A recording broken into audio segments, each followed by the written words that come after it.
It being now, comme It being 11:02 a.m., the House will now consider private members' business according to the order of precedence as of today. Private members' business, second reading of Bill C-225, an act to amend the Aeronautics Act, the Fisheries and Recreational Harbors Act, and other acts, application of provincial law, in the name of Mr. Simard. Mr. Simard, seconded by Ms. Posé, moves that C-225, an act to amend the Aeronautics Act, the Fishing and Recreational Harbors Act, and other acts, application of provincial law, be now read a second time and referred to the Standing Committee of Transportation, Infrastructure, and Communities debate. The Honourable Member for Jonquière. Thank you. Thank you very much, Mr. Speaker. I am pleased this morning to talk with all of my colleagues about Bill C-225. All the more the pleasure because this bill had been tabled previously by the one we call the environmental enthusiast. Member for Repentigny was tabled in 2018, 3-292, and essentially the bill is the same. So I'm pleased, therefore, to speak today to talk about it with you. Perhaps, if I may, begin, come back to what was presented, and we'll see it in detail in a bit later, but this is a bill that is perfectly suited to my political ambitions because it allows for greater political autonomy for Quebec. And probably you are aware of Quebec history with regard to political autonomy, but we can go back to the time of Lesage, Jean Lesage, and even Jean Lesage went further because I remember in the beginning of the Quiet Resolution, Jean Lesage had a wonderful sentence that said the Quebec nation will be the motor of our emancipation, and this is a very famous sentence. So this means that what we want is perhaps to give to move forward with the autonomy, and that is what I want. At the time of Jean Lesage, the environmental issue was perhaps not as current a topic as it is today. And what I will try to do here is talk about the details. So quickly, we know that when the federal government takes action in areas that fall under the legislative responsibility of the federal parliament, Quebec and the provinces cannot force their bills or legislation to be respected, but the federal parliament must set out guidelines with regard to the application of the legislation passed. So if federal legislation requires that Quebec legislation and provincial legislation be respected, the government cannot authorize bills that contradict it. So this is perhaps what we're trying to do here with C-225. So with Bill C-225, it would amend 7 federal laws. The Aeronautics Act, as you know, Mr. Speaker, which provides a framework for airports, the Fisheries and Recreational Harbors Act, which provides responsibility for ports and harbors, the National Capital Act for activities of the National Capital Commission of Ottawa and Outaouais, the Radio Communications Act, which provides for a framework for the installation of communications infrastructure, including cell phone antennae, the Federal Real Property and Immovables Act for federal property, the Canada Maritime Act for ports, the Infrastructure Bank of Canada Act for projects undertaken through the bank and which can benefit from a kind of federal exemption when it comes to provincial laws and municipal regulations or bylaws. By passing this legislation, Parliament would force the government before the authorization of an activity or an infrastructure to make sure that the provincial legislation and municipal bylaws are respected. So this seeks the political autonomy, in my opinion.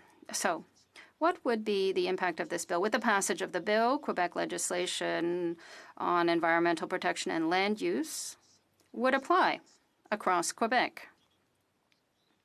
I spoke about Jean Lesage when I started, and this is a kind of ability to allow us to be masters of our own domain when it comes to the environment. So the privileges of an airport developer would cease to be beyond the Agricultural Land Use or Protection Act and municipal bylaws, as well as with regard to the establishment of antennae that would respect local residents. Big projects, infrastructure projects under federal jurisdiction would be like other similar projects subject to an environmental assessment process led by the appropriate authority in Quebec and would require a certificate of authorization from Quebec to move forward. Owners of federal government or the managers and owners of federal government properties, including areas within the urban Gatineau area belonging to the NCC, would have to respect land use plans and municipal regulations. And this would ensure a better protection of the environment and land use that is more harmonious with this area. The bill would allow legal certainty in areas that are now subject to many legal challenges that when they fall under shared jurisdiction. And by authorizing a bill that violates provincial legislation, this would allow the federal minister to intervene and resolve issues that are under conflict. So, as I mentioned, this bill would amend 8 pieces of federal legislation, or rather, C-392 was to modify 8 laws, but this bill would only modify 7. The federal government gives Ottawa powers over issues in the area of the environment. You know that when the British North America Act was signed, and we're talking about 1867, there were things like telecommunications that did not exist. So we have a residual power here that means that everything that was not applicable or in existence back then now falls under federal jurisdiction. So navigation, ports and harbors, of course, is something else. Public property, interprovincial transportation, including infrastructure such as pipelines. We had this discussion very often during the election campaign. It was the unfortunate idea of my Conservative colleagues to have an energy corridor and have a pipeline go across Quebec. And I see that this comment is not something that they like to hear, but we need to provide a framework for this. We can talk about it later. So with regard to under the Constitution, environmental protection is not considered an area of jurisdiction in and of itself. There are provincial and federal laws that apply depending on the project in question. If it falls under the exclusive jurisdiction of the federal government, provincial legislation can only apply to the extent that they would not be able to prevent Ottawa from exercising its own jurisdiction. So we see that Quebec or another municipality could adopt regulations to ensure that cell towers are perhaps, if you wish, painted green, and this could be acceptable, but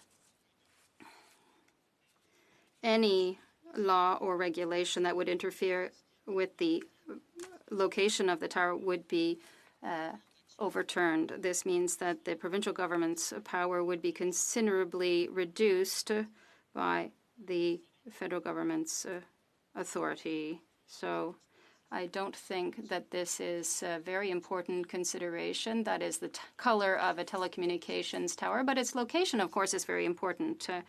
And Quebec does not have this jurisdiction or authority right now. During the election campaign, would say that in the 2015 election campaign, the Liberal government promised to ensure social acceptability of the projects that it authorized, and everybody agrees on this. So the Liberal government said in 2015 that this concept was very important to consider before the authorization. I know what we can read in the Liberal Party platform back in 2015. If it's the governments that are issuing permits, only the communities can give their permission. Since I'm a charitable man, Mr. Speaker, I said why not support my Liberal colleagues to allow them to fulfill one of the promises they made back in 2015. And you see how we are, people from Saguenay-Lac-Saint-Jean, how good we are. We're very altruistic, and I'm prepared to do this for the good of all. We live in a democracy, as we know, so our laws and regulations are passed by those who represent the people and represent a certain level of social acceptability. Bill C-225 would, to some extent, fulfill a liberal election promise. So I talked about examples. I only have 5 minutes remaining. So the example that is very important was with regard to the federal government and environmental legislation, which can lead to sometimes unfortunate consequences.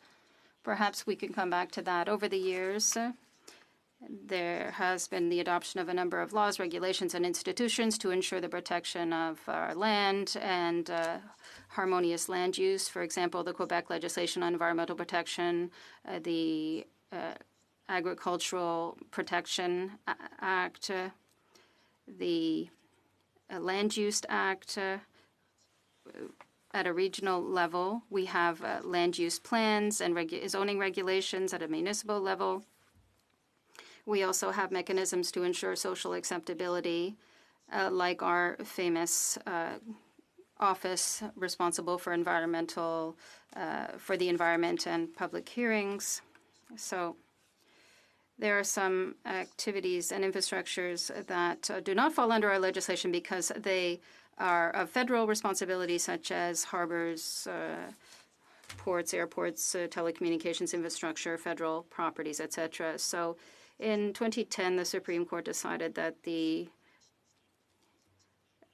Land Protection Act did not allow for the protection of agricultural lands when a developer wanted to create an airport in 2016. We saw the request of the Ontario company Rogers Communication, and the Supreme Court overturned or invalidated, rather, municipal regulation set out by Chateauguay with regard to the proliferation of cell phone antennae in an urban area. In 2017, the Quebec Superior Court did the same thing with regard to regulations in Gatineau and Terrebonne. In 2016, the Quebec Superior Court determined that a private company had been polluting in Limoilou, near Quebec City. So we know that there was also the issue with the pipelines. And so these laws were put in place by the National Assembly of Quebec, which represents the people at the request of the public. That yet some of the decisions are being taken out of the hands of those who live in that area. So municipalities are included indirectly. Constitutionally, there are two levels of government, the federal government and the provincial governments. Municipalities are not mentioned. So they are included because they would fall under the Quebec government legislation. I'd like to go more quickly, Mr. Speaker, to say that C-225 has support. If we come back to the bill set out by my colleague, the former bill C-392 is almost cut and paste. My colleague from Repentigny had the support of some 20 municipalities for whom municipal regulations apply to federal projects in their areas, including airports, harbors, and telecommunications infrastructure. The City of Gatineau supported the bill to ensure that the National Capital Commission would cease behaving like an extraterritorial entity within the city. The Union des Producteurs Agricoles had written to all the Quebec members in the House of Commons to ask them to support the bill and to ensure that the Environmental Protection Act would apply at all times, including for projects under federal jurisdiction. The three main Quebec unions supported the bill. On behalf of all their members, the Quebec government is asking that all Quebec legislation apply to land use and environment. During the study of Bill C-69, the Minister of Intergovernmental Affairs, Jean-Marc Fournier, a clear sovereigntist, had written a letter to the press newspaper to ask that it be amended to ensure the respect of Quebec legislation, which is what is set out in C-225. The National Assembly had passed unanimously 11 motions in this regard concerning various projects that fell under provincial, or rather federal jurisdiction. So I think we can only move forward and pass this bill. Thank you, Mr. Speaker. And comments. Questions and comments. The Honourable Member, the Honourable Parliamentary Secretary to the Government House Leader. Mr. Speaker, and you know, the Bloc, I will give them credit for being consistent, where they look at ways often to try to weaken the national framework or the national government. And from my perspective of seeing the benefits of a strong, healthy union, I think that the member might want to reflect in terms of just the great many benefits in terms of a national government can have in terms of providing the type of consistency across the country, which I think is important in certain situations. The question I have for the member is that would the member apply the same principles of decentralization of power towards municipalities? For example, let's say Montreal would like to be able to have assistance from Ottawa financially. Would he support Ottawa or the federal government providing financial support to communities in The Honourable Member for Jonquière. Well, I'd like to thank my colleague for his question. Now, there's something that my Liberal colleagues seem to have trouble understanding. It's that Quebec is a nation. So there's a distinction to be made when it comes to demands from various communities and demands coming from a nation.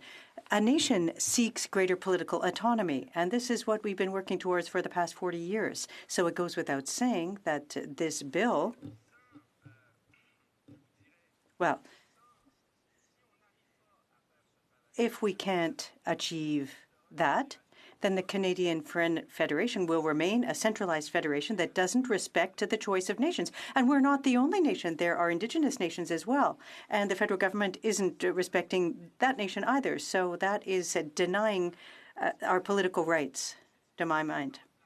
It's in your platform, if I'm not mistaken, in 2015. So if you're serious in developing greater social acceptability, and I don't see how you could refuse to vote in favor of a bill like this. Member for Sarnia-Lambton. Merci, Monsieur le Président. Thank you, Mr. Speaker. And I'd like to thank the Honourable Member for his remarks on the bill. But I have the following question for him. If there's a conflict between provincial and federal jurisdiction, that means that I believe the provincial jurisdiction takes priority. So does that mean then the role of the federal government is completely eliminated in a case like that? The Honourable Member for Jonquière. That would be absolutely wonderful, a joyous occasion if that were the case for the federal government to be eliminated. But I don't think that that will happen here. One day, hope that'll happen perhaps at the National Assembly. But this bill specifically focuses on environmental issues. There's a simple principle, territorial occupation. If we proceed with social acceptability, then First and foremost, on important issues like the environment and a pipeline, there needs to be buy-in from the public, and I think that can only be done through the National Assembly in Quebec. So we need to turn the perspective around, where there is hierarchy between federal and provincial legislation, to achieve a balance in terms of the environment, and that's what this bill strives to do. Questions and comments? The Honourable Parliamentary Secretary to the Minister of Transport. Mr. Speaker, I'd like to thank the honourable member, and I know he's concerned about the environment and advancing this objective, but by passing this bill, won't it create difficulties with now 13 different sets of laws and regulations across the province dealing with federal areas of responsibility? The Honourable Member for Jonquière. No, I don't think so, if what guides us in our reflections is social acceptability. I don't think that there would be a division. It's more the opposite. That's something that Ottawa claims to use in order to reduce environmental protection. They talk about the hierarchy that exists in the Canadian Constitution, and that enables Ottawa to weaken environmental protection laws in the province. So it's more the opposite of what you're saying. We need to see it from a perspective of better environmental guarantees. Resuming debate. Reprise de débat. L'Honourable Secretary. The Honourable Parliamentary Secretary to the Minister of Transport. Thank you very much, Mr. Speaker. I'm pleased today to speak about Bill C-225. The bill touches upon intergovernmental relations, federalism, and the paramountcy principle, matters that have been debated in both houses of Parliament in a wide range of subjects. In essence, this bill seeks to subordinate the exercise of federal power in certain areas of provincial laws and to allow provincial governments to impose restrictions on environmental protection activities and land use for projects the federal government undertakes across the country. These same topics came up when this bill was discussed in the House on June 19, 2018, when Bill C-392 proposed similar amendments during the last Parliament. At the time, Bill C-392 sought to strengthen environmental protection and scrutiny of land use. Since then, Bill C-69, introduced by this government, positively strengthened consultation mechanisms and consideration of environmental impacts of projects under federal jurisdiction. Mr. Speaker, I congratulate the honourable member for his initiative to heighten the consideration given to land use and the development as well as environmental protection when projects and activities under federal jurisdiction are being considered.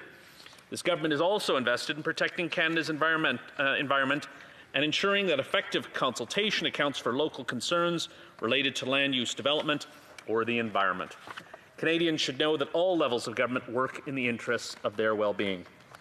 Mr. Speaker, every day millions of Canadians go about their lives in an orderly and predictable way. They routinely use safe roads, drink clean water, consume food free of contaminants, rely on safe transportation systems, and know that their safety and security is guarded by police, fire departments, paramedics, and military personnel. Even today, while the world is facing COVID-19, Canadians can count on federal, provincial, and municipal governments to continue to collaborate until the end of this challenging time so they can maintain many of their routines as possible. Our society depends on laws and rules to function, and each level of government is responsible for those things that fall into their jurisdiction. Education, building codes, and highways, for example, are primarily provincial responsibilities.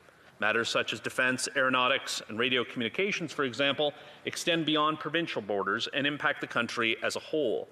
In these areas, it falls to the federal government to implement a nationally consistent approach that serves Canada and its people. Over the last several years, this government has sought to promote cooperative federalism as a way to face challenges concerning more than one level of government. As we all know, there are many issues that transcend municipal and provincial boundaries, and many others where the federal government may be unaware of local concern. For this reason, taking a cooperative approach achieves the best possible outcome for Canadians. With a country as large and diverse as Canada, we must all act in good faith and work together to achieve the best possible results for our economy and our environment. Mr. Speaker, there have been and will continue to be times where differences arise despite our best efforts to work together. However, there are already numerous federal statutes statutes, particularly those implicated in Bill C-225, and regulations that accommodate provincial laws concerning land use development and environmental protection. Efforts are ongoing to encourage cooperative federalism in ways that do not restrict core federal operation. Mr. Speaker, in order to build on its desire for cooperative federalism, this government demonstrated its commitment to consulting Canadians when it introduced Bill C-69, which strengthens Canada's environmental assessments and regulatory reviews through legislative changes and amendments. This bill explicitly reflects the consideration of environmental, social, safety, health, socioeconomic issues, including gender-based impacts, economics, as well as impacts on Indigenous peoples. Bill C-69 also includes several provisions that enhance public participation and transparency, which provides the public an opportunity to express their views during the review process. The changes we made in Bill C-69 already exceed the amendments proposed in Bill C-225. As we know, the division of powers in Canada is defined by the Constitution Act, but we also know that the division presents some ambiguity. There are many areas and many issues where interests will cross jurisdictional lines, where 2 or even 3 levels of government have a stake in an issue, like the environment, like health, like safety, like employment. Our different levels of government need to work together to discuss problems, develop strategies, leverage resources, and find solutions. Mr. Speaker, to reinforce the importance of collaboration, the Supreme Court of Canada encourages all levels of government to work cooperatively. In recent decisions, the Court indicates that provincial and municipal legislation cannot impair core matters of federal jurisdiction over aeronautics or radio communication infrastructure.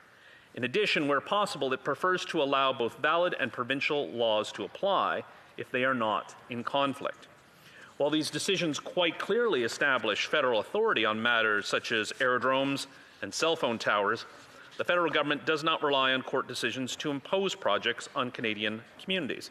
Instead, it chooses to use processes for consultation and the consideration of environmental laws and land use to ensure that local concerns are taken into consideration for activities and projects that fall under federal jurisdiction. A division of powers is essential to maintaining order and predictability in our society. It ensures that we avoid the scenario of too many leaders in one situation or a leadership void when no one wants to take responsibility in another. In Canada, all jurisdictions must work together on certain issues to promote and protect the interest of all Canadians. Even when we agree to work together, we must still respect jurisdictional boundaries. I'd like to provide the House with examples of 3 areas of federal jurisdiction where a cooperative approach cooperative approach and consultations play an essential role. First, in January of 2017, following a regulatory consultation process, Transport Canada implemented a new regulation to require proponents of certain aerodrome projects to consult with municipalities, citizens, or other concerned stakeholders before starting work, so that local concerns can be identified and mitigated. I may add, many of these projects do not move forward if there are serious doubts expressed regarding the quality of the consultations carried out by their proponents, or if it is deemed that these projects are not in the public interest. Another example, under the Canada Marine Act, there currently exist provisions for the Governing Council who may make regulations situated on a port, whether a Canadian Port Authority, a public port, or public port facility, or for use of the seaway and its property. These provisions include the development, use, and environmental protections to incorporate provincial legislation by reference. And my third and final example is the Canada Infrastructure Bank, which acts as a partner in delivering federal support to infrastructure projects in the public interest, alongside co-investment by the private sector and institutional investors in sponsoring governments. Projects supported by the Infrastructure Bank must respect all applicable laws in the relevant jurisdiction, including any applicable environmental or labor laws.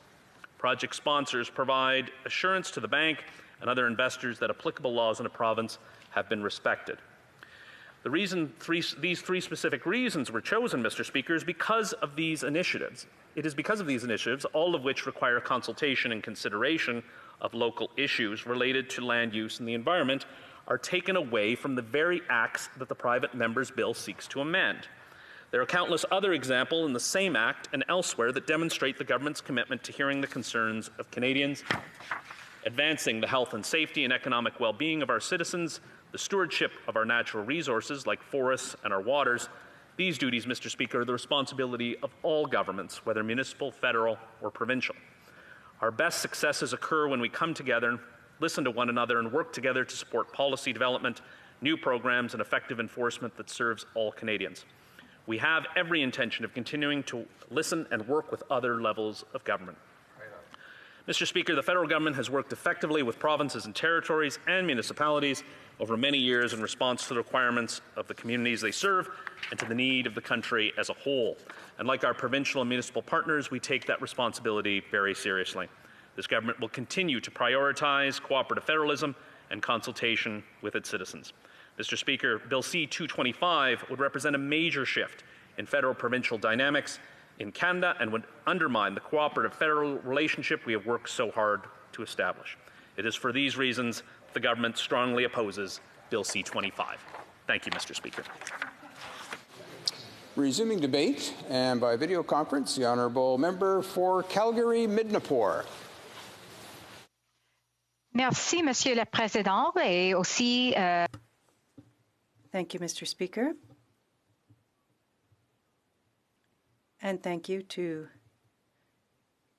the Bloc Québécois that has worked hard to put together Bill C-225 and to introduce it.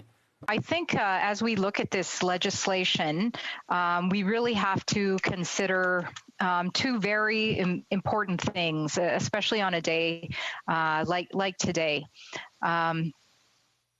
I think that this is the moment where we ask ourselves two things, and we should be asking ourselves these two things every time we look at a piece of legislation at this specific time in history.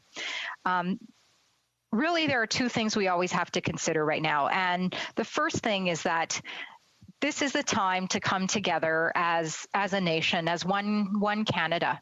So I think when we review legislation, we always have to think about, does this legislation promote the good of Canada? And secondly, very important today, of course, we have the fall economic statement coming out later today. This is the time to build the economy. So every time we review a piece of legislation here within the House, we should be asking, does this bring together Canada? And will this further Canada's economy as we go forward? And not only for the reason of the fall economic statement, but it will be very important as we emerge from the pandemic. We can see the light at the end of the tunnel with vaccines very close as we start to consider how we will do the procurement and the distribution throughout Canada. We have to think about those things. So as we review C-225, Mr. Speaker, I just want to go over it briefly for those who are not aware listening. So this will amend six different federal acts that will change legislation regarding land use and development, specifically in regards to, also in regards to environmental protection. And the Bloc is very motivated to put forward this legislation for two reasons. That's because there have been numerous court cases which have gone before the courts, the Supreme Court, in fact, where federal jurisdiction overrode the provincial jurisdiction. The Supreme Court sided with the federal government. So, of course, they are looking for more provincial power. And several of these cases, Mr. Speaker, actually originated from the province of Quebec. And so it's for these two reasons that they are very motivated to change this legislation. But in my observation, Mr. Speaker, we're concerned because there would be jurisdictional disputes, and we think that more cases, in fact, would have to go before the courts. So not necessarily a good thing to tie up the courts as a result of discrepancies between the two pieces of legislation or determining which one takes precedence in which situation. And as well, very concerning to us, Mr. Speaker, is the fact that some sections of the bill could be considered unconstitutional. And I will say, Mr. Speaker, this is surprising to me that the Bloc would put something forward that would be deemed unconstitutional.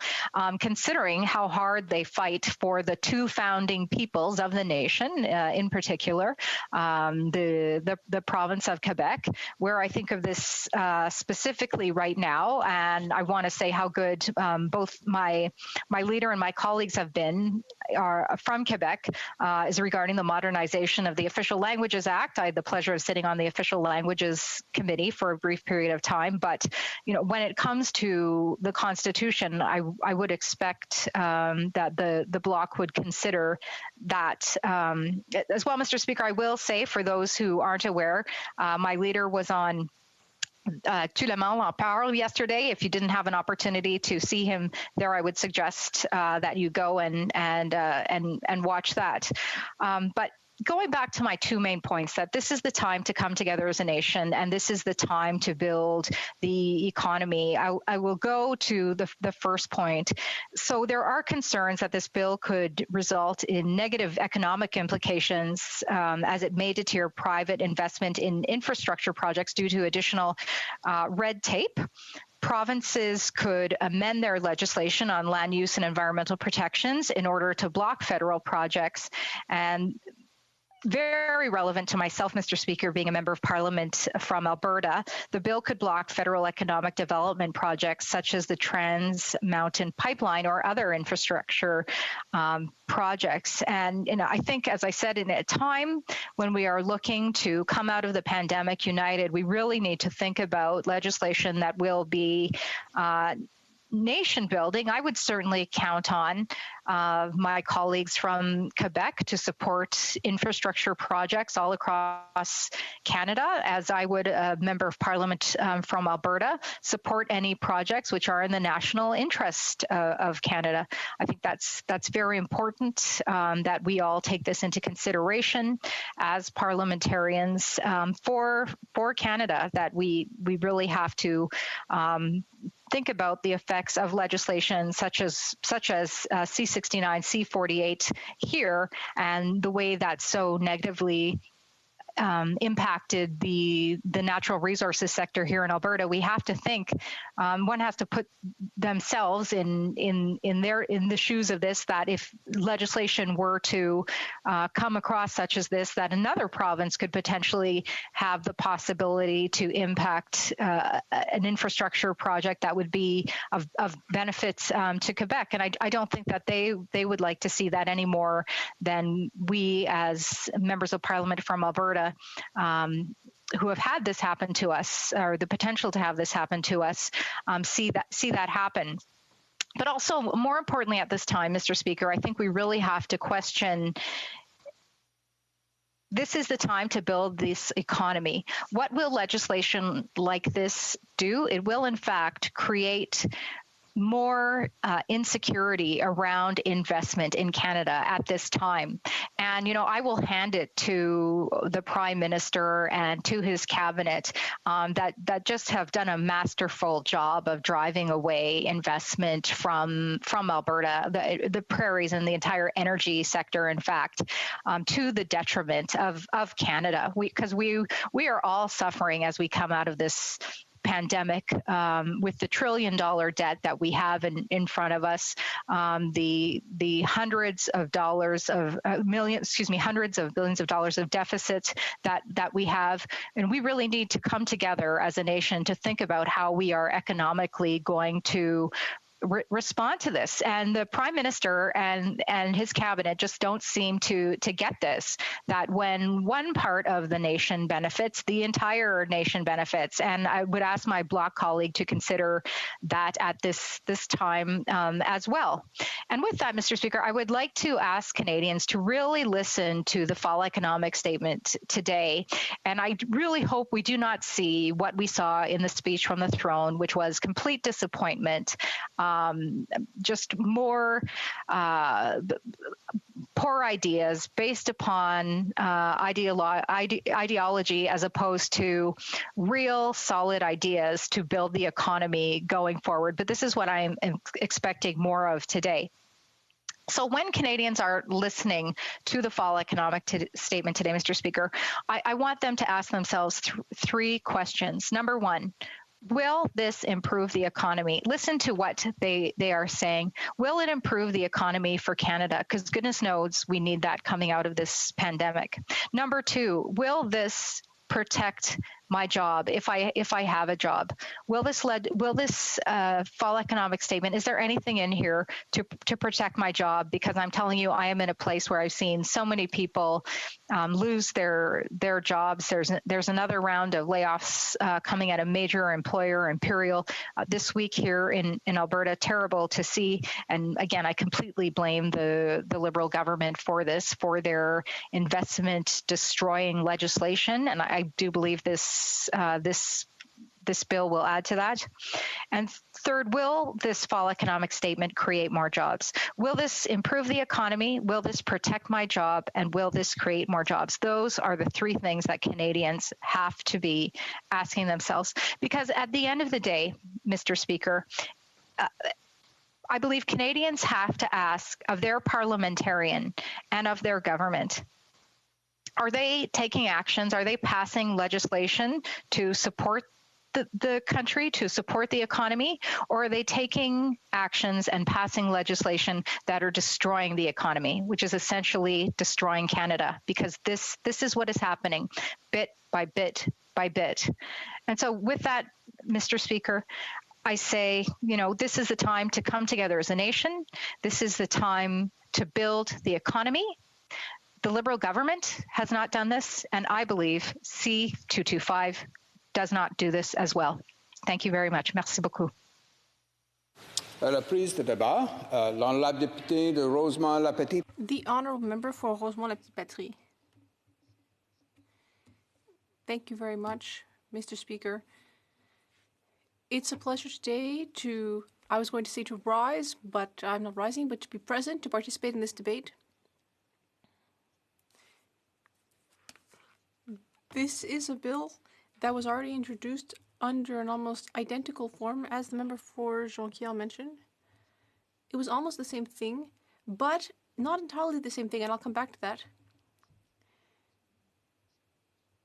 The member for Repentigny introduced it in the preceding parliament, and the NDP supported it at that point. And we intend to do the same this time. Why? Well, we recognize that Quebec is a nation and that should have direct practical consequences in the decision-making process. This legislation leads to a better decision-making process because it respects regional perspectives, local perspectives, decisions already made by democratic institutions, the provinces, that is, as well as towns and municipalities. We've seen that in the past, when legislation doesn't have social acceptability, as Liberals used to talk about in 2015, but they didn't do anything about it, it can create tensions in communities. Because these communities don't get to have a voice when it comes to airport use, cell phone towers, or the behavior of a company in a fishing harbor. So it's all about having a more harmonious system in a given region. We in the NDP agree with the spirit of this bill that was tabled today, because we represent people at the federal level, but those same people are also provincial and municipal constituents. And so with this bill today, the federal government would have to be in compliance with provincial and municipal regulations. And we think that cooperation, the cooperation between different levels of government, will lead to better decisions that will be more in the interest of people, instead of just coming in with a bulldozer and squishing everything. That's what we call multilateral decision-making. We want to work together, we want to dialogue and listen to each other. And that's how we should see this bill. The government parliamentary secretary was also talking about dialogue and listening and working together. But then he said that the government is completely against the bill. Well, that's contradictory behavior on the part of the Liberals. In the previous parliament, with a similar bill, the Liberals were also opposed to it. That shocks me.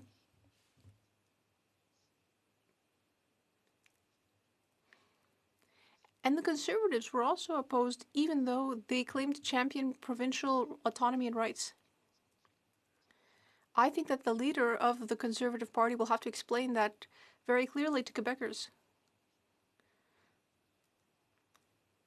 Why he doesn't seem to care about provincial decisions and municipal legislation. It's a pity,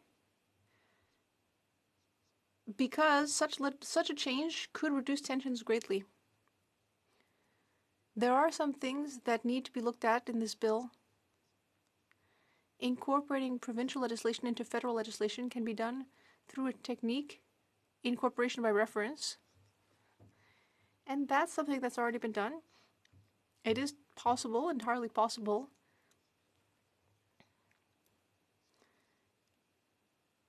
But the interpretation of that legal technique is not entirely clear yet.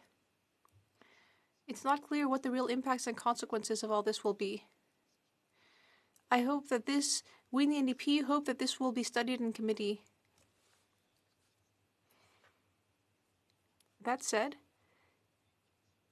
the member for Jonquière has said that this bill is practically the same as the bill tabled by his colleague for Repentigny. He is correct in saying that, but we in the NDP are concerned because something seems to have fallen by the wayside along the way between the two bills. And that's pipeline regulations. That bothers me greatly because it entirely goes against the Bloc's pretensions right now, where they claim to be champions of the environment, as the member for Jonquière was saying in his speech just now.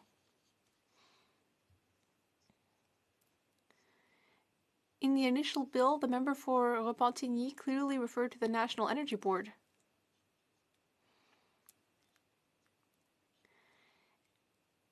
And now, the name of that office has changed, and it doesn't appear at all in Bill C-225. Why not? Why doesn't the Bloc suddenly seem to want municipal decisions or provincial legislation to apply to pipelines, gas or oil pipelines? There are major concerns in BC or in Quebec, major concerns about various projects, Trans Mountain, Energy East, and the liquid natural gas project in Saguenay.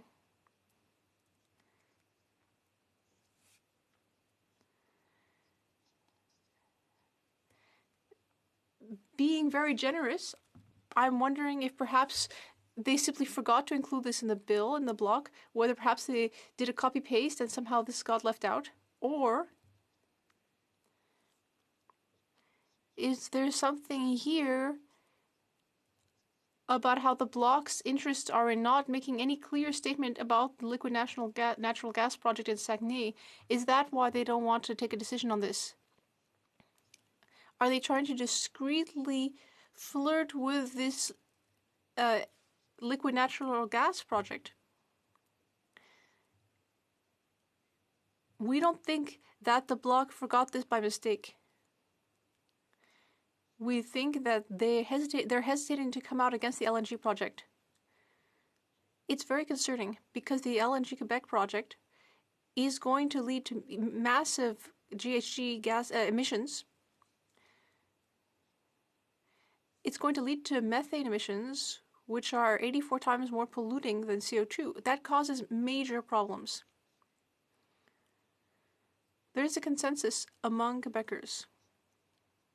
As we've seen over the past decade, they are greatly opposed to shale gas. When there were exploration efforts in Quebec, Quebecers rose up against them and shut them down. And so we want to have more social acceptability around certain projects, and yet, somehow, for some reason, pipelines are being left out in this bill. I see my time is approaching its end, Mr. Speaker, but that's very troubling for us in the NDP. We think that perhaps there's some doublespeak going on here in the Bloc Québécois.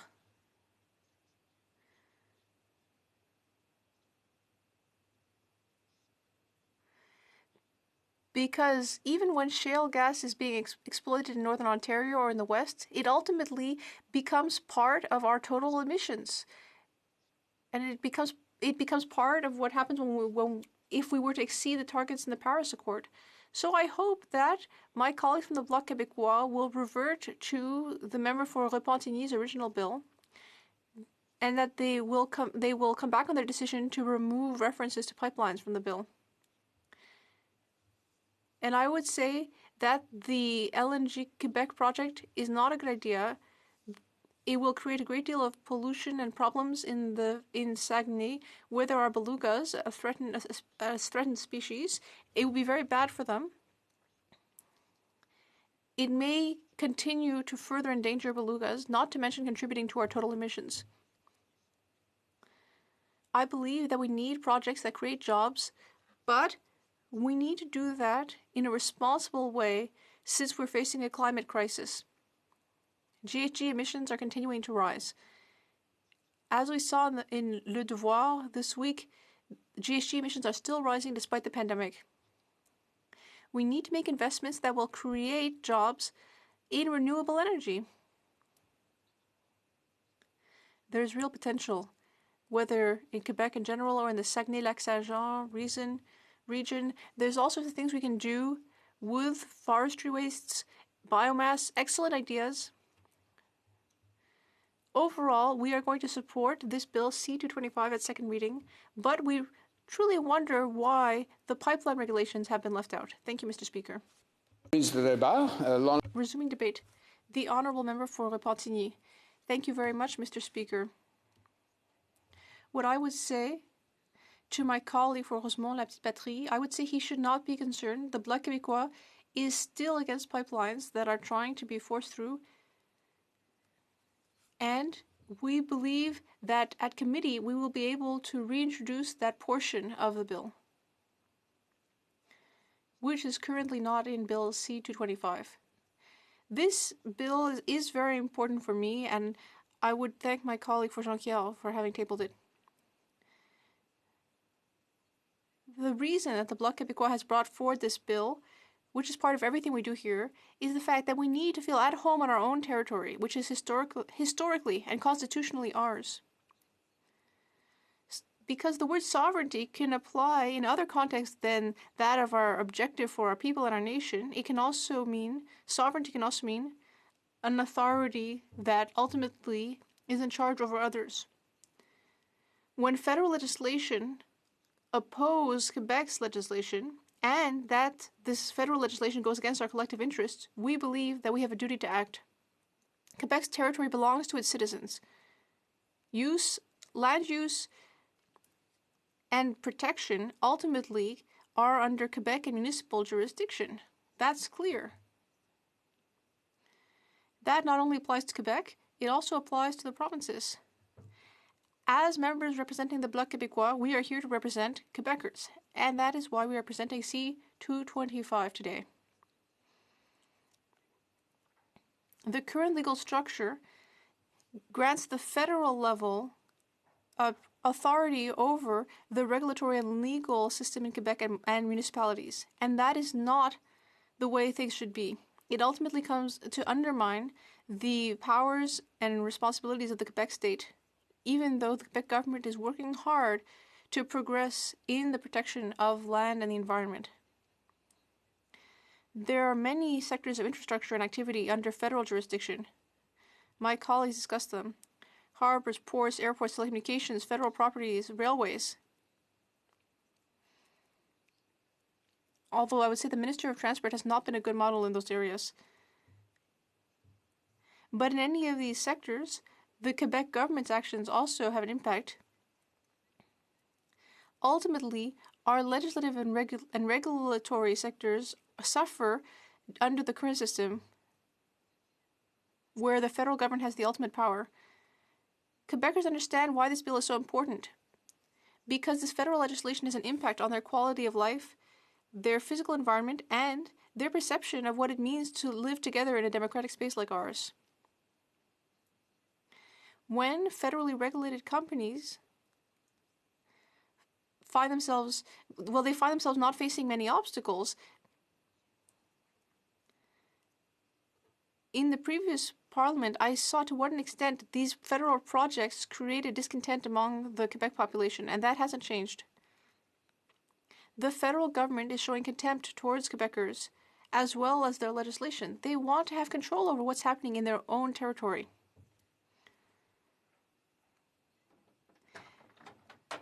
The UPA and municipalities were opposed to various airport projects, and yet, in 2010, the Supreme Court decided that such projects could go ahead. The same thing applies to new telecommunications towers in some municipalities. I know that there are many other members in this House who have met with mayors and municipal representatives to ask them not to install telecommunications towers in their areas of control. I'm sure many of my colleagues have met with them. Think of the Port of Quebec City polluting projects that reduce air quality measurably. That's affected the Limoilou neighborhood, and yet those projects were approved. Ultimately, we see that the Superior Court and the Supreme Court always seem to rule in favor of federal legislation. In the case of IMTT, the company involved in the Quebec City port, the Superior Court decided that the Quebec environmental protection legislation simply didn't apply.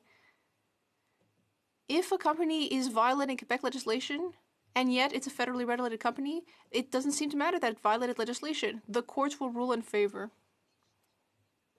Because these are federal courts with judges appointed by the government. And I would just say parenthetically that when it comes to all the controversy around the appointment of federal judges, I would just say that it's not enough to rule under existing legislation. It's also important, or under precedent, it's also important to give the appearance of a just ruling. With all this in mind, it's clear that shared jurisdiction of the environment has never seemed to matter for federal courts. And yet, the government of Quebec has undergone many struggles over the years because many groups of Quebecers have decided to advocate in order to try to fight this interference from Ottawa. To let federally regulated companies get their way in every situation without paying attention to Quebec legislation, well, that needs to stop. It's not that the government of Quebec has always done things perfectly, but it's under a framework which ultimately is accountable to the population of Quebec and our own legal and regulatory systems. All of the mechanisms necessary already exist in Quebec.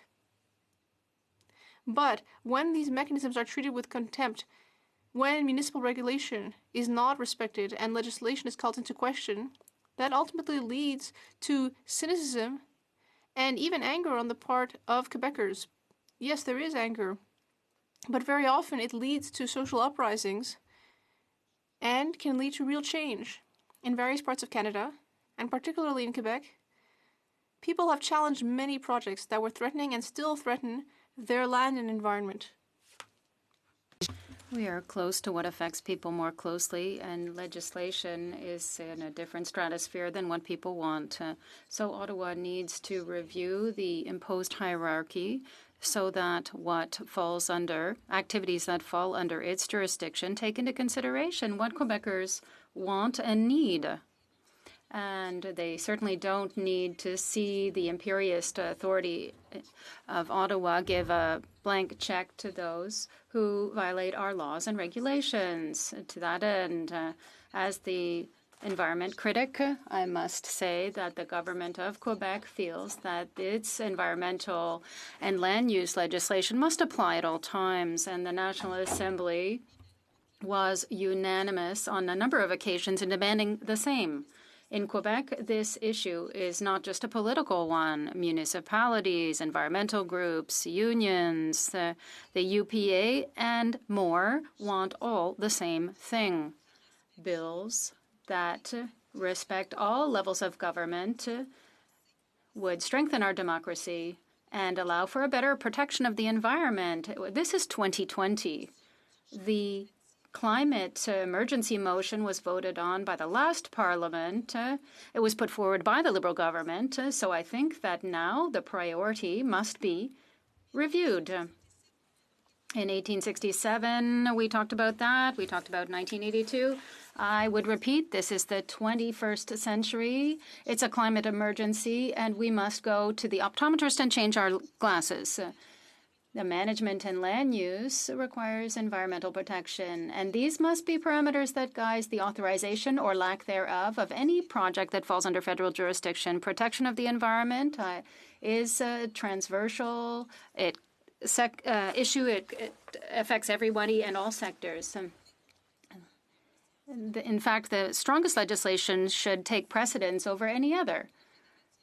And if the federal legislation doesn't stand up, then, well, we should give jurisdiction to Quebec, which has stronger environmental legislation than the federal government does. The federal government is too permissive. Legislation should be binding to protect the common good. So instead of regulating further what the federal government is doing, well, it's responding to the expectations of the private sector, and that is going well. They're not encouraging or strengthening communities and individuals. We want to protect our land, our habitats, our social, cultural habitats and environment. As members of Quebec, no matter what party you belong to, you will see that C-225 is agreed to by all. Thank you, Mr. Speaker. The period set aside for private members' business has now expired, and the order is moved to the bottom of the order of precedence on the order paper. Orders of the day, Government Orders, Government Bills, Commons. Resuming debate on the motions in Group Number 1 at report stage of Bill C7, an act to amend the Criminal Code, medical assistance in dying. When the House last took up the motion before the House, the honourable member for Sherwood Park, Fort Saskatchewan, had 3 minutes remaining in his time for debate, and then there will also be, of course, the 5 minutes for questions and comments. We'll now go to the honourable member for Sherwood Park, Fort Saskatchewan. Well, thank you, Mr. Speaker. In conclusion of my remarks on Bill C7, I wanted to speak about the way in which this bill would enshrine discrimination against people living with disabilities. So how is that? Well, historically, when people were experiencing extreme existential angst or suicidal ideation, and they presented in some kind of a professional environment, perhaps in the emergency department, they would receive suicide prevention. The intervention that the system would provide to them is trying to prevent them from acting on their suicidal ideation. And this was done out of a sense that this suicide prevention was actually good for the person involved. So it was seen as, and generally I think for many people still is seen as consistent with small L liberalism or with a belief in autonomy more generally, that when people experience these kinds of feelings, that they would be counseled, advised in a way that that affirmed the idea that life for them was very much worth living. This is the standard practice of suicide prevention as it's been generally practiced for most of our history and is practiced for most people. But under this bill, and certainly based on what we're hearing already in terms of the experience of people with disabilities and what they're already experiencing sometimes when interacting with the healthcare system, is that when they come forward with the same kind of experiences, the same kinds of feelings, that what they experience is not suicide prevention, but suicide facilitation. In other words, if I, as an able-bodied person, were to come to an emergency department with the same feelings as a friend of mine who happens to be a person with disabilities, that this friend would be offered or much more likely to be offered suicide facilitation, whereas I would be offered suicide prevention. That is discrimination by definition. And the question for this House to consider is who should get suicide prevention and who should get suicide facilitation. This is, I think, an important question that people with disabilities are raising and have been raising in this committee. The fact that they would experience something different from the healthcare system than people who are able-bodied. It is an open question in terms of the values of members, which direction they would want to resolve that discrimination in. But the fact that people will be now treated differently if they have a disability versus if they don't, that is, I think, very much clear from this legislation, as well as from the fact that overwhelmingly all of the organizations representing people with disabilities who testified before the committee expressed grave concerns about the implications that this would have. I think we want to be the kind of country that treats people fairly and equally and affirms the life and dignity of all people, regardless of whether or not they are living with a disability. So this is one of many concerns top of mind that was presented at the committee discussion on C7 and that I hope members take seriously and listen to and think about as they proceed to votes on these amendments at report stage. Thank you, Mr. Speaker. Questions and comments? Question commentaire. The Honourable Parliamentary Secretary to the Government House Leader. Yes, thank you, Mr. Speaker. And I think one of the things that the member has left out of the equation is just the incredible efforts that we get from our medical profession. These are individuals that I believe would provide the advice that is consistent, and I don't think anyone would encourage the type of behavior that the member is actually implying in his comments. And I'm wondering if the member, upon reflection with some of his comments, that he might take this opportunity just to recognize the sense of professionalism that is there today in our healthcare system, in particular our professional healthcare workers. Well, member for Sherwood Park, Fort Saskatchewan. Thank you, Mr. Speaker. I think the member is referring to some of the comments that I've made about the committee testimony, which shows already concerns about people who have disabilities being treated in a different way by the system, people being pushed even towards euthanasia or assisted suicide, and the need for safeguards against that. To the member's comment, I agree that the vast majority of our healthcare workers are well-intentioned and do great work. I'm someone, 3 out of 4 of my siblings, my wife and my father, all work in healthcare. So I have more direct familial contact with people in healthcare than probably many other members. But look, there are hundreds of thousands of people in this country working in healthcare. The reason we have safeguards is not because most of those people might make problematic decisions, but it's because there's always a risk. And in fact, we already hear from people in the disability community that people are having negative experiences where they get encouraged towards medical assistance in dying. One of the people even testified that they were told they were being selfish for not wanting this option. That's why we have safeguards in place. It's not for the general case, it's for the exceptional case, because life and death is still involved, even in the exceptional case. Questions and comments? Question commentaire by video conference. The Honourable Member for Sturgeon River, Parkland.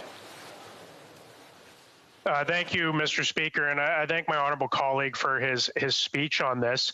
One concern that I have is, the removal of the reflection period in the context of people who might be suffering from mental challenges. And if we have somebody who might qualify under what is understood as a reasonably foreseeable death, but they might be suffering from a mental challenge, and we know that not all doctors are equipped to assess those challenges.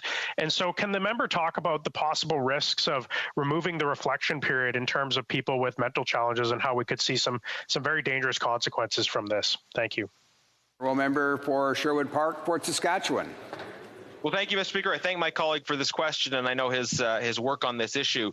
The reflection period is one of the amendments that is in front of us to vote on, and it's important for members to understand that the reflection period can already be waived in certain circumstances. So any argument that the reflection period might not be appropriate in certain circumstances, that can already be waived. But the reflection period creates a default, the sense that we shouldn't have same-day death. We shouldn't have a person who on a particular day is experiencing a real extensive set of challenges that may be very real but very transient as well. The reflection period is designed to ensure that the choice people make reflects considered exercise of autonomy over time, not a momentary dark place they're in. Time for one more short question and response. Questions and comments? Yes, commentaire. The honourable member for Northumberland, Peterborough South. The member spoke eloquently about some of the shortcomings of this legislation. I was just wondering if I could give him a chance to talk about any particular amendments with respect to helping persons with disability and strengthening this legislation. For Sherwood Park, Port Saskatchewan. Well, thank you, Mr. Speaker. And there were many great amendments proposed at committees that would have helped the situation. And some of those amendments are going to be considered in this House. And I'm hopeful that that those considering this bill in the other place will also take a look at some of those amendments. I think one amendment that would make a big difference to people living with disabilities is the requirement that a doctor or a nurse practitioner not be the one to initiate the conversation. That if somebody comes forward and says, I'd like more information about MAID, then at that point the doctor or the nurse practitioner would engage and provide that information.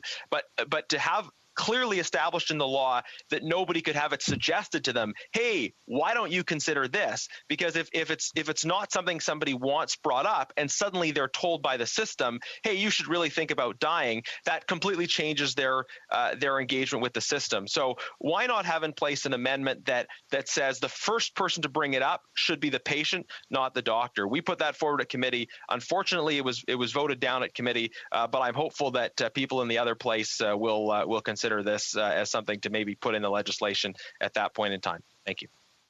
Resuming debate, the honourable member for Thornhill. Thank you, Mr. Speaker.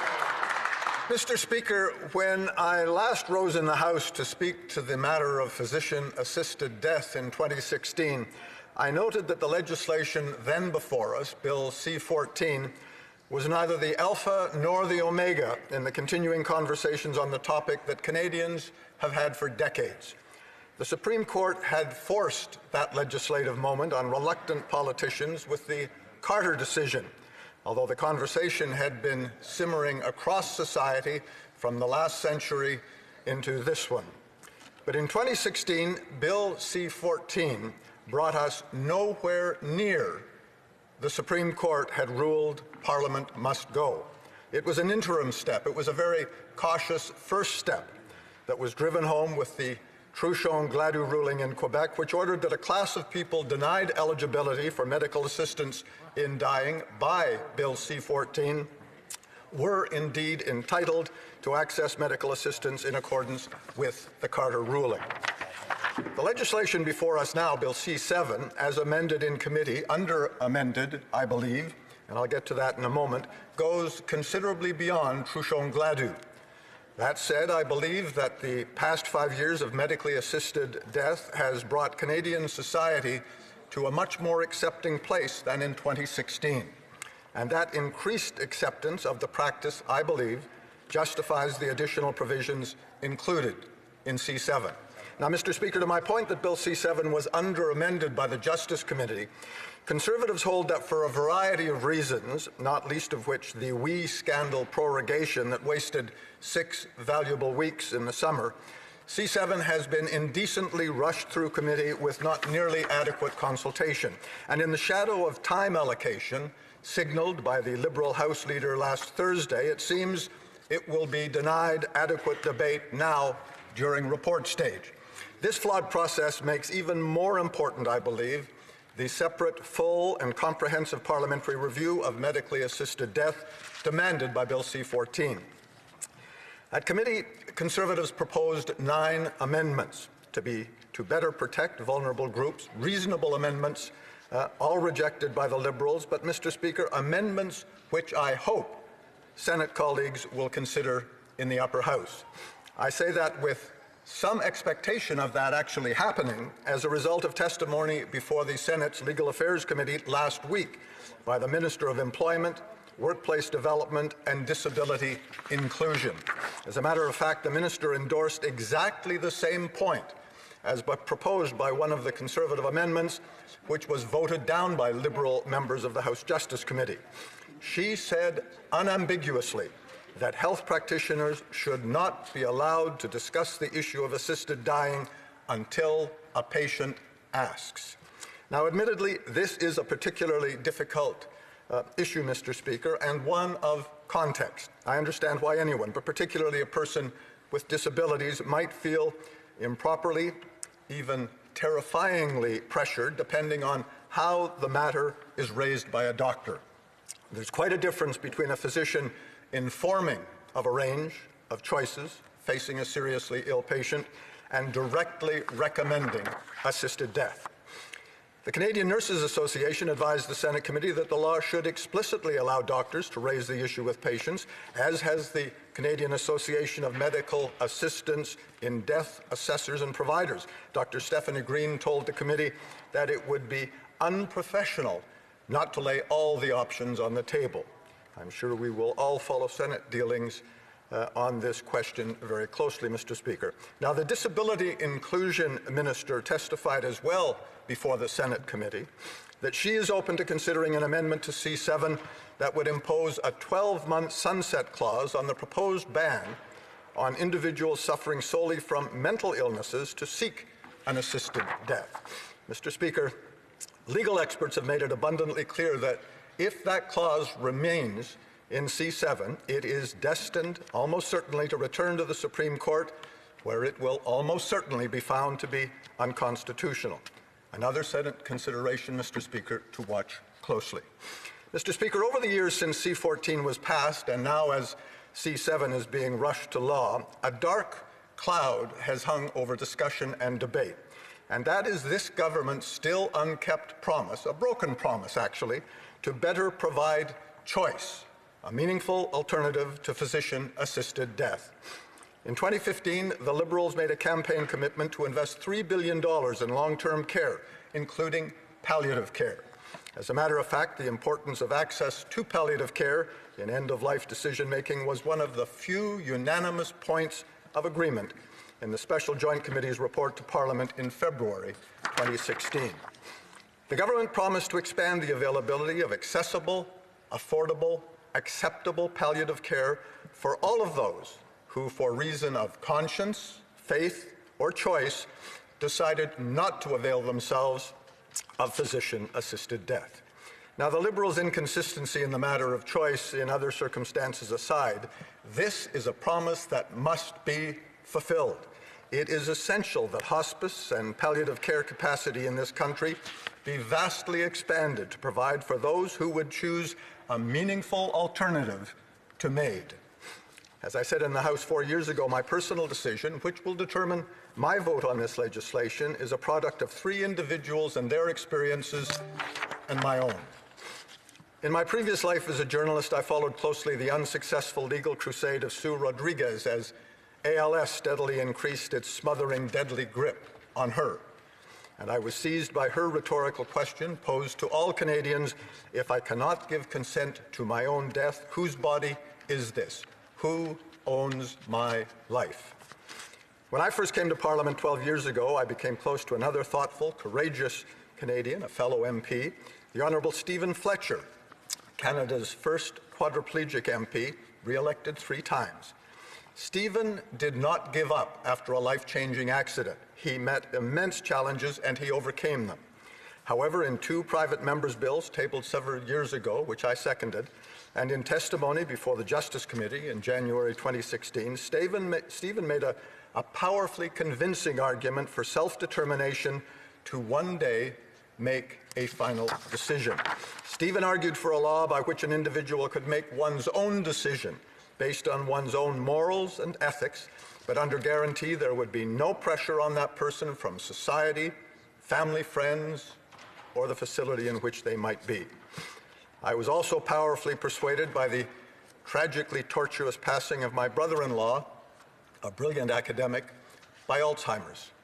I informed the House during debate on C14 that should such an end one day face me, I would surely compose an advance directive and that one way or the other it would be fulfilled. And finally, Mr. Speaker, as a cancer survivor, I've had many hours of reflection during treatment and since to personally ponder the issues involved in medically assisted death. And Sue Rodriguez's quite powerful rhetorical question, who owns my life? Mr. Speaker, I'm honored to participate in this debate on Bill C-7, as I was with Bill C-14. C-7 corrects the major deficiencies of the original legislation, but it is still, Mr. Speaker, deficient. Now, whatever happens in the Senate, I hope that the parliamentary review, which should have occurred before consideration and passage of C-7, will now more thoroughly examine this evolving law and properly lead, Mr. Speaker, to eventual amendments, chief among them measures to better ensure protection of Canada's most vulnerable. Thank you, Mr. Speaker. Questions and comments. The Honourable Parliamentary Secretary to the Government House Leader.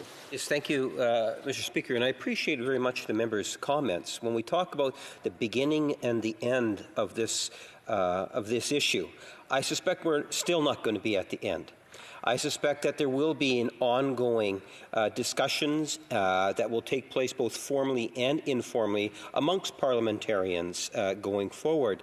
The question that I have is a fairly technical one of the member. I respect his belief in Parliament, and this is what it is.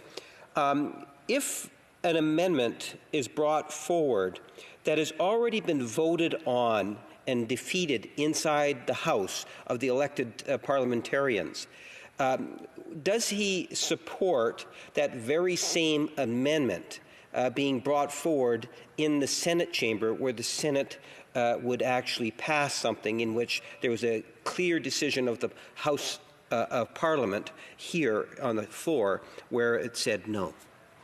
Member for Thornhill. Well, Mr. Speaker, I thank my honourable colleague for his question and the fact that in many instances that has been the parliamentary practice and tradition. But I think that the testimony of the Minister of this House of Disability Inclusion last week before the Senate's committee's pre-study of Bill C-7 and her unambiguous comments on two amendments that she would in fact support demonstrates that either the government did not ask her or include her in the process, and that in fact the Senate is well within its realm to consider those specific amendments proposed and to send them back to this place for proper consideration. Questions and comments? The Honourable Member for North Island, Powell River. Well, thank you, Mr. Speaker, and I thank the member for his speech. You know, I've spoken in this House before about my experience with MAID, where I was with a very beloved, dear family member, and it was a very beautiful but sad day.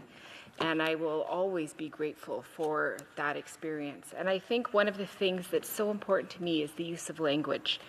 And I just want to be very clear that it is important that we don't use the word suicide in this. This is about a human being managing their own life journey, and they are looking at a foreseeable death, and they want to die in the best way that they possibly can.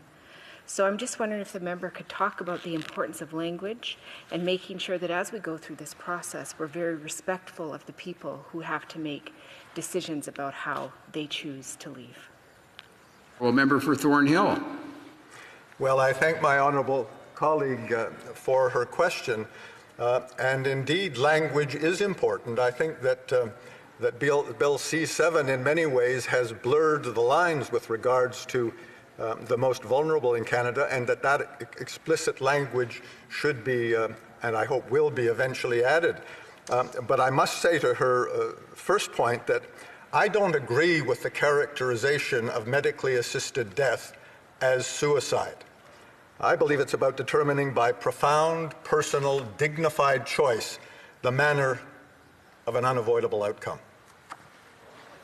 For a short question, and by video conference, the honourable member for Saanich Gulf Islands. Thank you, Mr. Speaker. I was tremendously moved by the honourable member from Thornhill's speech. The riding I represent, Saanich Gulf Islands, was the home I would have been had I lived there then. I would have been the member of Parliament for Sue Rodriguez. She lived in North Saanich, and her struggle and her courage made an indelible impact, certainly on my constituents, and was one of the reasons I'm so grateful that Parliament is moving forward. I just wanted to thank the honourable member for the honesty, personal nature of his comments. And I'm so glad that he is well and over cancer. Please God, it remains so. Honourable member for Thornhill. Well, Mr. Speaker, I thank my honourable colleague, of course, for those very caring and kind, gracious words. I look forward to our paths crossing again in this House in place rather than by this imperfect hybrid means. Thank you, Mr. Speaker. Resuming debate, reprise de débat, and we're going by video conference to the honourable member for Sturgeon River, Parkland. Well, thank you, Mr. Speaker. In a previous speech at second reading, I noted how perhaps 50 years from now or even sooner, we may look back on this era and these debates and ask ourselves how we could have been so foolish. Now, history is filled with examples of ideas that were socially acceptable or even celebrated and even considered the most moral option. But these ideas and policies were later shown to callously disregard the rights and dignity of individuals and communities. Now, as this bill went to Justice Committee, I held out hope that parliamentarians would listen to the concerns of the disabled and other vulnerable Canadians who were sounding the alarm on this legislation and its implication for their lives. Now, I hope that they would consider passing amendments to protect the vulnerable, such as extending reflection periods, which are amendments that we're debating today, so that people would not feel that they were being rushed into medical assistance in dying. Despite the overwhelming and compelling evidence, the committee majority really chose to ram through this bill with little consideration, only 5 meetings to hear witnesses. And of those 5 meetings, there was only very few meetings to hear from the majority of the meetings were the proponents of medical assistance in dying, and there was very little opportunity relatively for those who had concerns about this bill. Now, this amounted to a mere hours of debate on an issue that is literally about the life and death of Canadians. And I just think it's wrong that this government is trying to ram through this important legislation in an expedited manner without taking time to listen and to include the concerns of those communities that are vulnerable. And it appears that they don't really want to listen to criticism or work to improve this bill, and that they want to implement their agenda regardless. And in doing so, I believe that they are ignoring the voices of disabled people, Indigenous people, and doctors, and many others who have raised concerns. So on dealing with the amendments today, I'm very pleased that my Conservative colleagues have strongly put forward these amendments related to the 10-day reflection period. And I believe that the removal of this amendment, the defeat of this amendment, is removing a very basic safeguard for the protection of the vulnerable. Now, the government claims that this is only applying for those with a reasonably foreseeable death, that there shouldn't be a reflection period. But we have evidence, we've seen this evidence that people that would not be under the existing legislation, do not have a reasonably foreseeable death, are receiving medical assistance in dying under the current legislation. Now, the government has not strengthened or clarified the definition of what is reasonably foreseeable. They have actually removed it as they're planning to remove it as a requirement entirely. So I don't believe that the government's 2 streams that they're talking about are applying any protections. Now, the reflection period is essential to give Canadians the opportunity to make a decision and then revisit that decision after deep reflection. And I understand that no decision to pursue MAID is taken lightly, but by accelerating the timeline between the decision and the receipt of MAID to receive MAID, we are removing an opportunity for reconsideration. And I also don't believe that doctors are always in the best position to consider underlying mental health conditions. If someone comes in and seeks medical assistance in dying with this new expedited timeline, doctors may not be able to equip to recognize people with mental health challenges. It could be that those struggling with their mental health will receive medical assistance in dying without their family being informed and without an opportunity to offer treatment or an intervention. Now, this is obviously a very real and dangerous possibility. In fact, it has already happened. According to testimony from Dr. Trudeau Lemons and in a recent article in Maclean's magazine, people have been seeking and granted MAID because they don't want to live with financial difficulties and loneliness. This is wrong. When did poverty get added to the list of justifications for accessing MAID? I've yet to see it in any legislation, but we are seeing it happen here right in front of our eyes. We must also consider, Mr. Speaker, that the will to live can fluctuate. Put simply, people need to make a life and death decision and must have the opportunity to reflect on that decision over a period of time. Dr. Harvey Chokchanov, who gave testimony at committee, reported that, quote, our research group reported that the will to live can be highly fluctuating over intervals as short as 12 to 24 hours.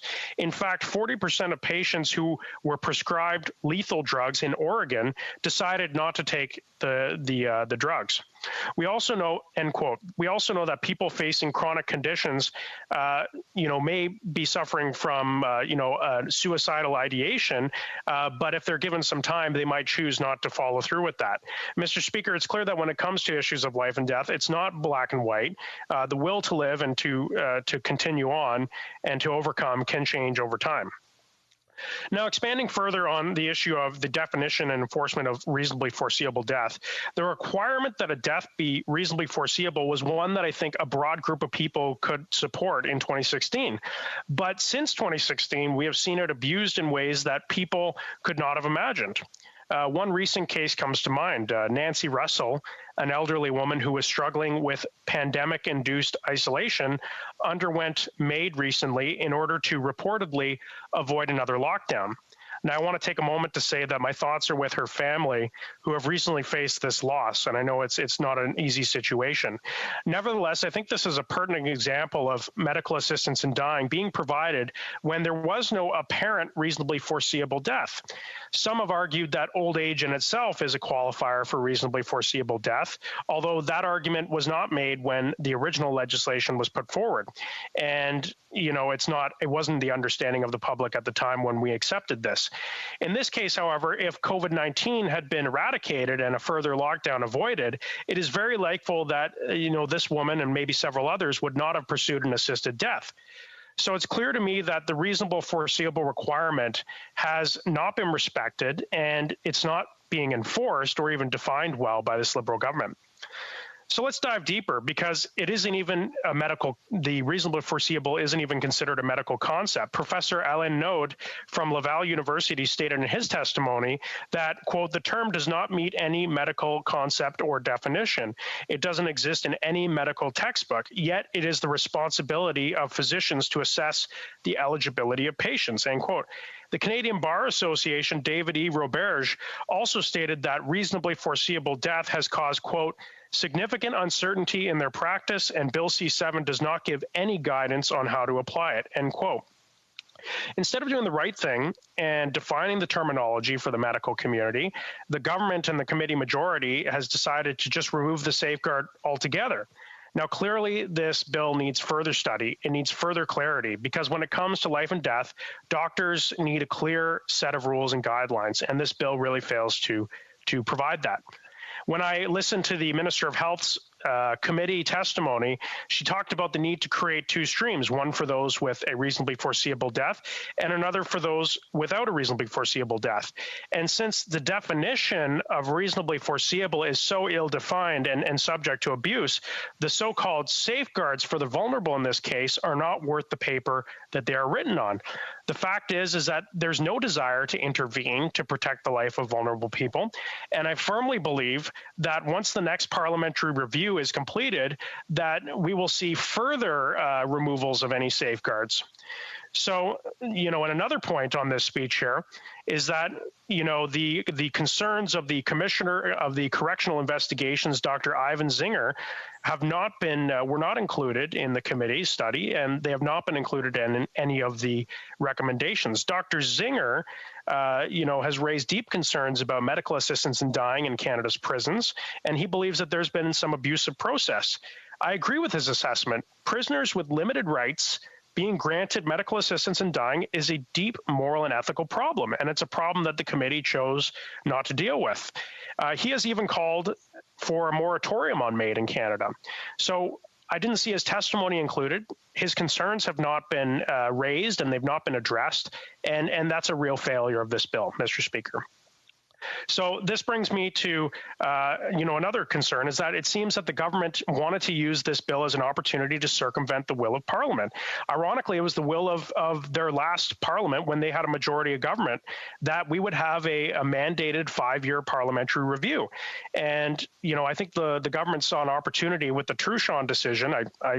Even the Minister of Justice's own testimony at committee said that they saw this as an opportunity to get something done before the 5-year review.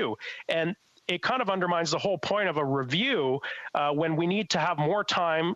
This is a radical departure from where we have been as a country, and we need to have time to experience this and to come to a new understanding as a country. And we've just short-circuited that review, and we're pushing forward with this legislation. So in closing, I'm pleased that we brought these amendments forward. Mr. Speaker, I hope that we will give them their full consideration, and so that we can protect the lives of vulnerable people. Thank you, Mr. Speaker. Questions and comments. The Honourable Parliamentary Secretary to the Government House Leader. Thank you, Mr. Speaker. And to the member, there is no conspiracy here. Whether one wants to take into consideration the coronavirus, the court decision from the province of Quebec, are all important realities that we have to face. Mr. Speaker, the member made reference to the government ramming this legislation through. Need I remind the member that it's a minority government? That a minority government can't ram things through without working with other political parties. That you have Green Party, New Democrats, and Bloc, from what I understand, that are supporting the legislation. And I'm wondering if the member might want to provide his thoughts in regards to a majority being of more than one political party. Doesn't make it ramming. Member for Sturgeon River Parkland. Well, Mr. Speaker, it doesn't change the fact that a bill that is dealing with an issue as important as the life and death of Canadians and changing the criminal code, regardless of other parties supporting it or not in a minority parliament, the fact that we had 5 meetings, the majority of those meetings with officials and with people who are, have an interest in getting this legislation passed, while only having relatively few meetings for people who are raising concerns about this bill, yes, it absolutely is being rammed through. If the government hadn't prorogued the summer, perhaps we would have had more time to thoughtfully consider this legislation and to put forward some real common sense amendments. Thank you, Mr. Speaker. By video conference, the Honourable Member for Rosemont-la-Petite-Patrie. Thank you very much, Mr. Speaker. I'd like to thank my colleague for his speech. I think it's important to place this debate in the framework of the fact that the Supreme Court rejected the previous legislation, the previous bill, saying that it did not ultimately recognize certain rights, that it violated certain rights. And there have been 2 extensions to pass fresh legislation. I think there is an obligation to listen to and respect the Supreme Court. And it's also important to have legislation that enables people to die with dignity and avoid unnecessary suffering. Isn't that an objective we should support? Member for Sturgeon River Parkland. Well, Mr. Speaker, thank the member for his question. I think he's mistaken. This bill was never taken to the Supreme Court of Canada. They have not had an opportunity to weigh in on this because the government chose not to appeal this decision and defend their own legislation that they had just passed a few years earlier with broad support from many parties in this House of Commons. And, Parliament made a statement and it passed a law, and to allow it to be overturned so fundamentally in just a period of a few short years I think it really just shows that the momentum on this being pushed, for further removals of safeguards by this government, it's shocking. And, of course, we want to do things to stand up for, the dignity and autonomy of individuals, but that cannot come at the expense of vulnerable people and the disabled communities and others who have concerns over this legislation. Questions and comments? The Honourable Member for Sarnia-Lambton. Mr. Speaker, and I'd like to thank my colleague for an excellent speech. I share his concern about the government choosing not to do the 5-year review, because that review was supposed to show whether or not people were following the first rules that were put in place, and there are many anecdotal stories about where those rules were not followed. And so to then further remove the safeguards is quite troubling. And I would ask the member if he has heard of anecdotal stories in his riding where the rules were not followed, and that would emphasize the need for this 5-year review before going further. The Honourable Member for Sturgeon River Parkland. Well, I want to thank my honourable colleague, and I want to recognize her for her great work on fighting for better palliative care access for Canadians. This COVID pandemic has just shown us how important it is to ensure that our seniors and those with disabilities who are living in extended care homes are properly treated and properly cared for. We shouldn't have a situation where the treatment is so limited that people are choosing medical assistance and dying as an alternative to health care. And Mr. Speaker, I know that the 5-year review is going to happen, but my concern is that we did not wait and we did not give more time to study this legislation before moving forward with such a fundamental rewrite of our understanding of this legislation. Thank you, Mr. Speaker. Resuming debate, the Honourable Member for Pitt Meadows, Maple Ridge. Thank you, Mr. Speaker. I'd like to talk about a constituent of mine, Linda. It's not her real name to protect her identity. We, as members of Parliament, are constantly dealing with people facing different situations. I know I've told my staff the number one priority that we have is to help our constituents. That's the first thing, whatever they're facing. And so she called my office. She was in distress. Linda was dying of stage 4 cancer. It was all throughout her body, and she was in hospice, and she was distressed. And the reason being is because she was trying to allow her daughter, who was the sole beneficiary, to be able to be a co-signer on one of her accounts. But she had a situation with the manager, the bank manager, who told her that unless she came to the bank, this couldn't be done. And she explained to him that she was unable to walk. She was unable to get out of bed being in hospice. So she phoned. She was just really shaken up, talked to my staff. And so I phoned the bank manager and got the same response from him, and I was quite surprised. And looked for ways to, how can we push this forward? Talked to other banks. They said yes, they would make ways to be able for her to sign. And so we dealt with had conversations with the bank, the head office. That wasn't going anywhere too fast. Finally talked to their government ombudsperson. And so finally, after many conversations, both by myself, my staff, Linda, a lot of struggles, they made a way for her to be able to sign this form. And it was a terrible way for her to finish off her life. But she did it because she wanted to make a difference and to obviously help her own family, but also for people in similar ordeal. But she won before she succumbed to cancer. And the reason I'm mentioning this is because I believe that in smaller and bigger ways, that right until our very last breath, we can make a positive contribution, we can make a difference for our family and be an inspiration to others. I just think of my father who died just a few years ago. He was such an example to us as a family. We were with him before he passed in unconsciousness. And, he, in spite of his pain, he was thinking about us. He wanted to know how we're doing. He didn't want to talk about himself, wanted to talk about others. It just surprised me, and the fact that he was able to make that difference. And I don't want to come across as judgmental in talking here about moving to assisted suicide, MAID, because I know people. I have extended family that have chosen assisted dying, and before COVID, many of them would have their family to say their last goodbyes, 16,000 people have made this decision, Mr. Speaker. Twice as many people dying through euthanasia than currently die through car accidents. And this is just skyrocketing.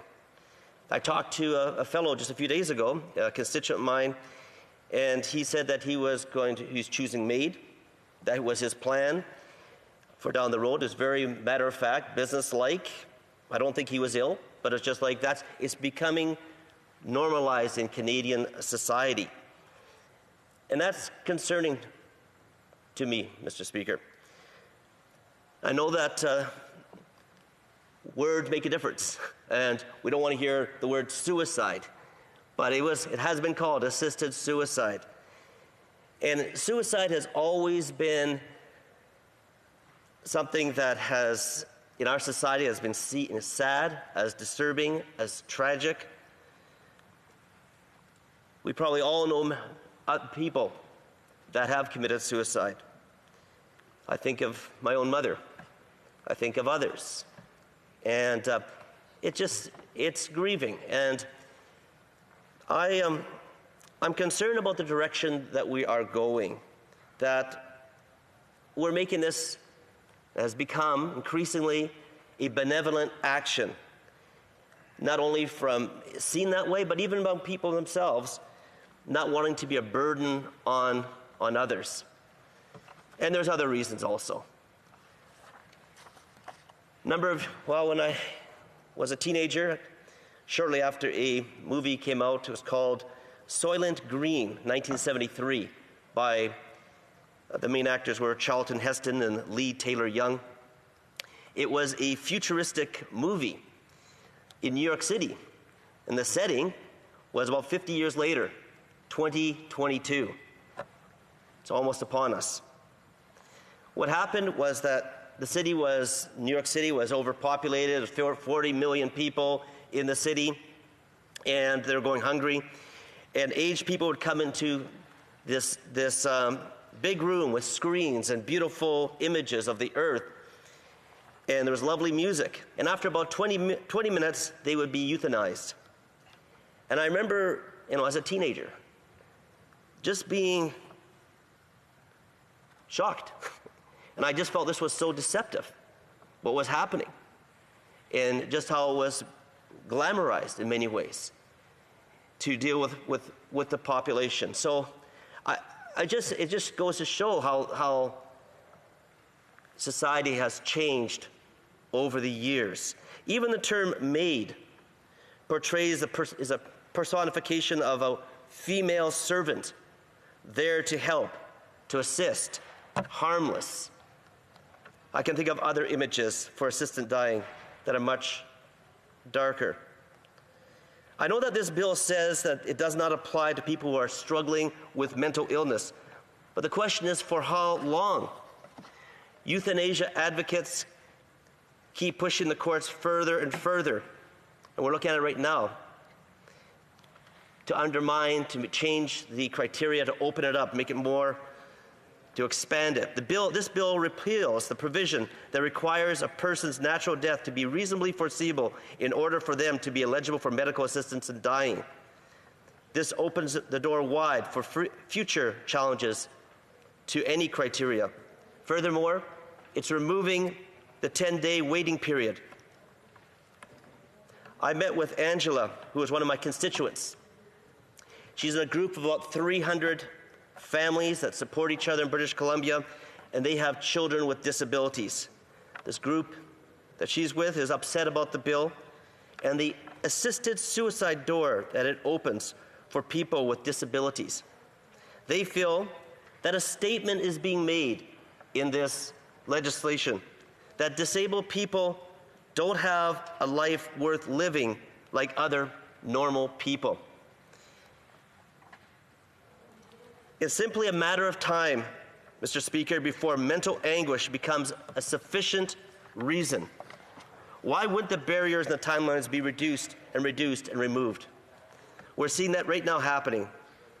How many people have gone through great mental anguish and depression, mental illness, that have led to them choosing suicide? I think of a Filipino nanny years ago. She was absolutely distraught. Why? She was a wonderful person. What had happened? She had a fender bender with her boss's vehicle. What did she do? She committed suicide. And I'm very concerned about, perhaps not this direction, but in the direction that it is going. And I think of even myself and challenges that I had years ago with in my early 20s of facing just a very dark period and a very painful period and suicidal thoughts going right there. And it almost seemed very appealing in some ways. I never attempted, but I understood that. And I came through that time through the help of doctor, of my faith, and of a woman who later became my wife, Marlene. And so I feel that as a society just to come around, and so that to come around to bring those supports, I think that's essential, Mr. Speaker, and to look at this and other ways to support people going through these challenges and give them strength. And I haven't had the opportunity here to talk about palliative care. I will maybe in the questions, and just allow the members here to ask a few questions now. Questions and comments. Question commentaire. The honourable member for Hamilton East, Stoney Creek. Thanks, Mr. Speaker, and I appreciate the very personal comments, my friend across the way. I'm just wondering, though, with statistically that 7,000 Canadians, I believe that's roughly the number, have chosen assisted dying, whether he is completely against the notion or does see some value in continuing to try to perfect the legislation. Through you, Mr. Speaker.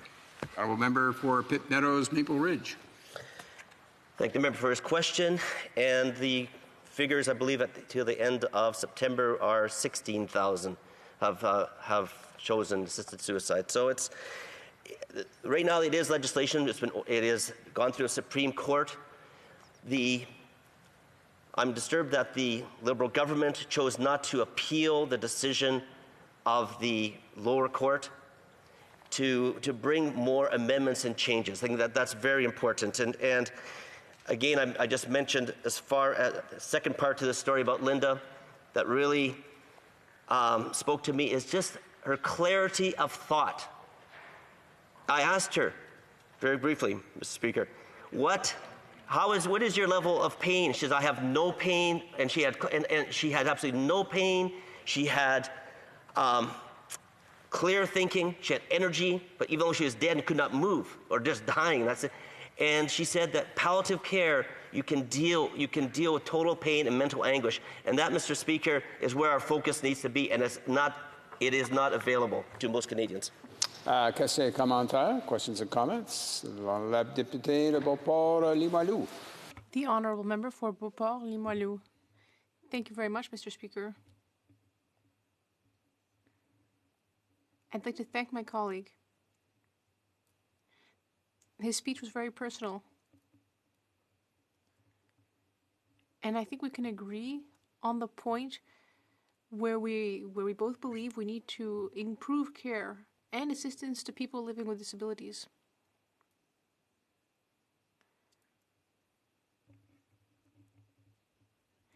That is extremely important and often underestimated.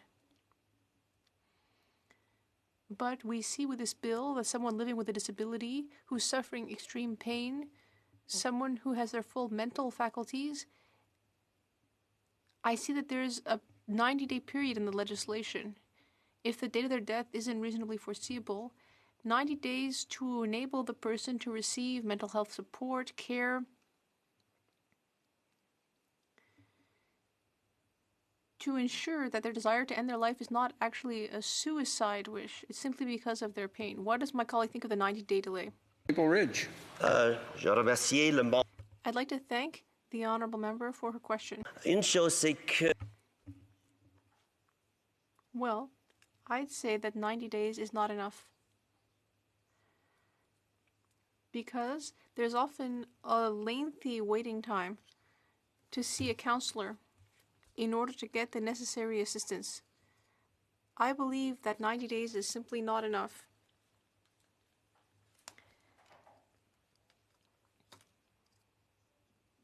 I think our message as a society should be, we are there to help you no matter what your situation, whether you have a disability or regardless of the situation, you can contribute to our society and our country. Thank you. The honourable member for Battleford Lloydminster. Thank you, Mr. Speaker, and I want to thank my colleague for his passionate speech, but also for sharing vulnerabilities of past life experience. I think that we can't forget that these are real people we're talking about. In my past line of work, I had the opportunity and was blessed to work with palliative care patients in a hospital setting and realized and experienced how healing with reconciliation amongst broken families that process can be, even though it's very sad. I'm just wondering if the member could elaborate a little bit on palliative care and the importance of that and hospice care. Thank you. Well, member for Pitt Meadows, Maple Ridge. Yeah, and I just want to recognize those that are the medical profession and volunteers in palliative care and in hospices. They make such a difference in the lives and the families of others. And that's something that I feel needs to be there. It concerns me that MAID is in the Health Care Act, which guarantees public funding and access for all. And yet, palliative care is not available. It's only available to about a third of the population of Canada. I think that's very disturbing. And I talked with a doctor, a palliative doctor, that said to me, you know, we can control totally as far as the level of pain and even the mental anguish. If they're anxious, totally under control. And I think people need to do that. I think a lot of people are afraid of the pain and the suffering that goes with it. That can be totally under control under palliative care. Thank you. Resuming debate, the honourable member for Northumberland, Peterborough South. Thank you, Mr. Speaker. And today I have the privilege of speaking to Bill C-7, an act to amend the Criminal Code, Medical Assistance in Dying. This bill represents a substantial change, and given the limited time, the fact we're in a minority parliament, and the fact that we're going to have a fulsome review, I would have expected perhaps a more targeted approach, one that directly affected the Truchon decision, so that we could get this passed quickly and move forward with the Truchon decision reflecting the legislation. However, the government, like I said, has taken a very different approach. For all MAID patients, the government legislation has made two major changes. One is, of course, in accordance with the Truchon decision, the reasonable foreseeability of natural death test is removed. And because of that, there has also been a global inclusion of a protection for individuals with mental health. A very limited exclusion, though, I might add. When we look at that, so what changes have been made for where death is not reasonably foreseeable? We're on two tracks. One is where death is reasonably foreseeable and where it's not. Where death is not reasonably foreseeable, a couple of additional precautions or safeguards have been put in. One is that one of two practitioners must have knowledge of the underlying concern or ailment. One might say that would be a good safeguard for all for all of those who wanted MAID or medical assistance in dying. The second is a minimum 90-day period. And as I've heard much discussion of this and have had my own experience, I know many members across the way and on our side have experience with medical practitioners. These are individuals who are in demand, and often these resources and supports are difficult to get. So getting these type of supports to rally around people who may be contemplating MAID and who may in time decide not to opt for it will be challenging, there's no doubt. And in fact, I wonder aloud whether this might eventually be a reason why the Supreme Court may strike this law down. When it comes down to whether death is reasonably foreseeable, this is sort of an inexplicable reason why the government has included these various reductions and safeguards. They may very well be worthwhile amendments. They might be actually great ideas, but now is not the time. We are due for a fulsome review of the complete legislation. So they've removed the 2 witnesses to 1, removed the 10-day period. Practitioners now can provide MAID on the basis of prior consent. No longer is a final consent required. So when you're making perhaps the most important decision of your life, literally life or death, your consent is no longer required. Which, once again, we may be able to debate this, and that's what this House is for. And I would call upon all members, let's have a fulsome debate, and let's have these discussions, let's have a full parliamentary review. Let's dig a little bit deeper on what it is to go through this legislation for those who are contemplating MAID, but death is not reasonably foreseeable.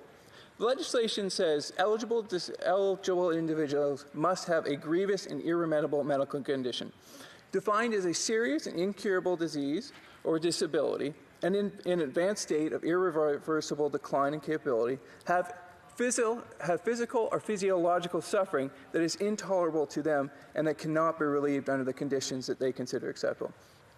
So to paraphrase, eligibility requires an individual to have a progressive ailment where they are suffering pain, either mental or physical. Please remember, this is absolutely critical. There are areas in this legislation where someone can access MAID strictly based on mental suffering alone, and I will elaborate. But before I go any further, I just want to remind everyone, and I know we have a great sense of this with the many great women and men in this chamber, but as Mahatma Gandhi said, the true measure of any society, of any legislation, I might add, can be found in how it treats its most vulnerable members. As a parliamentarian and as a human being, I take these words very seriously. It is our shared and our sacrosanct responsibility to the most vulnerable in our community to make sure that we are always there. To those who are struggling in our community, we have a commitment to them above all else to bring them back up, bring them back to the light. As Frank Stevens said, noted author, noted disability advocate, people with disabilities' lives are worth living. And I repeat, people with disabilities' lives are worth living.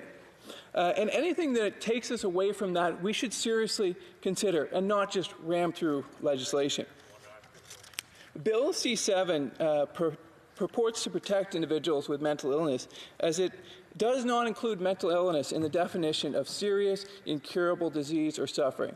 The effect of this provision is to prevent people who are battling mental illness and who may be in a horrible yet temporary situation, that we can bridge them to another day. And I think most Canadians would agree with that. The challenges with this legislation is that if an individual has a pre-existing condition or a disability, they are not afforded the same protection. To be clear, if you have a disability and you are suffering through mental illness, if you will have access to MAID. If, in fact, you do not have disability, you will not have access. That, Mr. Speaker, is by its very definition discrimination. And this sends a dangerous, dangerous signal to persons with disabilities that their lives are not worth as much as others.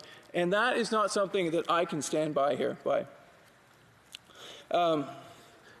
So I would like to say to all those people, all those persons with disability out there right now, your life is worth living and I will fight for you. Moving on, moving to the next part of the legislation. So folks with reasonable expectation of death and so with those individuals, for whatever reason, even though not relevant to the Truchon decision, a series of safeguards were taken off the table.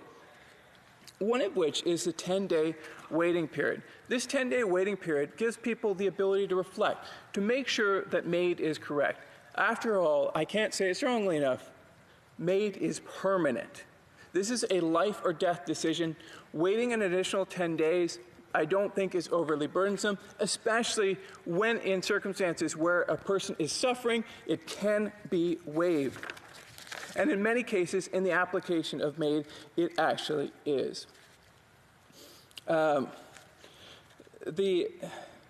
Another significant application, safeguard that has been removed, is the requirement of final consent.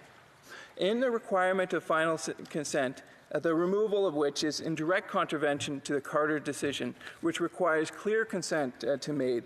By removing this consent, it creates uncertainty. Once again, a safeguard, absolutely nothing to do with Truchon decision, has been removed. This is a significant change in the law that should have been included in the more fulsome review. To be fair, the legislation does allow an individual to void MAID on the day of their procedure. However, their consent is not required, which changes the entire onus of the decision. Instead of the doctor having to approach the individual has to seek out and have consent. And as many of you have had the experience, myself included, when someone is in the later stages or in a difficult situation, can be difficult for them. I would just like, for example, here, does this mean, if we look across everyone, does this mean everyone goodbye, or does this mean stop? The way that this legislation is framed, we're putting physicians in very difficult situations.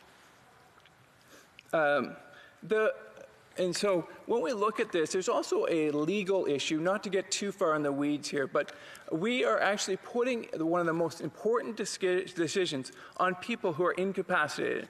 It is trite law that you have to have capacity in order to make decisions. In this law, we are actually giving to people who are incapacitated, knowingly incapacitated, the decision to make the most important decision of their life, literally life or death, while they are incapacitated. This is against all law and doesn't really make a ton of sense if you figure it out. But then overall, we need to look at the framework, and my learned colleague talked about this as well. When we look at making the decision, these decisions are not just made in a vacuum. These decisions are made with respect to the entire approach. We need to look at the medical system, a medical system now that even because of COVID-19, even more so, is strained. How are we going to get these resources?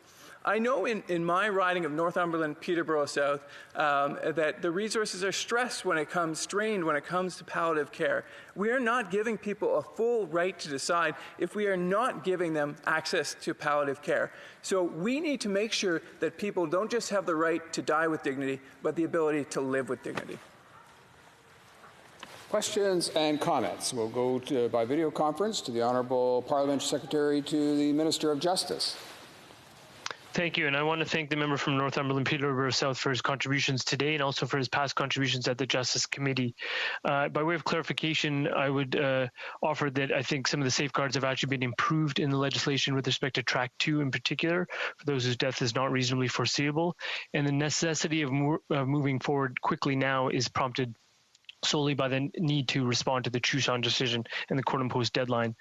A lot of discussion has been taken place today at committee and on Friday with respect to persons with disability and how do we ensure that their rights are being protected. And I just want to remind members of this House that in the Truchon decision, Mr. Truchon and Madame Gladue themselves were persons with disability. And what the court actually said, taking right on this issue about discrimination, is that they said if we deny the ability to make decisions about one's body, including the timing of one's passing, then we are actually denying the autonomy and competence of those persons who are disabled themselves. And therefore, the old status quo was violating the charter rights of those individuals. I was wondering if the member opposite would want to comment on that finding in the Truchon case. Member for Northumberland, Peterborough South. Thank you very much, and I have to say the member is always extremely well thought out in his arguments, and I think all of this debate has been extremely respectful. But what I would say to him is that right now this bill does discriminate. If in fact you have a person with disability and they are dealing with a mental health issue such as depression, they will have access to MAID. Whereas a person without disability will not have access to it. That is discrimination, and that is wrong, and I will always stand up to fight for the most vulnerable, including persons with disabilities. Questions and comments? Questions et commentaires? Encore par... Again, by video conference, the Honourable Member for Sherwood Park, Fort Saskatchewan. Thank you, Mr. Speaker. I thank my colleague for his excellent speeches, as always. And just to invite a further response to some of the comments made by the parliamentary secretary, we know that this is a bill, a small part of which responds to a lower court decision, the Truchon decision, but many parts of it do not in any way respond to the Truchon decision. So what the government has done here is they've created an artificial time crunch by proposing to lump together all sorts of other complex aspects of this legal regime into a bill that is also responding to the Truchon decision. And if the government were serious about meeting these timelines, first of all, they wouldn't have prorogued Parliament, but secondly, they would have separated out the parts of this bill that do deal with the Truchon decision, and then all of these other issues. We're debating report stage amendments, all of which are totally compatible with past findings of all levels of courts. No court has raised issues with the 10-day reflection period, which can already have been waived. No court has raised concerns about the possibility of the 120-day period proposed in this amendment. So it's a bit of a sleight of hand. I think the member might agree for the government to use a court decision on the one hand, but then go in a completely different direction from that decision in many other aspects of the legislation. For Northumberland, Peterborough South. Thank you very much. And I mean, the Parliament, its very existence is to have important discussions and have respectful debates that are like this. And so we should be looking to get the expertise of a full review instead of trying to ram in things that were not part of the Truchon decision. In fact, I know that there are doctors who are members of Parliament. There are members of Parliament who are married to doctors, who have lots of great connections with our physicians across the country, and we should be bringing that into a fulsome discussion. We really just need to, this is not something that we can talk about too much. We have time for a very short question and response. Questions and comments? The Honourable Member for Provencher. Thank you, Mr. Speaker. I want to thank the member for a great speech. And, you know, it used to be we could see road signs, at least in my province anyway, it said speed kills. And it seems to me what this bill does is it actually picks up the speed on this thing. And that kills. What we need is proper restrictions, proper restraints, proper controls, and it seems that in the absence of the review, this bill goes too far, and I'm wondering if the member would like to comment a little further on that. Member for Northumberland, Peterborough South. Yes, thank you very much from the respected member. And like I said, this is a life or death measure. We are making important decisions, and so a little bit more discussion to make sure that we get this right, I think, is well merited. If this government wants to focus on speed, let's get the vaccines out today. Resuming debate, and again by video conference, the Honourable Member for Edmonton, Wetaskiwin. Well, thank you, Mr. Speaker, and it is a pleasure to be able to take part in this debate. I've listened carefully to the speeches, and very thankful for my colleagues who have had a lot to say on the protections, necessary protections for people with disabilities in this country, and I'm going to follow suit. But before I do that, I want to take the opportunity to wish my mother a happy 74th birthday. So it's my mom's 74th birthday today, and I can think of no person more worthy of recognition for her love and concern for the most vulnerable in our country. She has dedicated her life to making people's lives better at times when they need it. So happy birthday, Mom, and I love you. I'm going to start. I have a quote here that I want to start with from the Executive Vice President for Inclusion Canada, Krista Carr, because I think that it captures the conversation around disabilities perfectly. She said at committee, quote, "The lives of people with disabilities are as necessary to the integrity of the human family as any other dimension of humanity. And this threat to the lives of people with disabilities is a threat to us all." And so, Mr. Speaker, I'm very concerned. When I think back to times that I've heard Liberal ministers speak, particularly the Minister for Employment, Workforce Development, and Disability Inclusion, who I have a lot of time for, we've heard a lot of talk about a disability lens. And in fact, actually, during the election campaign back in October of 2019, an article ran on CTV under the headline, "Liberals vow to implement disability lens for all government policies if reelected." And the minister was quoted as saying, this is the next step to kind of systematically entrench disability inclusion into the way government does business, into the way government makes decisions. And so it is, I would say, intensely surprising and frustrating in the face of virtual unanimity from the disability community that this legislation gets it wrong. 72 disability organizations, including every one of the national disability organizations, writing a letter to the government saying so much. That this legislation needs to be rethought. And it's particularly troubling because there was no need to get here. This was driven by a decision at the court of one province. It could have been appealed to the Supreme Court to get further guidance and clarity. And of course, there was a 5-year review planned in the previous made legislation that would have been a practical, thoughtful way to move forward. And of course, we've had the opportunity over the last several months where that committee could have been struck and been doing its work over time. Unfortunately, what happened was Parliament was, for the most part, shuttered for the better part of 6 months. From the odd time sitting, to pass extensions and things that needed to be passed to keep going. But for the most part, we weren't sitting as a Parliament. And then, of course, for 6 weeks, everything was shut down because the government wanted to avoid scrutiny on the WE scandal. So we didn't have to be here because, of course, that time would have been valuable to call experts in a meaningful way and have them weigh in on this. I had the opportunity to fill in for one of the committee meetings, and it was quite frankly, a complete gong show as we raced to hear hurried testimony from people who are experts in the field weighing in on both sides of the equation.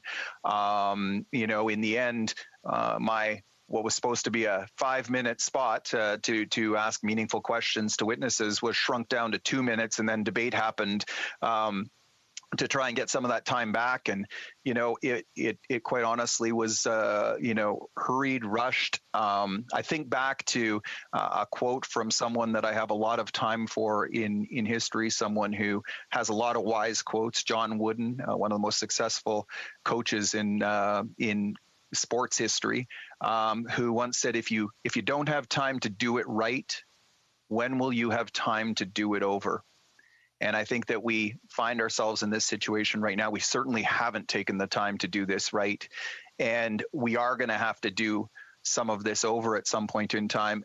But in the meantime, there are likely to be very troubling ramifications for those Canadians living with disabilities in this country. And I take a look. I talked about the community and all of the different things that the communities had to say. I just take a look at recent headlines in iPolitics. Equating assisted suicide with an equality right is a moral affront. That was Krista Carr. Michael Bach, Neil Belanger, and Catherine Frazee, who on November 23rd did a Hill Times article titled "Canada Doesn't Need a Shortcut to Medically Assisted Dying for People with Disabling Conditions." Gabrielle Peters, Dying for the Right to Live in Maclean's, and Trudeau Lemons and Leah Krakowitz-Broker, who wrote in CBC under the headline medical assistance in dying made legislation. It was, if I take a look at this, the headline to that one was why the federal government should rethink its new medical assistance in dying law. I'm going to focus a little bit particularly on this one because I think that they, from start to end, this piece gets it right. They start at one point, the first paragraph here, to meet the twice renewed deadline imposed by the Quebec Superior Court in the Truchon case, the federal government is trying to push its new medical assistance in dying bill through Parliament before year's end. Parliament should reject the key premise of this new legislation and ask government to go back to the drawing board and start again. And I believe it's not too late for that. And hopefully if members of the government don't get this right in our vote coming up, hopefully at least the Senate gets it right in their review. They go on to, talking about people with disabilities, they go on to say, the bill makes their dying easier than living. Rather than instilling hope and helping to build resilience by focusing on options for living, healthcare providers will now be asked to discuss an early death. It seems unconscionable for governments to prioritize state-financed MAID rather than putting resources into ensuring access to proper care and offering people a reasonable quality of life. In fact, expanding MAID is giving our healthcare system an all too easy way out. So, Mr. Speaker, very, very troubling words from the disability community, from experts across the country and across the range of disabilities, and yet being completely ignored by a government who has previously said that they would view everything through a disability lens. Now, Mr. Speaker, I spend my life, as many people know, a good part of my life speaking to university classes and folks around the world, teachers' conventions, whatever it might be, telling the story of my son, Jaden, who's 25 years old and has autism. He's nonverbal. And one of the things that we talk about all the time is the need to unlock potential, the skills and abilities that come with autism as opposed to just the challenges. And I note, and I'm closing here, I note my time going faster than I'd like, as it always does. But I note that one of the most common used words at committee by the ministers was the word suffering. They talk about suffering, ending suffering, having a mechanism, and the number of people suffering. I would note that sometimes when people are talking about people with disabilities, especially people who don't have a disability themselves and maybe don't have that life experience living with somebody who has disability, the tendency to think of them suffering. And in fact, the Prime Minister himself, when we were debating the Canadian Autism Partnership or the idea of a national autism strategy, in question period, in response to a question, referenced new tools and treatments for those suffering from autism. This mindset, Mr. Speaker, is problematic, because if you equate a mindset that thinks of people with disabilities automatically as suffering, as opposed to people who have skills and abilities that we need to invest in, that they can contribute to making life better for all of us, we're on a dangerous path when you combine it with the legislation that we're dealing with now and the way of thinking about disabilities in the way that we're thinking about them now. So, Mr. Speaker, I see my time is running short here, so I will conclude there, and I welcome any questions that colleagues may have. Questions and comments. And first we'll go to the Honourable Parliamentary Secretary to the Minister of Justice. So I thank the member from Edmonton, Wakaskowen, for his contributions today. I've had the occasion to actually travel overseas with him, and I also respect immensely his advocacy on behalf of autism in particular and on behalf of his son. I just point out a couple of points with respect to, I don't think some of the things that were outlined in his comments are mutually exclusive. You can have supports for palliative care, such as the $6 billion we put into home care. You can have supports for persons with disabilities, such as the Accessibility for Canadians with Disabilities Act that was legislated in the last Parliament. But I put to him the point that he raised, which is he talked about the Senate review. And we know that there is a differentiation of views amongst persons with disabilities about the approach being presented in this legislation. And the person who is sponsoring Bill C-7 in the Senate is herself a person with disabilities, Senator Chantal Petitclerc. And what she talked about, and I asked, and I'm curious about the member opposite's views on this, is that how do we get to the point where we are ensuring to provide supports to persons with disabilities and grant them all of the supports and the services that they correctly require, but also ensure that they have the ability to make decisions that are currently available to the rest of Canadian society, including able-bodied individuals. We'll have to leave it there. The Honourable Member for Edmonton, Wetaskiwin.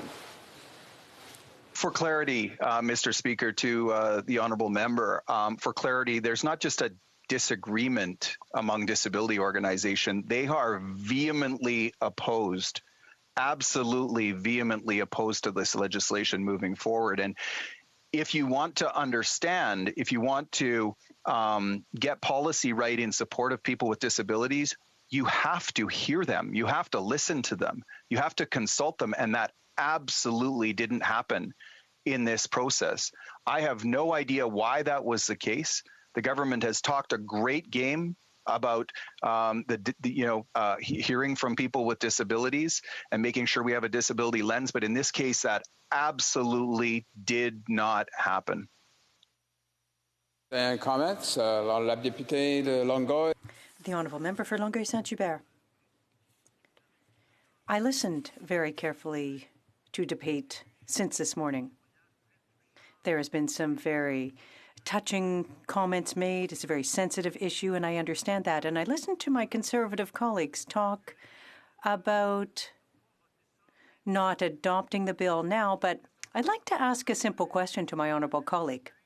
If this morning we had before us someone waiting for us to adopt this bill, to proceed with a very difficult process, who's waiting for a signal from the government on this to take action, what would my honourable colleague tell that person if he or she were here with us today? For Edmonton, Wetaskiwin. I would say that this is a very complicated issue, that there are strong opinions on all sides of this issue, that unfortunately the government took an approach that didn't consider all of those sides and all of those viewpoints, and that it is as important as it is to move forward for some people, it is equally important, or maybe more important, not to move forward with something that has the immense potential to have people in their lives who it would be a great tragedy if they did at this point. And in recognizing the importance of this, surely as a parliament, we could move forward both expeditiously, but also in a way that respects views from all sides, including views from the disability community. We have time just for a very short question response. Questions and comments. Questions and comments. The honourable member for Port Moody, Coquitlam. I think she was up there. There she goes. Okay. I'd like to thank my colleague for his very heartfelt speech.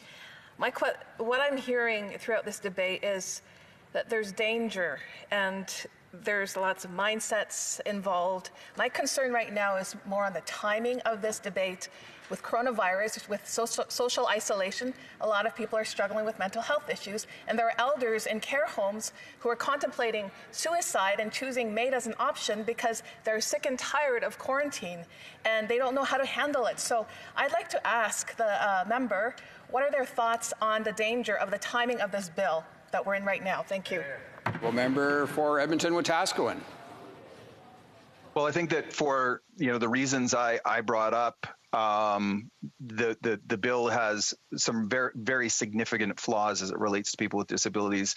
We're in a time during COVID right now where every one of those situations, every difficult circumstance is heightened, and all the more reason to tread cautiously as we go forward. And I really hope that when this bill gets to the Senate, that senators will treat their independence and their sober second thought very seriously and make sure that they get their approach right and make sure that the most vulnerable people in our society are listened to.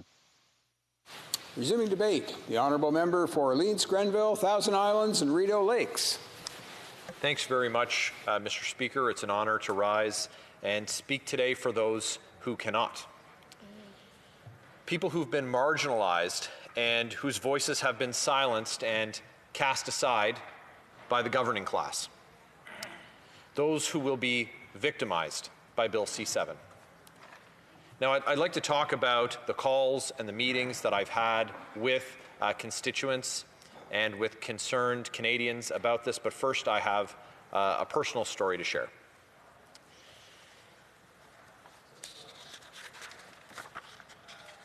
Last week, the nursing home in Arnprior completed their professional and compassionate care for an elderly family member of mine that's been in their care for the past few years. Now, Audrey gradually declined into dementia and experienced extreme fear and anxiety over the last few years. Yet in the final months of her life, knowing that death could come to her at any time, the staff, so the doctors, the nurses, the personal support workers, they continued to value her with the respect that every person deserves. They provided her with wonderful palliative care and ensured her comfort in making sure that all her physical needs were met. They acknowledged her spiritual life and ensured she received and had access to the presence of her family and prayerful support of clergy as well. Last week, after 96 years, Audrey peacefully passed to eternal life. Now, this is the kind of care that recognizes the intrinsic beauty, value, and dignity of the human person. It is the kind of care that should be the standard for every Canadian. Bill C-7 seeks to remove necessary safeguards that are meant to protect the vulnerable from euthanasia and expands access to euthanasia for those for whom death is not reasonably foreseeable. This bill is dangerous, and it will lead to countless early and tragic deaths. As I mentioned, I've received calls from and met with concerned Canadians, including members of my community and specifically members of the disabled community. And they have been pleading for changes to be made that will protect them when they are at their most vulnerable. We need to ensure that human dignity is the foundational block in which we make all decisions in this place. That the inherent value that each and every one of us have, regardless of disability or diagnosis, is enshrined, protected, and preserved. An inherent and inalienable value that we have because of our nature. So often today, it seems as though the concept of human nature is lost, but regardless of that, the fact remains that true dignity cannot be understood without the presupposition that people, by our very being, are bearers of value that must continuously be rediscovered and reaffirmed, not degraded, invented, or imposed in an arbitrary and subjective manner. Now, we've heard testimony from people, especially the disabled community, that are fearful for what this bill will mean for them in the future, that it both directly and indirectly lessens their inherent human dignity and human value.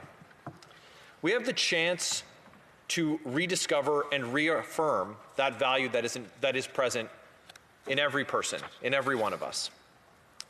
We have the chance to look at the preferential option for the vulnerable among us, and especially those that are vulnerable to this legislation. And of course, that option is to reaffirm the dignity of the human person. So often in the past, we've seen the outcomes of states and lawmakers that cast the dignity and value of the human person to the wayside. And let me tell you, the outcomes haven't been very good. That's why this foundational block is so important.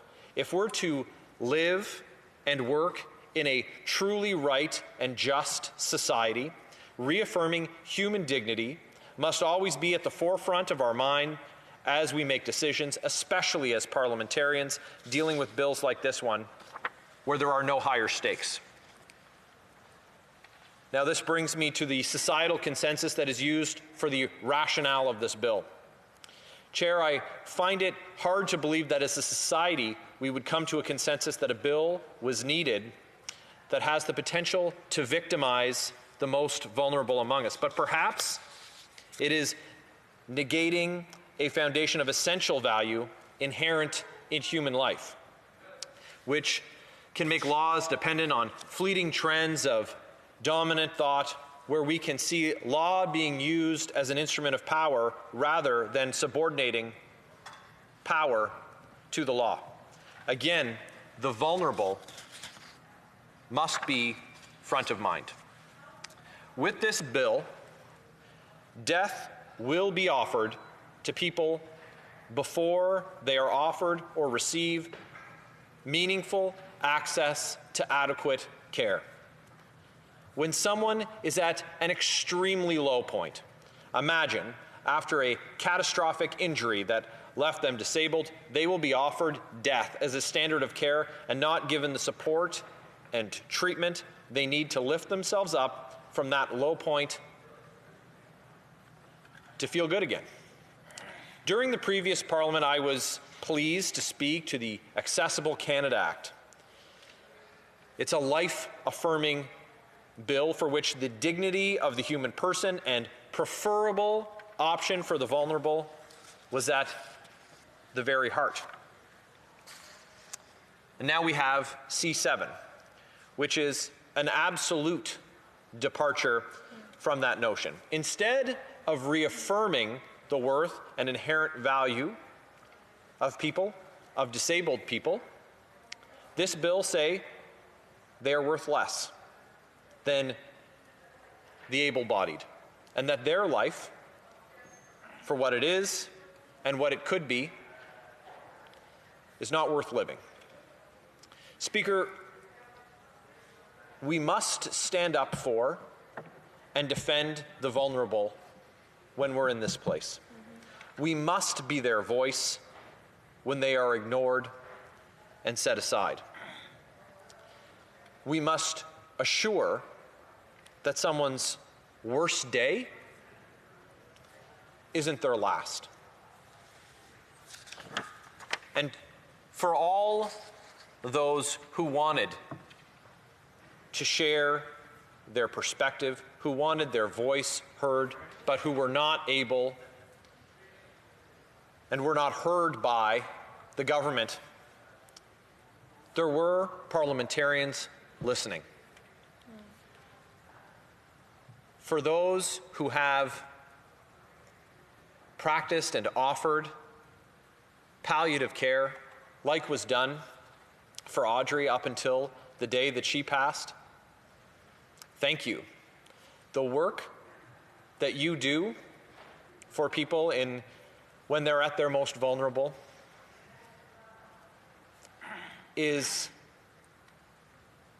so important to ensure that we as a society respect the value of people's lives until their natural death. So, Mr. Speaker, the government has made a habit of hastily putting legislation before this House. We have a court imposed deadline that we know they're seeking to meet, but this bill goes much farther than just satisfying what's been asked of them by the courts, and it does so needlessly. Speaker, it's not too late for the government to walk back from this dangerous and harmful bill. Questions and comments will go to the Honourable Parliament Secretary to the Minister of Justice. Thank you, and I thank the member from Leeds Grenville for his contribution today. I'll offer a clarification, then pose a question. The clarification is that I don't think it's accurate to construe this as an offer to provide made. What happens in the track 2 is that a written request is made. Then a 90-day assessment period takes place, and during the course of that 90-day assessment, both information about palliative care and counseling needs to be provided, and it needs to be considered before MAID is actually delivered. But the point I want to make is that a point that was made repeatedly by the courts about listening to persons with disabilities. The theme of the remarks is clear. The persons that were listened to in the court were two people with disabilities, Madame Truchon and Mr. Gladue. And also another vocal proponent for persons with disabilities, Mr. Stephen Fletcher, a former federal Conservative cabinet minister, who said it is condescending to not provide people with disabilities the same right under the same rules as everyone else to decide when their suffering has become intolerable. And he said that there is a huge range of disabling conditions, and no one, including disability rights groups, can decide for someone else what is tolerable. So I wondered if the member opposite could comment on the different perspectives amongst persons with disabilities about how we fulfill the duty to provide them with autonomy and the ability to give consent. Thank you. For Leeds, Grenville, Thousand Islands, and Rideau Lakes. Thank you, Speaker. The Parliamentary Secretary raised the issue of offering MAID. And in that initial period, access to palliative care is limited or not offered to many. Investing in palliative care, and we've heard that the government has made investments, but it's not enough. And I think that before there is established infrastructure and law that first puts death as the offer and the option, that we should invest and enshrine supports for care, compassion, and life. And palliative care should be the very first option for those facing death. Questions et observations? La députée de Beauport. Questions and comments. The Honourable Member for Beauport-Limoilou. Thank you very much, Mr. Speaker. I'd like to thank my colleague once again for his very personal speech. It was very touching.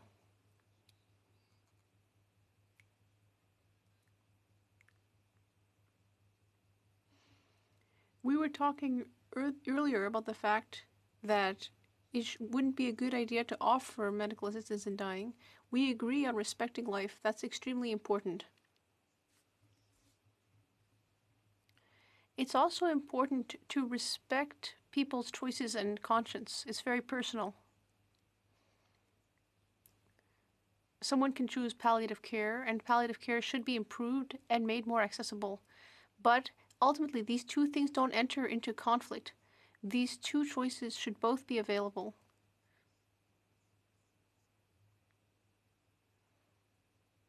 I would like to know if palliative care were truly available and whether it was high quality, would my colleague believe that medical assistance in dying should also be offered? The government has a an obligation to review their initial medical assistance in dying legislation, and will tell us that COVID-19 is the reason that those reviews were not completed prior to passing this legislation. But instead of just answering, first of all, instead of challenging the decision of the court, and then instead of only acting as far as the court had suggested, the government has gone much farther and done so without properly consulting with Canadians, with stakeholder groups. It's inadequate consultation, and we haven't heard the heart of Canadians on this issue.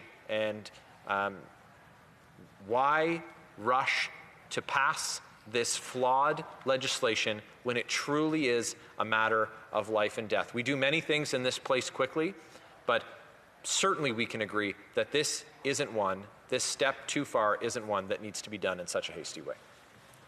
Resuming debate, the honourable member for Foothills. Thank you very much, Mr. Speaker. And this is a very personal issue for many of us in this House. There's no question. When this first was brought up to the previous Parliament, I held numerous open houses throughout my riding, and I had hundreds of people at each one of those sessions, more than I've had at any town hall or open house in my riding for any other issue.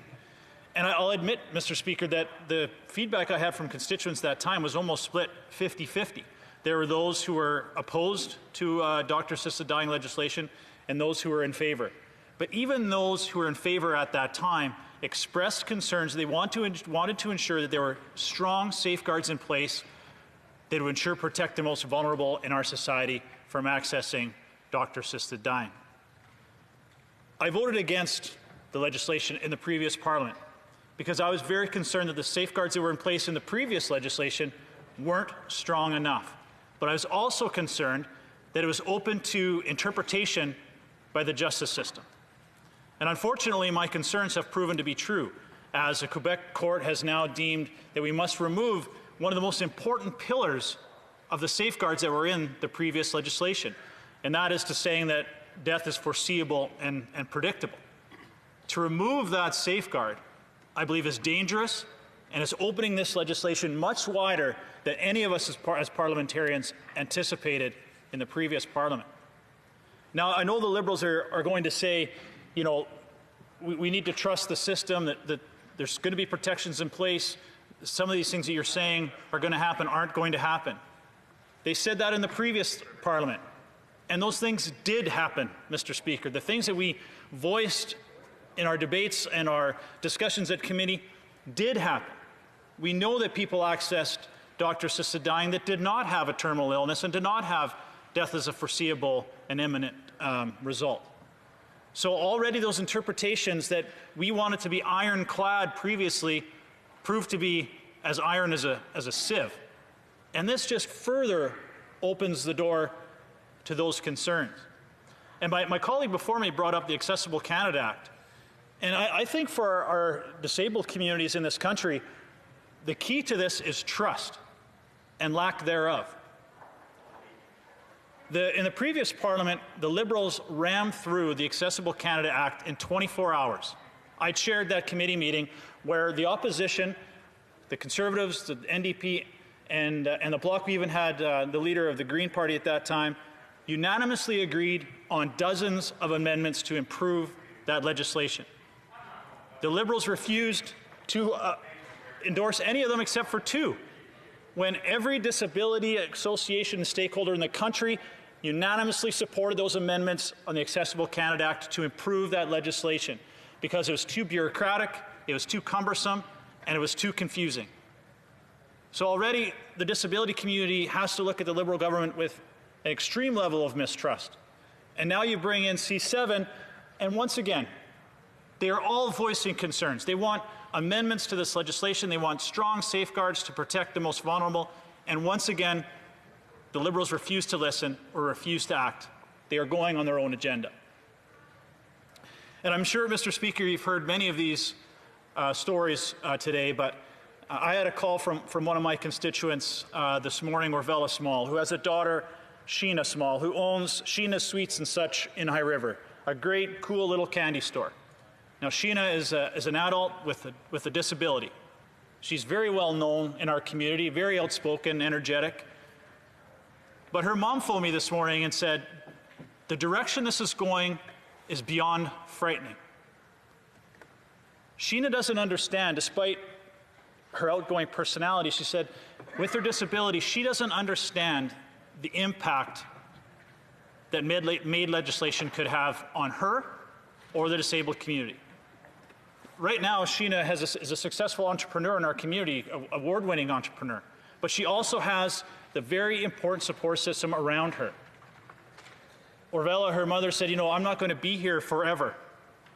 How can I know that whoever I entrust to take care of Sheena when I'm gone will have the same love and dedication for her that I do? How do I know that someone someday is going to decide that Sheena's life isn't worth living? And Sheena is not going to understand that she may or may not be pressured into accessing doctor-assisted dying. Can you imagine the feeling of a mother who now has to worry about the future of her daughter when she's no longer here to protect her? And she doesn't understand, or she doesn't trust that her daughter understands the implications of doctor-assisted dying. Her words to me this morning is, I can't believe the direction that this is going. And I am beyond words that the Liberal government isn't listening to the disabled community to improve this legislation.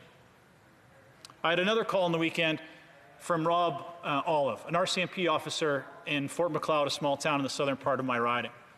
He has a son, Alex, 10 years old, who has AT, a very rare genetic disease.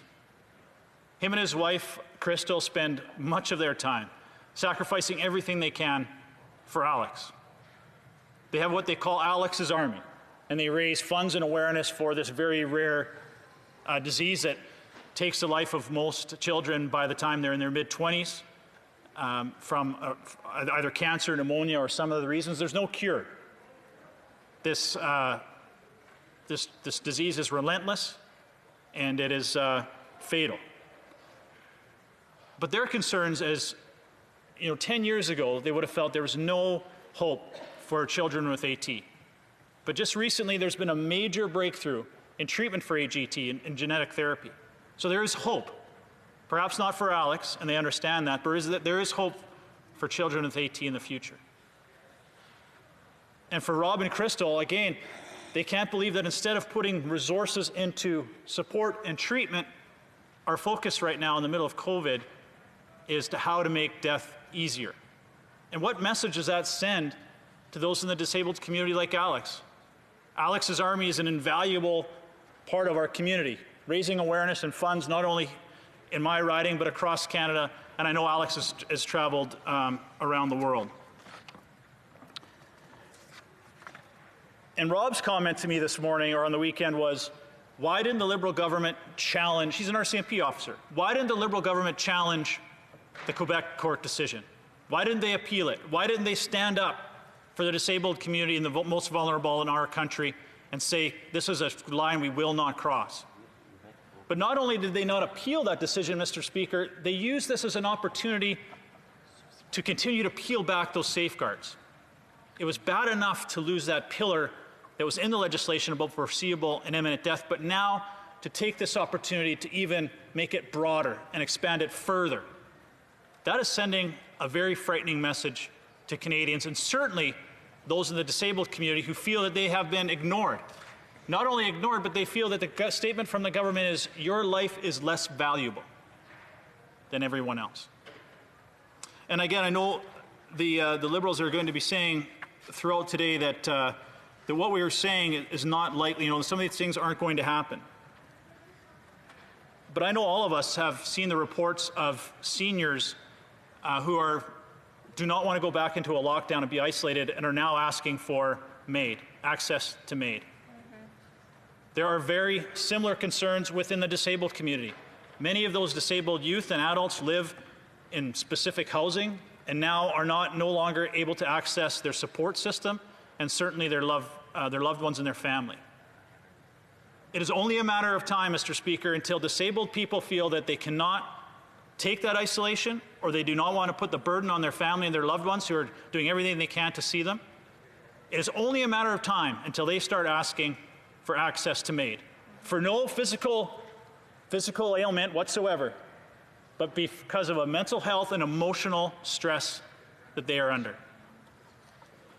This legislation, Mr. Speaker, was never meant for death to be put on an emotional decision. This legislation was intended to be on a physical, medical issue when death was imminent and foreseeable. We are so far from what that initially was. And Mr. Speaker, we must ensure that the language in MAID is ironclad to ensure the protection and the safety of our most vulnerable. This bill is far from achieving that, and in fact it is telling Canadians, especially the disabled, that life is easier dying than living. And I would like to conclude with this, Mr. Speaker. Rather than focusing on making death easier, why are we not focusing on help and healing and putting our efforts and resources into those supports like palliative care, mental health treatment, and ensuring that we have vaccines and rapid testing for COVID? Thank you very much, Mr. Speaker. Questions and comments. We'll go to the Honourable Parliament Secretary to the Minister of Justice. I thank the member for his contribution today, and I just point out that what has happened since the previous legislation was passed is that the average age of people that access MAID is 75 years old. That MAID is being accessed by 2% of the Canadian population, which is right in the middle of all jurisdictions around the world that allow MAID. And most importantly, there's no evidence of medical practitioners being prosecuted or disciplined for having coerced or encouraged this type of behavior. And the question I'll put to the member opposite is that he raised the specter of a mother passing and wondering what will happen with her disabled daughter and whether she would be forced into MAID by a different person. And I think that actually betrays what the legislation says, which is that if somebody is in track 2, they must make a written request, which starts a process of evaluation that takes no less than 90 days. If the member could comment on that safeguard and whether that's doing the work to protect the importance of making sure these decisions are made independently and after due consideration. Thank you. The Honourable Member for Foothills.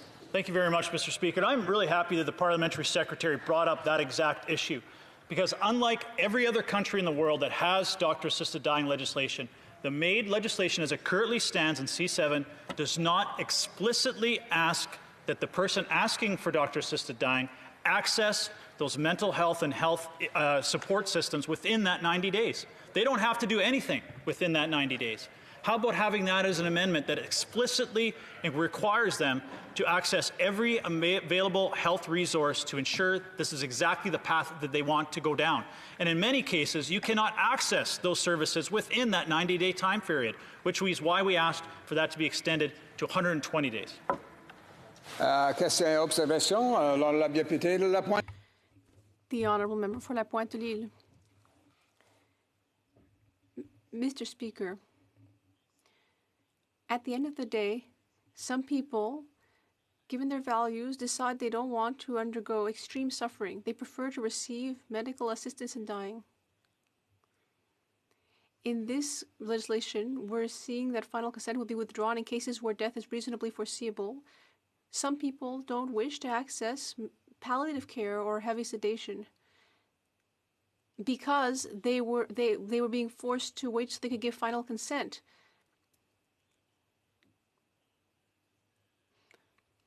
Then there are others who, because of their religious values, wish to live on as long as they can. And I feel that my colleague may be trying to impose his values on all Canadians. Now, this legislation does ensure that medical assistance in dying is not offered in cases of mental illness, but when it comes to those who have made the choice to not undergo extreme suffering, shouldn't those individuals be able to make their choice freely? Mr. Speaker, and I want to thank my colleague for his question, and I certainly understand that. But my job here is to speak on behalf of my constituents, and my constituents have been very clear. They do not support the direction that C7 is taking doctor-assisted dying in Canada. And I know he brought up the fact that it's not accessible to people with mental health issues. But we started at the beginning in the last Parliament that it's not going to be accessible to disabled. It's not going to be accessible to this and this and this. Well, now that has changed. And the Justice Minister, the Liberal Justice Minister, has also hinted that it will be or potentially could be available to people with mental health issues. So absolutely, I am doing everything I possibly can as a parliamentarian to speak to my constituents, to strengthen this legislation, to ensure there are safeguards in place, to protect the most vulnerable in our society, disabled Canadians, and those with mental health issues. There will actually be a minute left for questions and comments. The honourable member for Foothills when we next get back to debate on this motion. We'll now go to statements by members, déclaration de député, and the first one up is the honourable member for Kitchener-Conestoga. Thank you, Mr. Speaker. From the beginning of this pandemic, our government has been committed to supporting Canadians with emergency funding for businesses and families. In Kitchener-Conestoga, Food for Kids Waterloo Region received funding through the Emergency Fund to improve Canadian food security.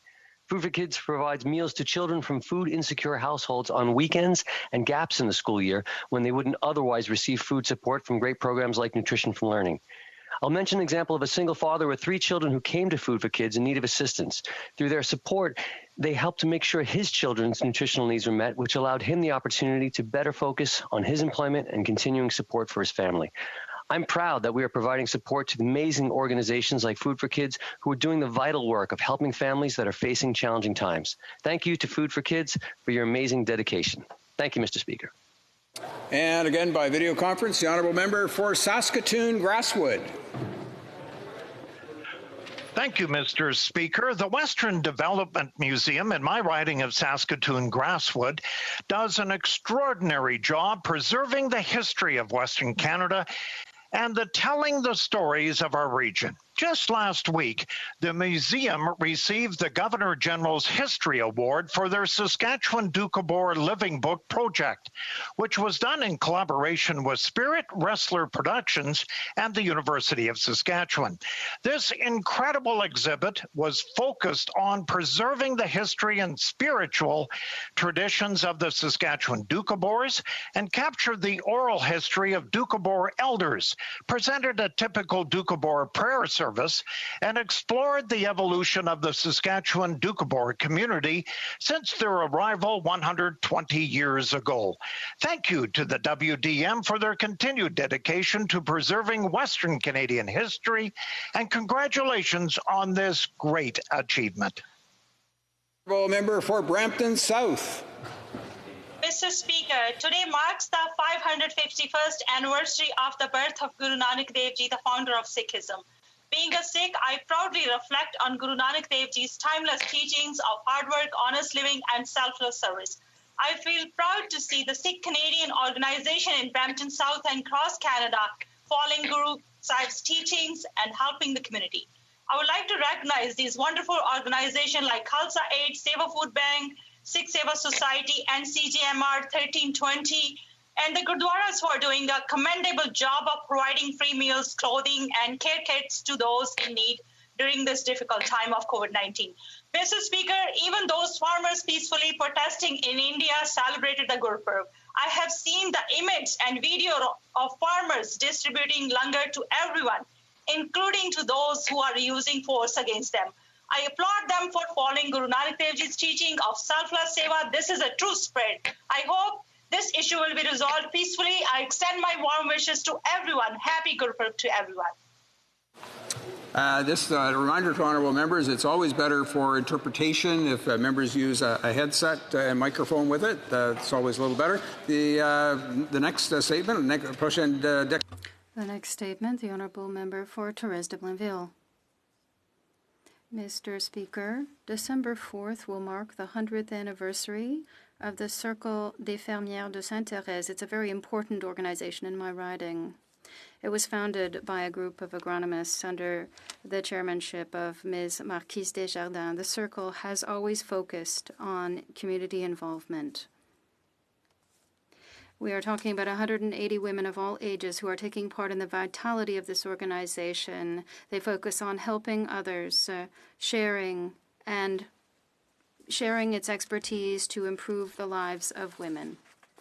Mr. Speaker, we want to highlight the work done by these extraordinary women and the commitment of Madame Laurel Joly, who is the president of the Circle of Women des Fermières de Sainte-Thérèse and the Board of Administration. Happy 100th anniversary to this organization. The honourable member for Northwest Territories.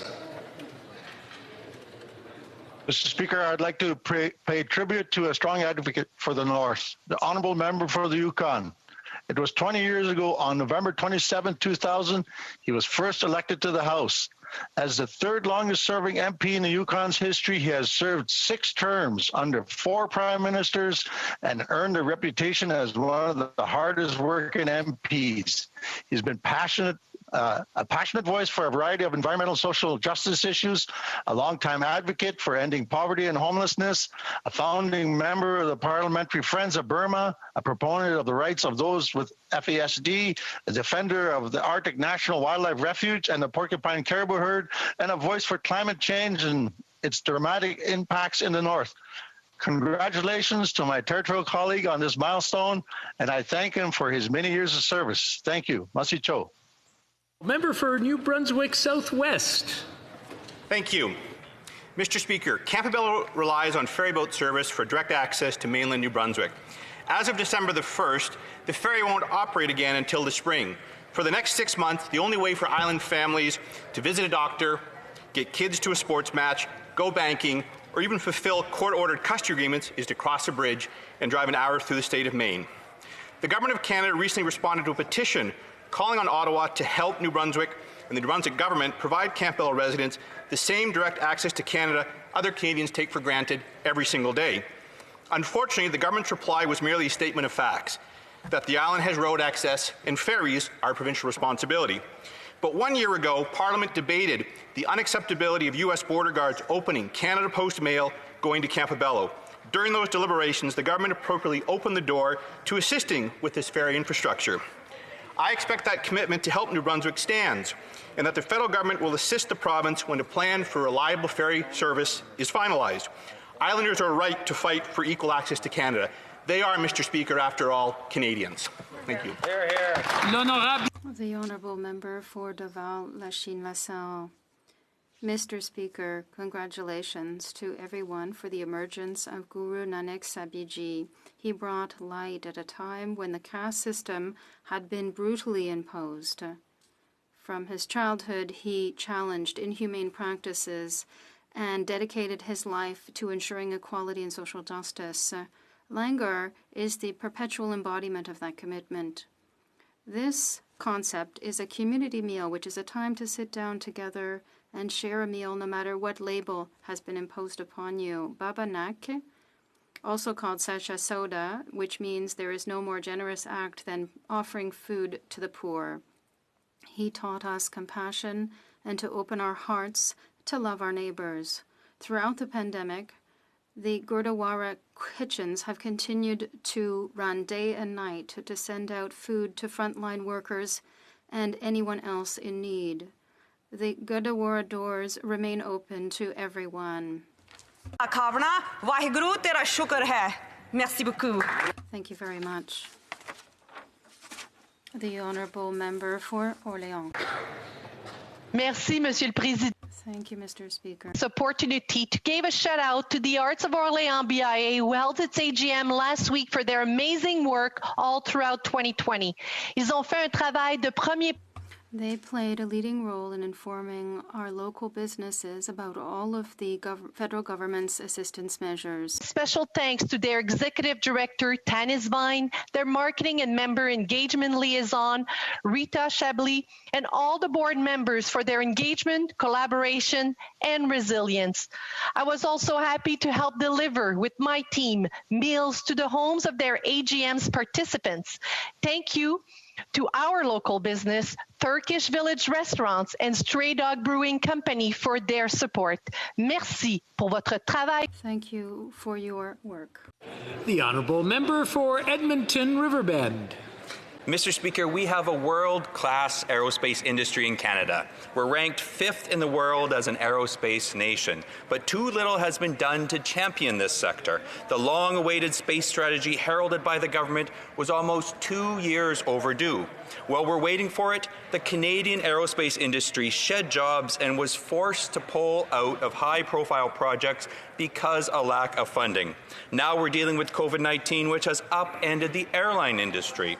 Canadians have been left without refunds for cancelled flights, thousands of jobs have been lost, and important air routes have been cancelled.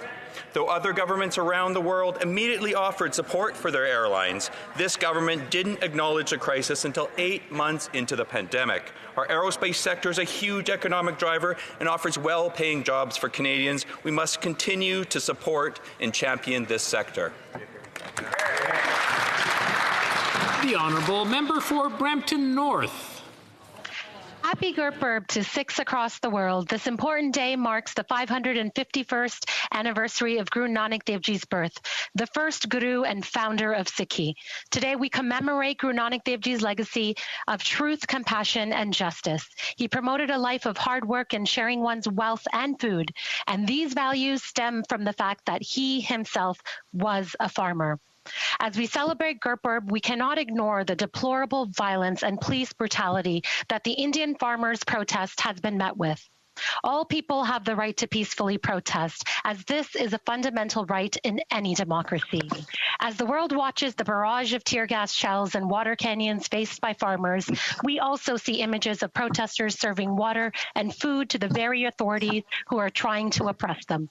Today, on Guru Nanak Dev Ji's birthday, I urge the Indian authorities to show compassion and respect to the women and men that feed the world. The Honourable Member for Edmonton Mill Woods. Gurpurb diyan lakh lakh badaiyan. Mr. Speaker, today is Guru Nanak Dev Ji's Gurpurb, meaning it is the birthday of the founder of the Sikh faith.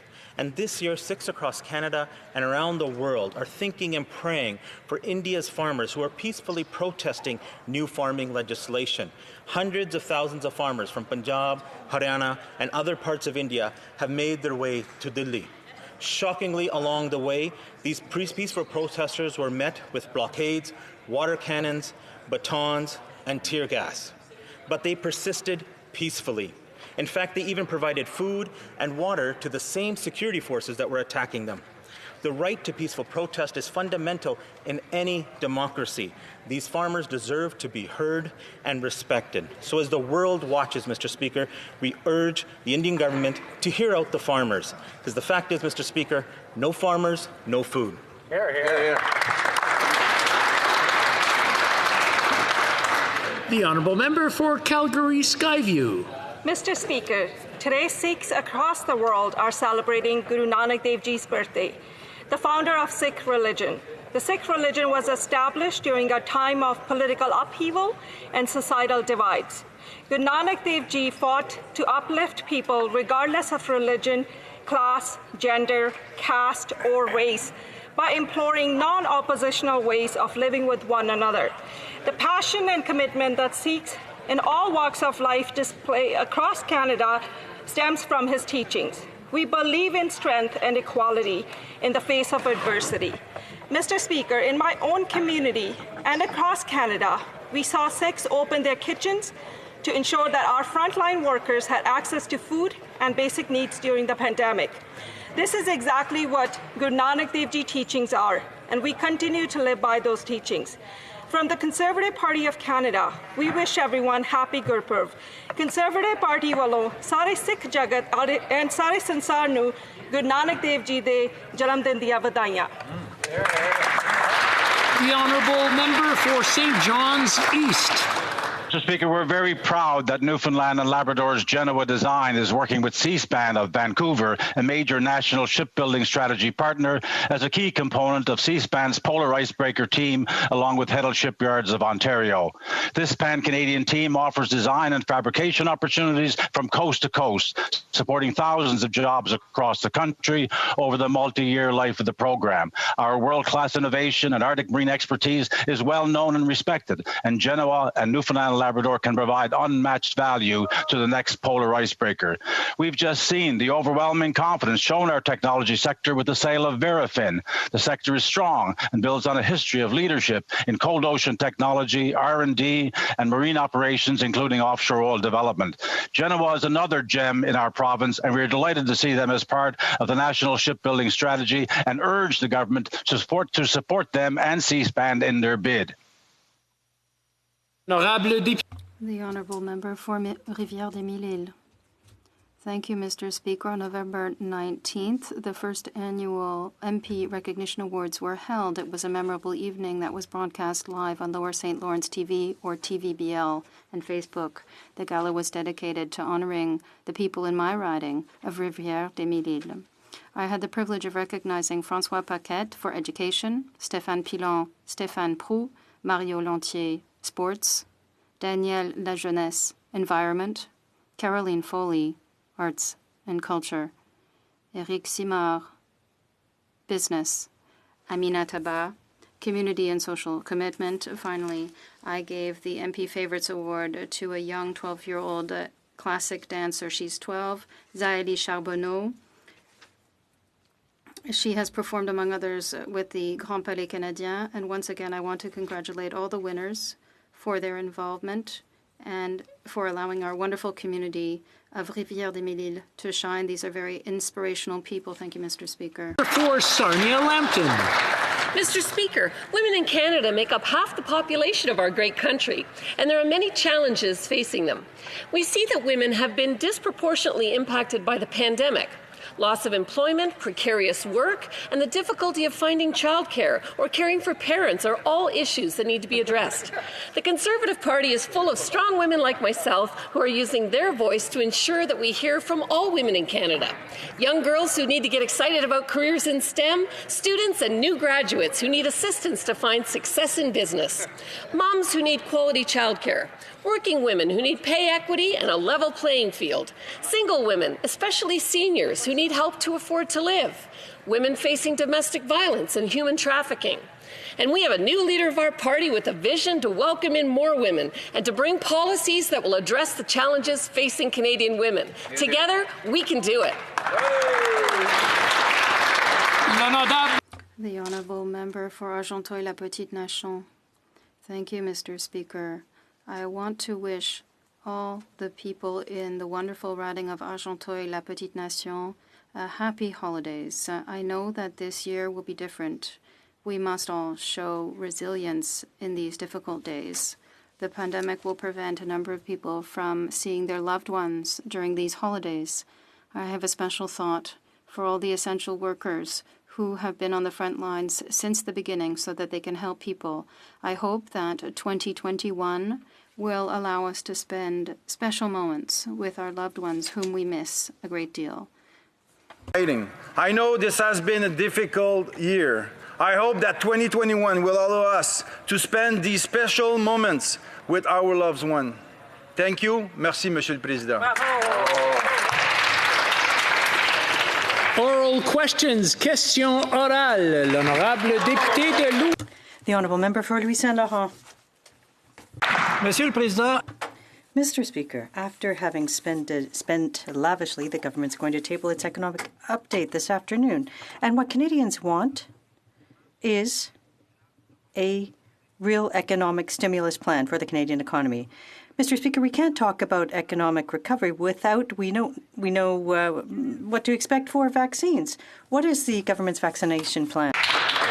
The Honourable Minister of Health. Well, Mr. Speaker, thank you so much for the great question. And I have to say, Canada has one of the best portfolios in the world. In fact, we have options on 7 highly promising vaccines, more doses per capita than any other country, 3 in regulatory approval. In fact, actually, I should say 4, Mr. Speaker, because, of course, Janssen just applied today. Mr. Speaker, even the CEO of Moderna has said that Canada placed its orders early and is in a really good position.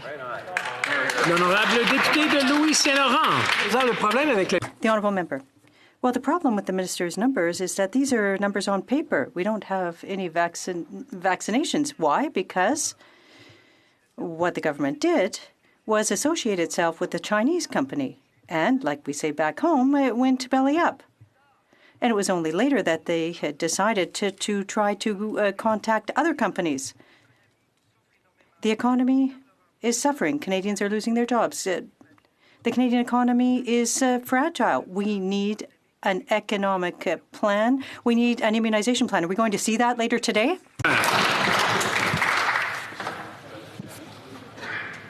Mr. Speaker, I'd like to highlight the fact that we have a plan. That plan is to pursue international vaccine candidates. We've done that very clearly from day one. We've also invested in Made in Canada solutions as well. AbCellera from Vancouver, Vital Intervac from Saskatoon, Variation Biotechnologies from Ottawa, Medicago from Quebec City. Un moment, s'il vous plaît. One moment, please. Un appel au règlement. A point of order. The Honourable Member for Manicouagan. Mr. Speaker, the interpreter has said that because of sound quality, it's impossible to interpret. Sound quality is not working out well. I want to remind the honourable members to wear their headsets that were provided by the House. The microphone on that headset really works well.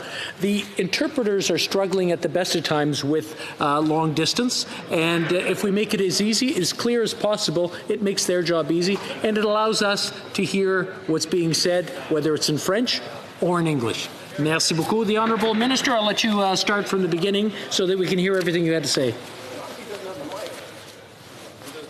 Thank you very much, Mr. Speaker. We have been absolutely clear that we have a plan to support Canadians. It's our Made in Canada initiative to support Made in Canada solutions. That is why we're proud to have invested in AbCellera from Vancouver, Vital Intervac from Saskatoon, Variation Biotechnologies from Ottawa, Medicago from Quebec City, and National Research Council Royalmount facility in Montreal, and Immunovaccine Technologies in Dartmouth.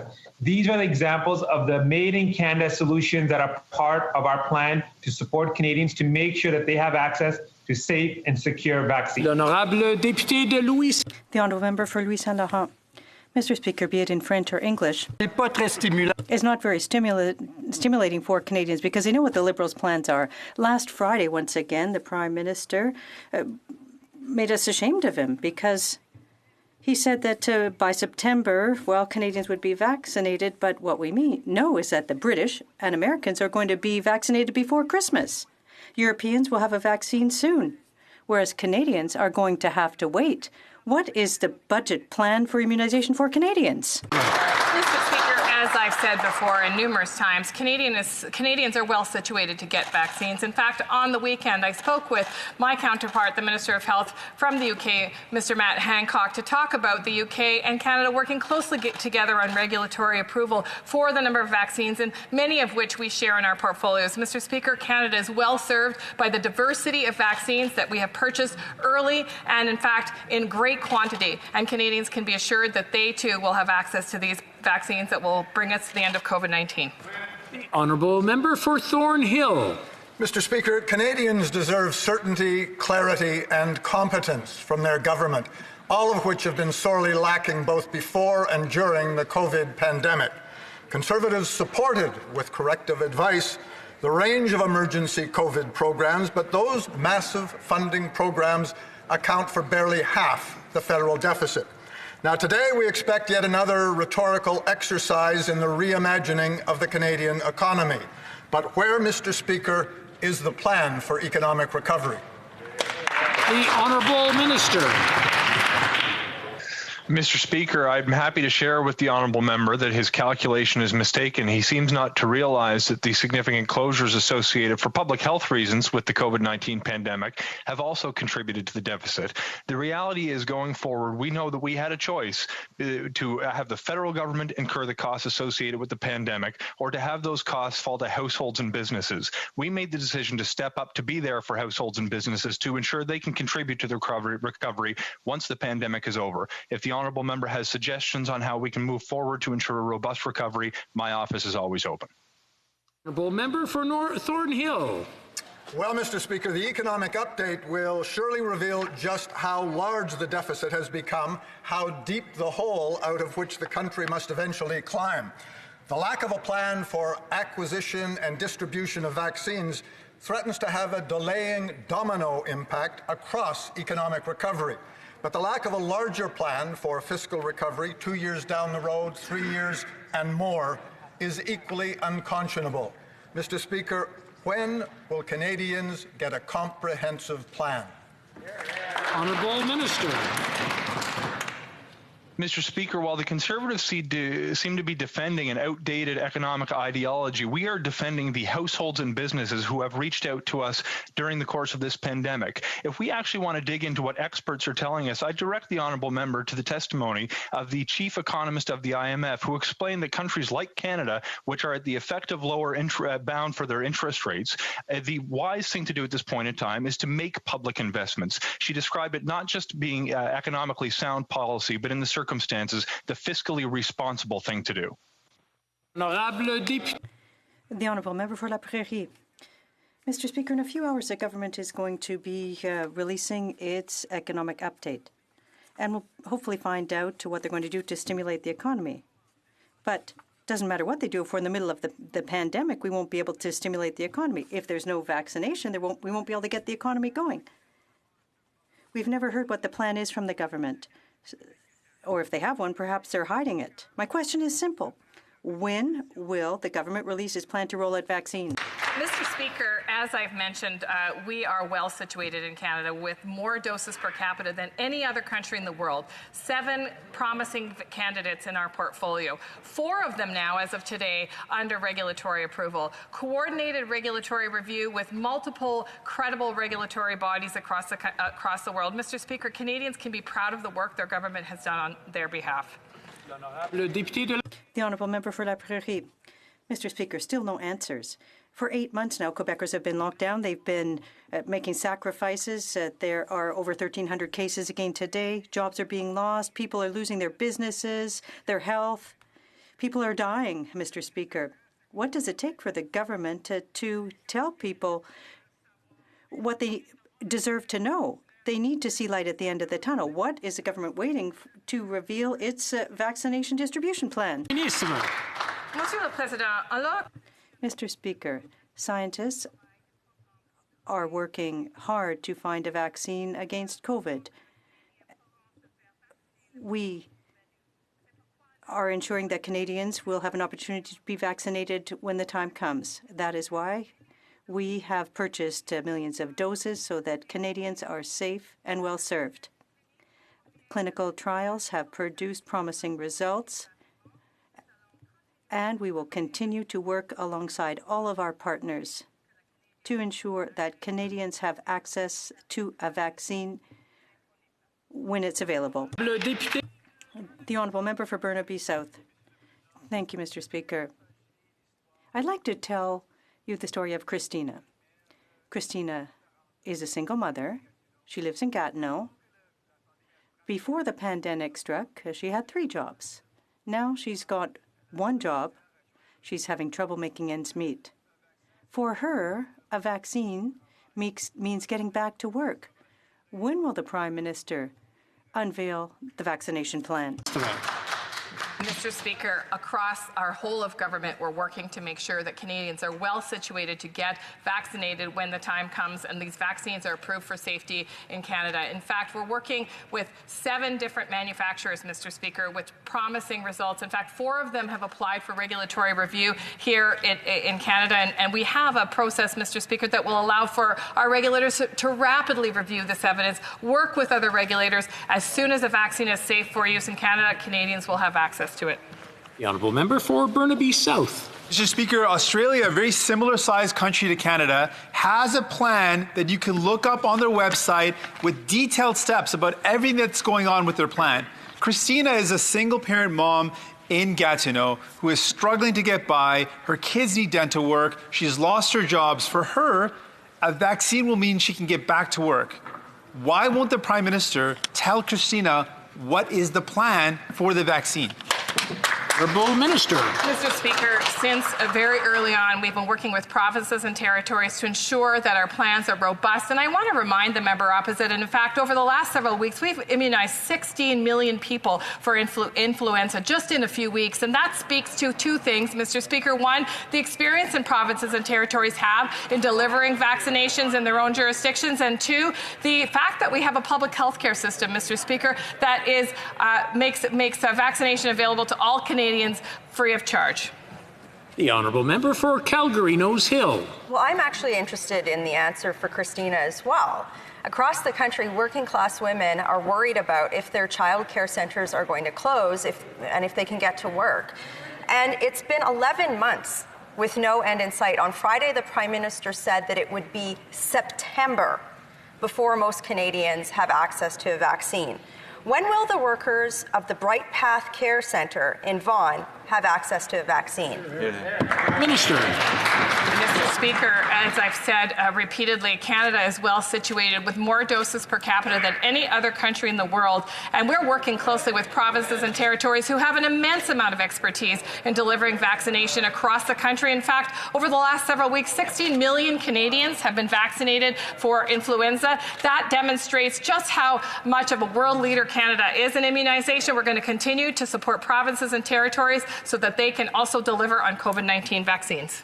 Member for Calgary Nose Hill. For 11 months, places of worship have cancelled in-person services to stop the spread of COVID, and they've complied with every rule. But now churches like Springs Church in Winnipeg are facing steep fines for allowing people to sit in their cars with their windows rolled up while their pastors are standing far away on a stage looking at RCMP cars while they're preaching their message. The Prime Minister said on Friday it would be September before most Canadians have access to a vaccine. Does the Prime Minister think it's appropriate for Canadians have to wait until September to have their charter rights to worship respected?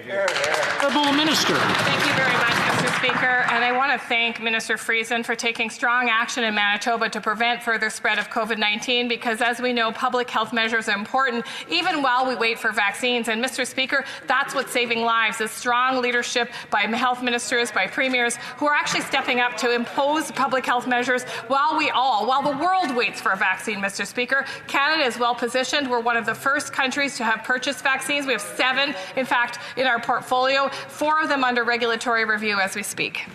Member for Calgary Nose Hill. The Minister's absolutely right in that Minister Friesen, Minister Elliott, Minister Shandro, every minister across this country needs the information that we're asking for today. When is the vaccine coming? When should they be ready? What's the plan? Where are the resources to do this? Every day we don't get an answer. More people die, more civil liberties are eroded, and more businesses close.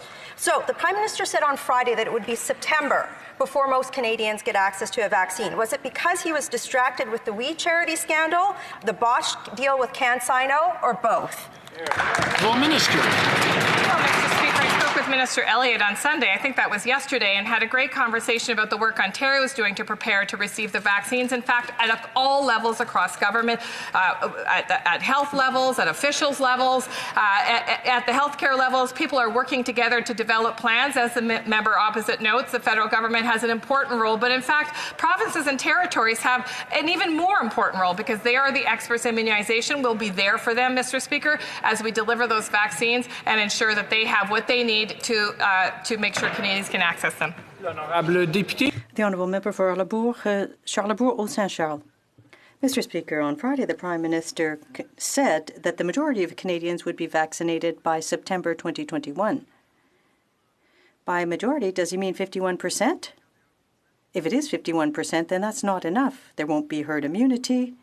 We won't be able to resume our normal life. And we'll continue to suffer. Will the Prime Minister finally release a clear plan for vaccination?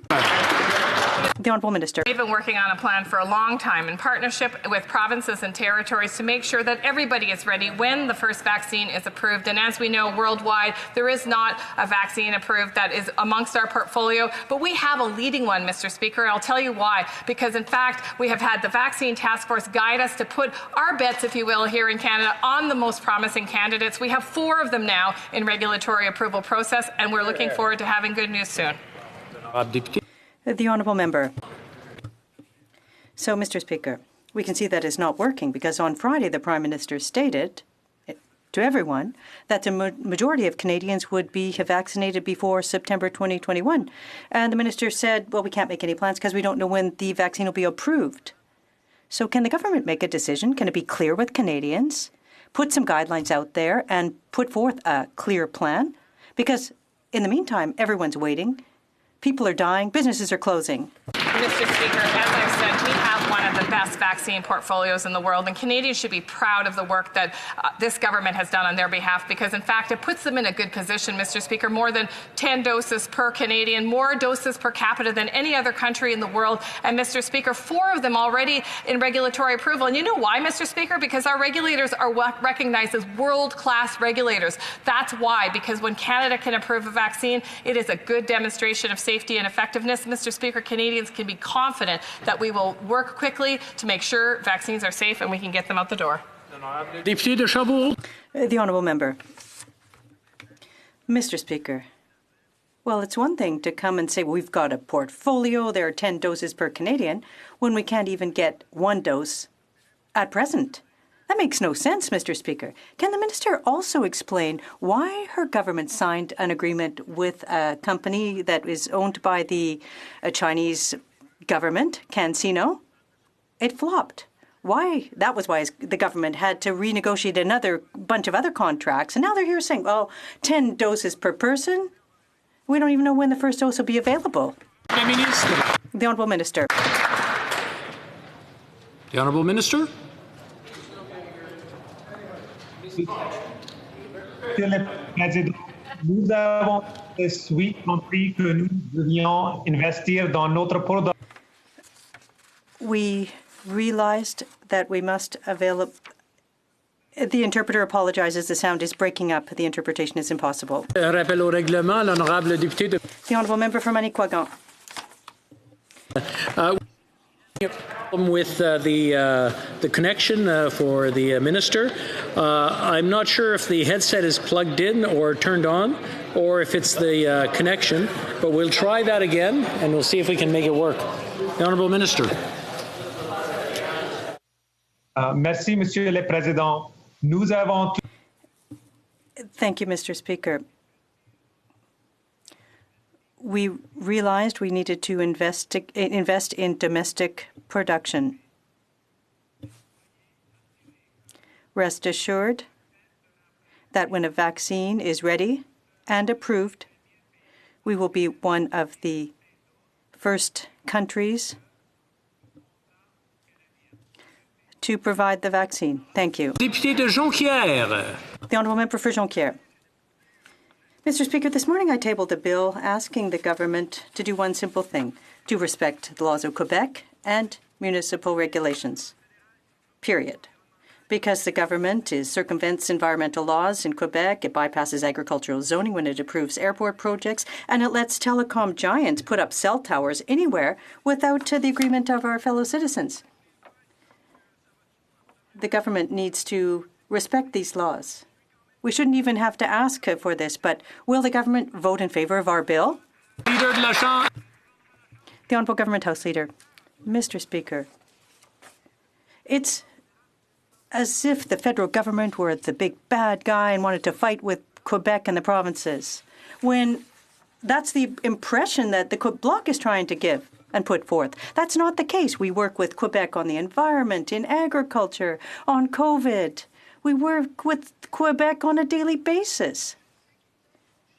I know that you want to pick a fight, but there aren't any fights to be picked. We're working together. The Honourable Member for Repentigny. Ottawa must respect Quebec's environmental laws. It's as simple as that, Mr. Speaker. In Quebec, we have the strictest environmental assessment process in Canada. We can't let the federal government ignore it. That's why the Bloc is promoting Quebec's environmental sovereignty. For example, Ottawa must meet our soil remediation standards, our laws in the ports, including the Port of Quebec. Federal projects have to go through the Quebec Environmental Agency, the BAP, like everyone else. Will the government vote in favour of respecting Quebec's laws? The Honourable Government House Leader. Mr. Speaker, we will always support the efforts of the Quebec government on the environment, like The federal government works closely on the environment for the planet that we want to leave for our children and grandchildren. That's something we do in collaboration. That's a big surprise for the Bloc. We work together. We don't have to squabble. It's clear that we respect jurisdictions, but we work together for the well-being of everyone. The Honourable Member for Manicouagan. Mr. Speaker, today is the deadline for seniors to file their tax returns. All those who haven't done so will have their guaranteed income supplement cut off in January. We're talking about 12,000 Quebecers in need. We're talking about people in need who are not getting it because of COVID. In-person services are limited, and we all know that it's mission impossible trying to get through to Revenue Canada. Can the government ensure us that no low-income seniors will have their GIS cut in the midst of a pandemic? The Minister. The Honourable Minister.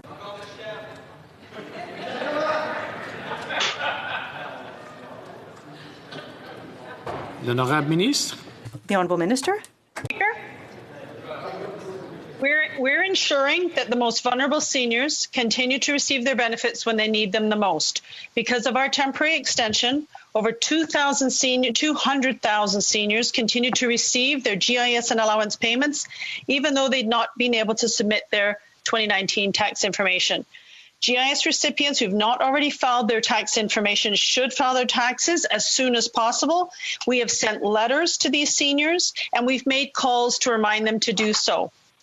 Thank you very much. We're making sure seniors do get their benefits. Or Selkirk Interlake Eastman. Mr. Speaker, our allies like the United States have been planning since May to deliver vaccines to Americans, and they'll start vaccinating them next week. But this Prime Minister has left it to the last minute and now has to call in the Canadian Armed Forces to actually clean up his mess. Our armed forces will get the job done. Of that I have no doubt. But this Liberal government will still have to answer for their incompetence. When will the Prime Minister table a plan to make vaccinations available to all Canadians? The Honourable Minister of Health. Thank you, Mr. Speaker, and I share the optimism and the ability of our armed forces to be part of our vaccination strategy, which I have to say, Mr. Speaker, has been integrated very early on. And we're so grateful to Major General Danny Fortin for being embedded in the Public Health Agency of Canada to help with the logistics of deploying vaccines across the country, working closely with provinces and territories, Mr. Speaker. This is a Team Canada approach and an integrated approach at that across all departments of government. I want to thank the Canadian Armed Forces for their assistance. The Honourable Member for Selkirk Interlake Eastman. Mr. Speaker, the Prime Minister promised Canadians 250,000 doses of vaccines would be made available by now, but he hasn't delivered one single dose.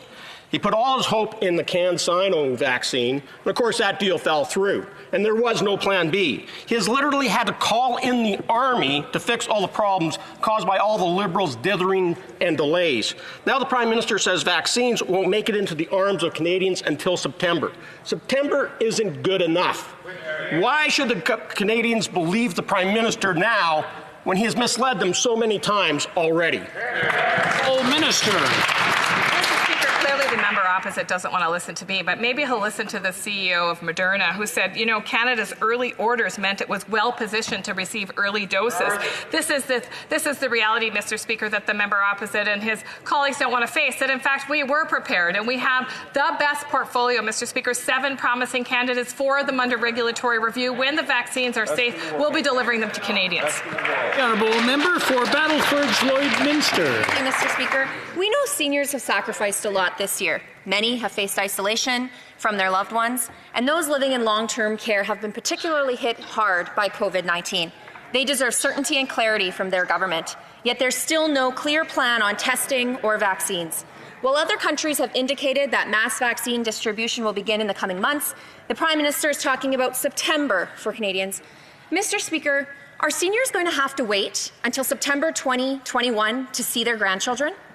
Well, thank you very much, Mr. Speaker. And now who's putting out misrepresenting information to Canadians. It would be the member opposite, because in fact she knows that that's not what the Prime Minister said. He said by September 70% of Canadians will be vaccinated. He didn't say that it will be until September. In fact, we know, Mr. Speaker, that we are very close. Canadians can be assured that when a vaccine is approved for safety here in Canada, we'll be deploying it, Mr. Speaker. Canadians are well positioned to receive vaccines, and we are thrilled with the ability to be able to provide them to Canadians. The honourable member for Hamilton Centre.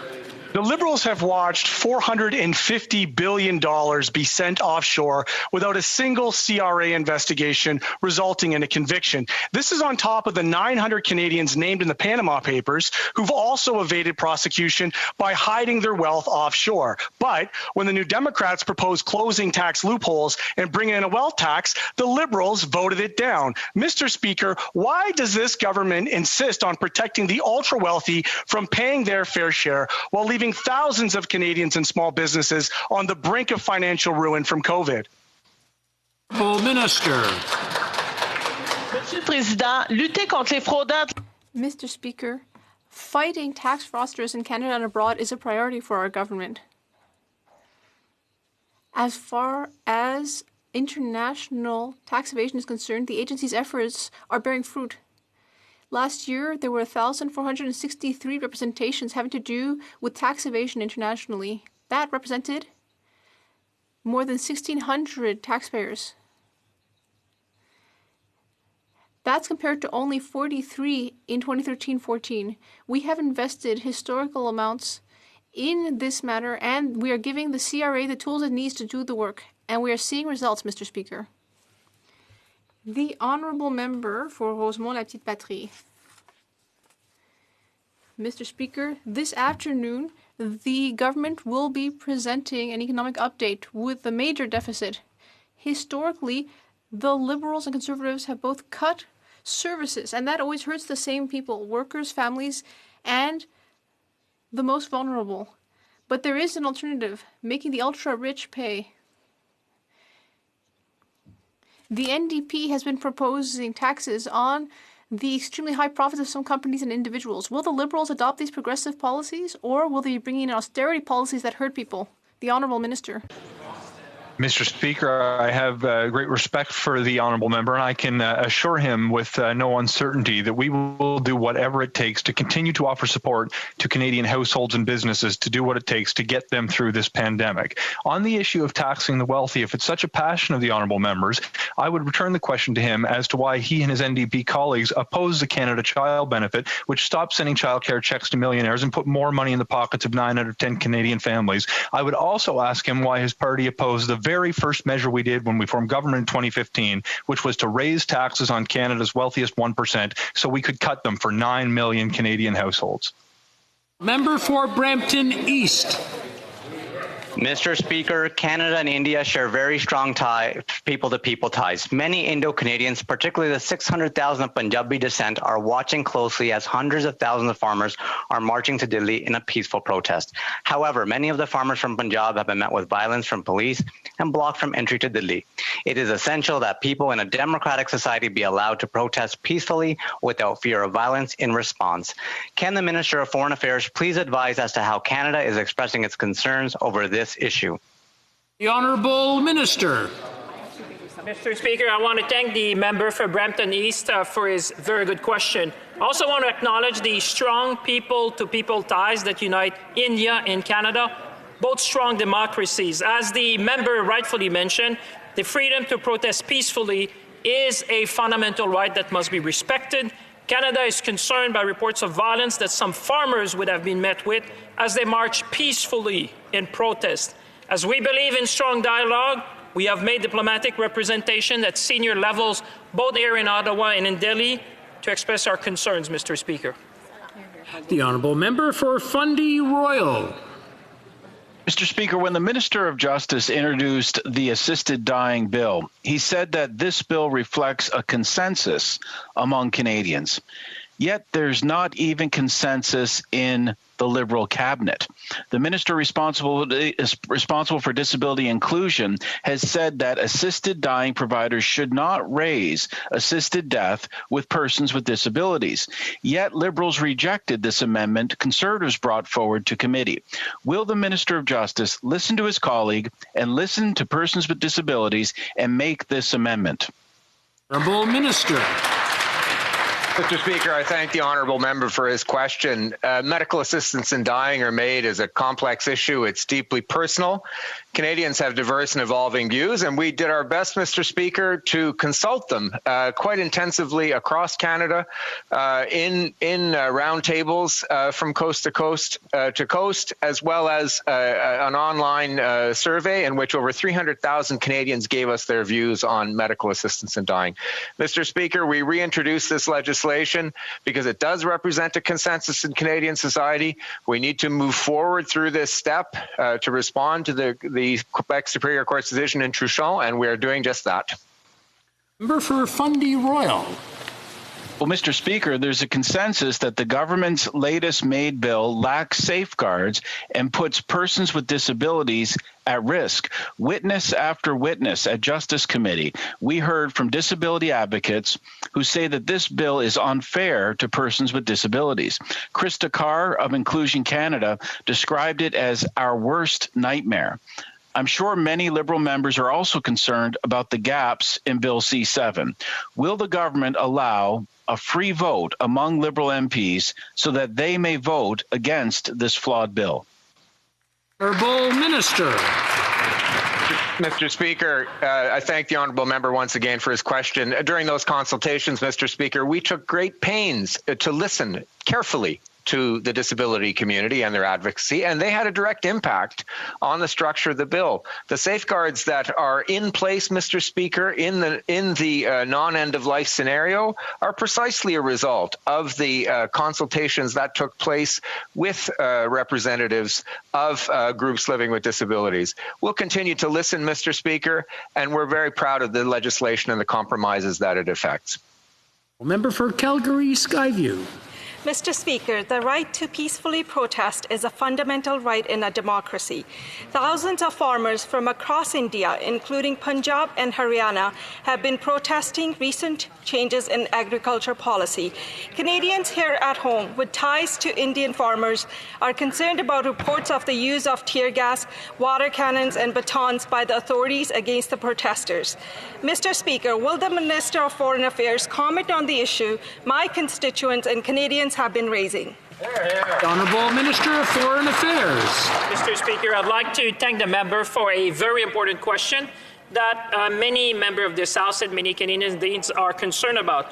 We are concerned about the violence that we've seen over the weekends as farmers march peacefully to Delhi. Freedom of protest peacefully, Mr. Speaker, is a fundamental right that must be respected. We believe in strong dialogue with India. That's why we made representation at senior levels over the weekend, both here in Ottawa and in Delhi, Mr. Speaker. Thank you very much. The Honourable Member for Calgary Forest Lawn. Canadians are concerned by the recent escalation of tensions in India between farmers and Indian authorities. Freedom of speech is fundamental to a healthy democracy, including peaceful protest. Farmers feed cities. Their hard labor is crucial to the function of any country. No farmers, no food. Authorities are using tear gas, water cannons, and baton charges to shut down the peaceful protests. People all across the globe are standing in solidarity with the farmers' right to peacefully protest. Why won't the Liberal government stand up for the freedom and democracy and comment on the ongoing situation in India? Chalo Delhi, I stand with farmers. Minister. Mr. Speaker, I'd like to thank the member for the very good question. As I answered before, Mr. Speaker, we are concerned, not only him, his constituents, but as other members have expressed in this House, about the reports of violence that farmers have been met as they march peacefully to Delhi. Mr. Speaker, we believe in the freedom of protest. This is a fundamental right in democracy. That's why, as I said to the member previously, that we have expressed our concerns at senior levels, both here in Ottawa and in Delhi. We believe in fundamental right of protest, Mr. Speaker. Thank you. L'honorable député de Saint-Hyacinthe. The Honourable Member for Saint-Hyacinthe-Bagotte. Mr. Speaker, it's really the theater of the absurd. Right now, the International Trade Committee is studying the UK Free Trade Agreement. We've even heard from witnesses, like recently the Minister for International Trade. There's only one problem, Mr. Speaker. No one's seen the text of the agreement. We are trying to analyze a text that no one has read. And we're being asked to approve that agreement by the 31st of December because of Brexit. Mr. Speaker, this is becoming ridiculous. When will the government provide the text of the agreement? The Honourable Minister. Member for that important question. It was really good to be at Trade Committee today. And as I said, our officials are working very hard to get the legal text finalized so that we can indeed share it. I will respect our processes and certainly the work of my colleagues on all sides of the House, and will endeavor to get this information to them as soon as it's available and ready. But I think the continuity agreement is really great for Canadian businesses because it provides that continuity that our businesses and predictability that they're looking for in trading with the United Kingdom. Thank you, Mr. Speaker. Député de Saint-Hyacinthe-Bagotte. The Honourable Member. It's just as unclear as when it comes to the vaccine.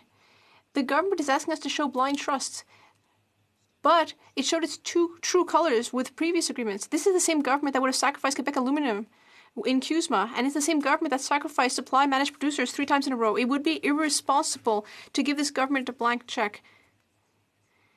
We are studying the agreement. Does the government understand that we need the text right away? The Honourable Minister. Mr. Speaker, I absolutely agree with the Honourable Member that the work that he does and all colleagues are extremely important. That is why I want to thank the officials here in Canada and the United Kingdom for all of their hard work. And I know that they are working as fast as they can to make sure that they get that text completed, that review completed. The continuity trade agreement with Canada and UK does this. It provides predictability and stability. And this is what businesses are looking for, particularly during this time. And our economic recovery counts on this stability in this important trading relationship with the United Kingdom. Thank you, Mr. Speaker. The Honourable Member for Caribou, Prince George. Mr. Speaker, you'll pardon my nervousness. I just got a text message from my wife. My daughter's water just broke, and I'm going to be a grandfather for the first time. So I completely forgot what I was going to say, but if you'll forgive me, Mr. Speaker, time and again we have asked the government for a commitment to bring 988 to Canada. Sadly, all that we've received are scripted talking points and no commitment from the minister. This isn't a partisan issue. Mental health associations are calling for it. National telecoms are calling for it. Canadians are demanding this. Minister, either you support it or you don't. Let's not give Canadians that are suffering false hope. Does a Minister of Health support a 988 national suicide hotline in Canada? And if you don't, if the minister doesn't, just have the courage to say so. The Honourable Minister of Health. Thank you very much, Mr. Speaker, and I can't help but say congratulations to the member opposite because that's pretty exciting news to break to the House of Commons. But his topic is very serious as well, and I do want to reassure him that I want to work with him on a national hotline. I've said that in this House. I will continue to do that work. I think we should find a time to sit down and talk about it, to show the member opposite the work that the department has been doing. But I fully support the premise, and I think that we can work together to make it happen more quickly. L'honorable député de Bellechasse-les-Échemins. The Honourable Member for Bellechasse-les-Échemins-Lévis. Mr. Speaker, with their white paper on official languages, the Liberals are trying to buy time until the next elections, and they're ultimately taking official language communities hostage. But the Federation of Francophone and Canadian Communities and the Quebec Community Groups Network are asking for something to be done. Will the Liberals stop doing petty politics and finally present the modernization of the Official Languages Act by Christmas, before Christmas? The Honourable Minister. Thank you very much. Mr. Speaker, when I hear from my colleague who has been the critic on this file for several years, when I hear him talking about updating the OLA, I always find it surprising to see that the Conservatives seem to be showing newfound interest in official languages. It seems like they might be trying to poach votes from the Bloc Québécois. We will always be there to support official language minority communities. We will always be there to stand up and support them, and we will be working hard to ensure that we can table language reform that will lead to setting the tone for the next 50 years to protect language rights in the country. For Calgary, Shepherd. Speaker, truck drivers have been essential to keeping our supply lines open, but government red tape is blocking Canadian truckers from securing fast enrollment for transporting dangerous goods across the border. In-person interview sites are closed, and CBSA has no timelines for reopening. No virtual option, no rules for deeming travel by truckers for fast interviews as essential. When is the minister going to fix this unfair situation and put pressure on his American counterpart to deem travel for fast enrollment interviews as essential, or allow fast interviews to be done over Zoom? Honourable Minister of Transport. Mr. Speaker, I thank my colleague for the question. We'll certainly look at that, but we've been trying to do everything possible to make sure that our truckers are able to move across the border, because they do represent an essential service, and they are doing a fabulous job of making sure that Canadians are being provided with all the necessary goods that we need here in Canada. But I will look into the point that he has just raised. Thank you. The Honourable Member for Nickel Belt. Mr. Speaker, every year from the 25th of November to the 10th of December, Canadians observe 16 days of activism against gender-based violence. It's an opportunity to get together to discuss and renew our commitment to end this violence. I believe men and boys can play an essential role in preventing gender-based violence.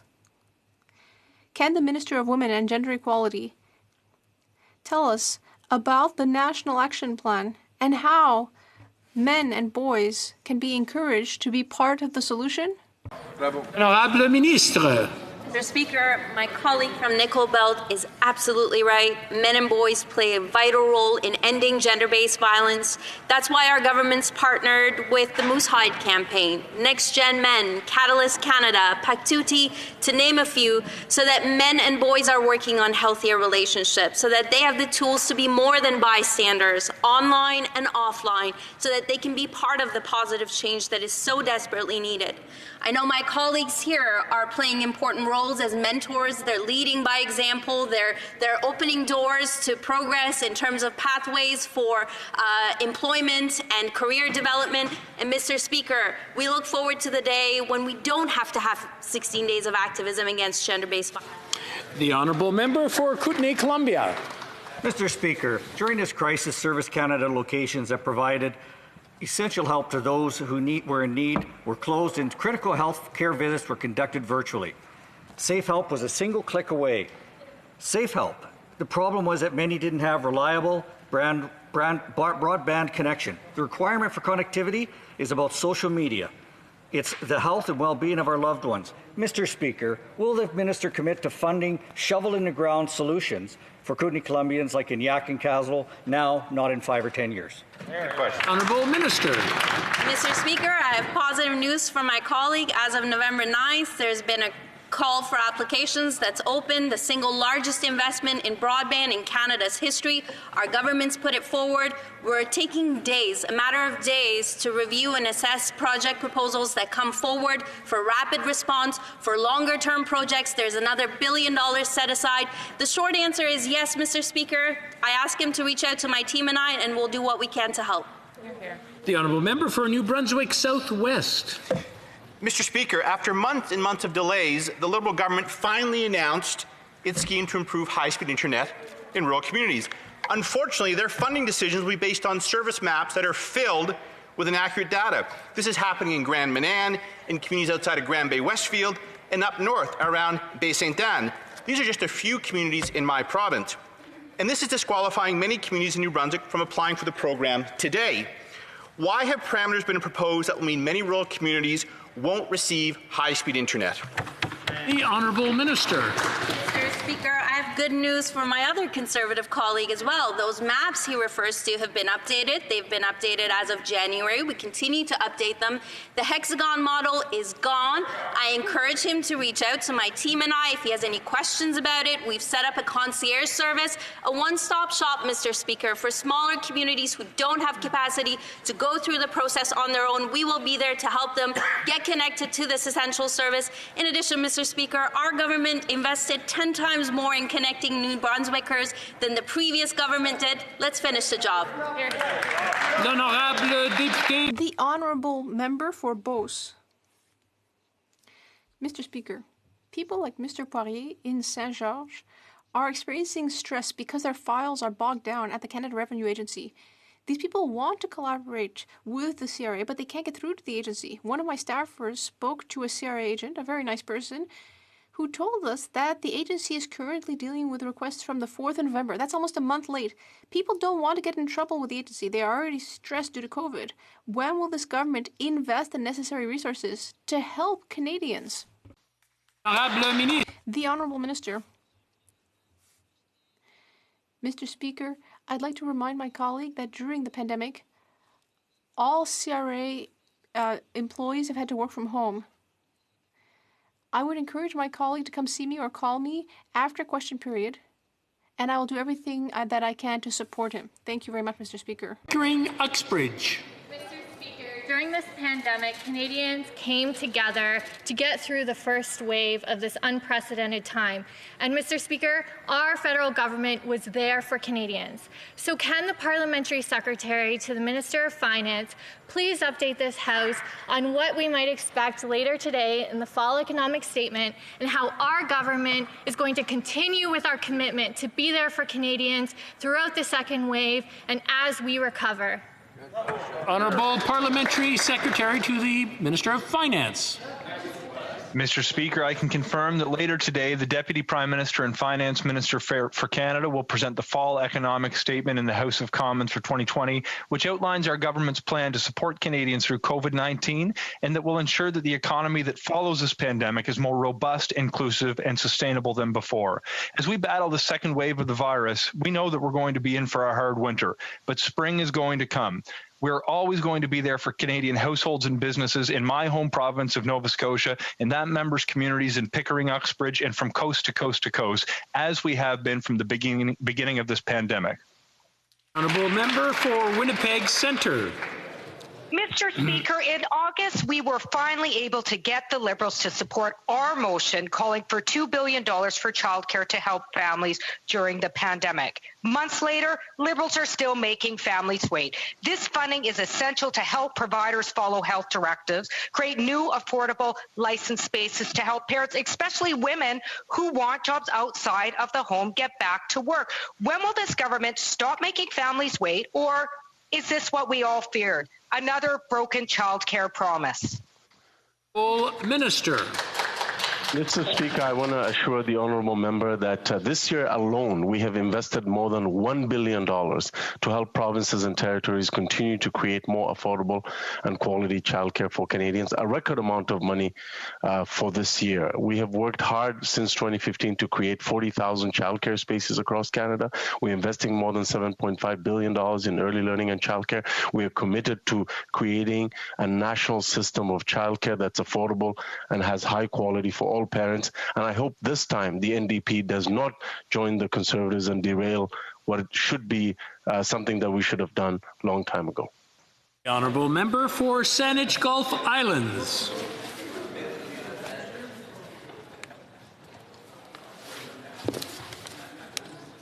Thank you, Mr. Speaker. On December 12th, the United Nations will be marking the 5th anniversary of the successful conclusion of the Paris negotiations. The Paris Agreement stands as our best hope to avert runaway global warming. We have had some good news, and the U.S. were planning to rejoin under President-elect Biden. Can the Honourable Minister update this House on where Canada is towards improving our target, as we are required to do within calendar 2020? The Honourable Minister of the Environment. Thank you, Mr. Speaker. Our government has made very clear its firm commitment to bringing forward a plan to exceed our 2030 target under Paris and to define pathways to achieve net zero emissions by 2050. We have previously put into place what is by far the most significant and comprehensive climate plan in Canadian history, and I look forward to bringing forward a plan to exceed our 2030 target in the very near term. Mr. Speaker, we will then be engaging consultations with Indigenous peoples, provinces and territories, and with Canadians generally as part of informing and finalising Canada's updated nationally determined contribution well in advance of COP26. That's all the time we have for today. C'est tout le temps que nous avons. That is all the time we have today.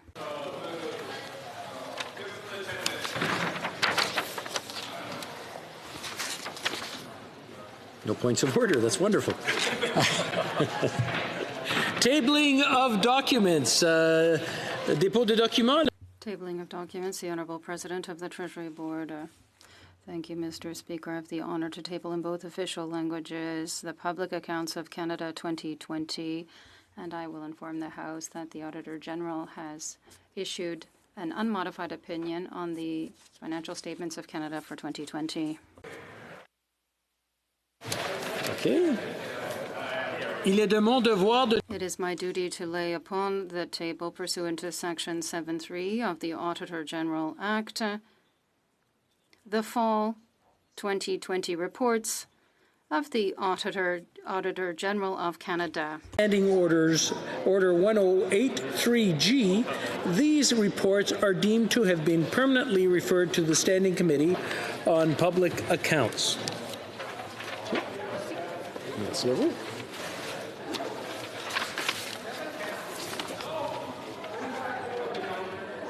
Tabling of documents, the Honourable Parliamentary Secretary to the Minister of Foreign Affairs.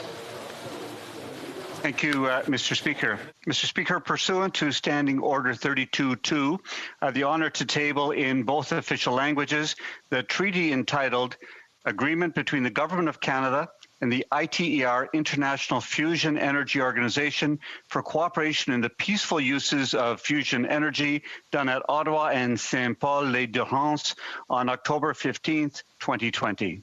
Thank you. Dépôt de projet de loi. Introduction of government bills. Statements by ministers. Reports from interparliamentary delegations. Presenting reports from committees, the Honourable Member for Lac Saint-Louis.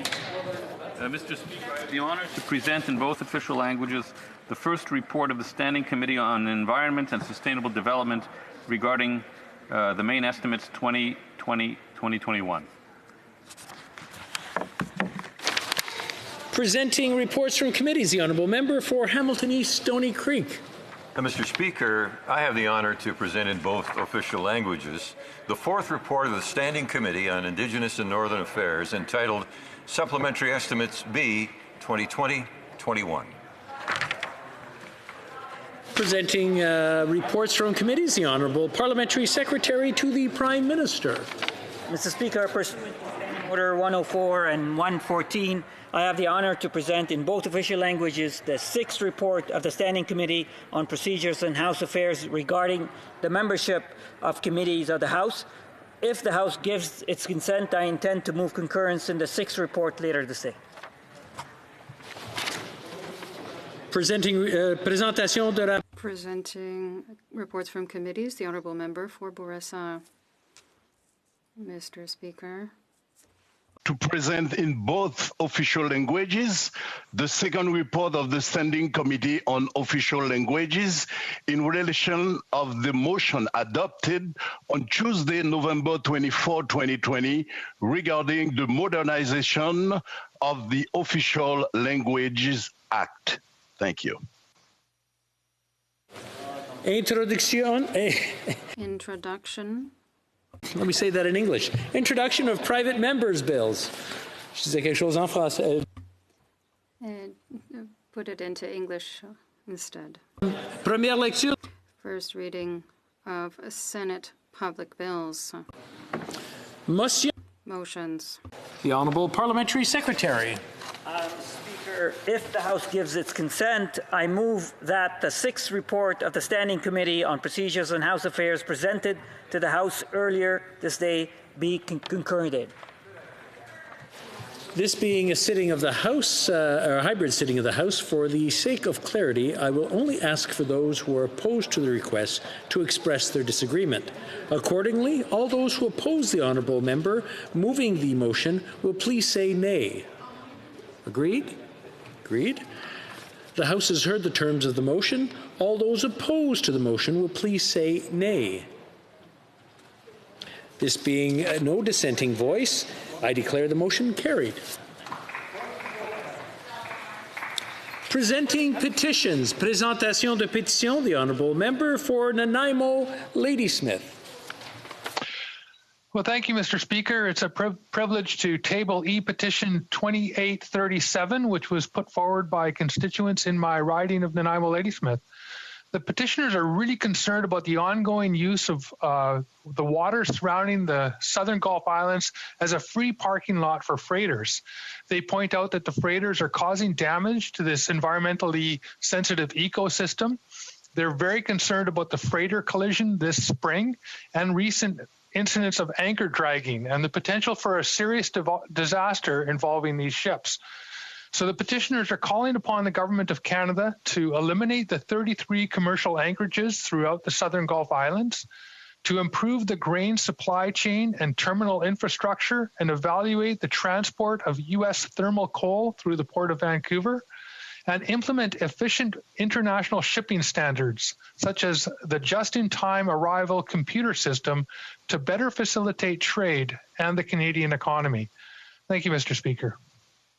I just want to remind the honourable members when presenting petitions to be as concise as possible, and just let us know what is on the paper.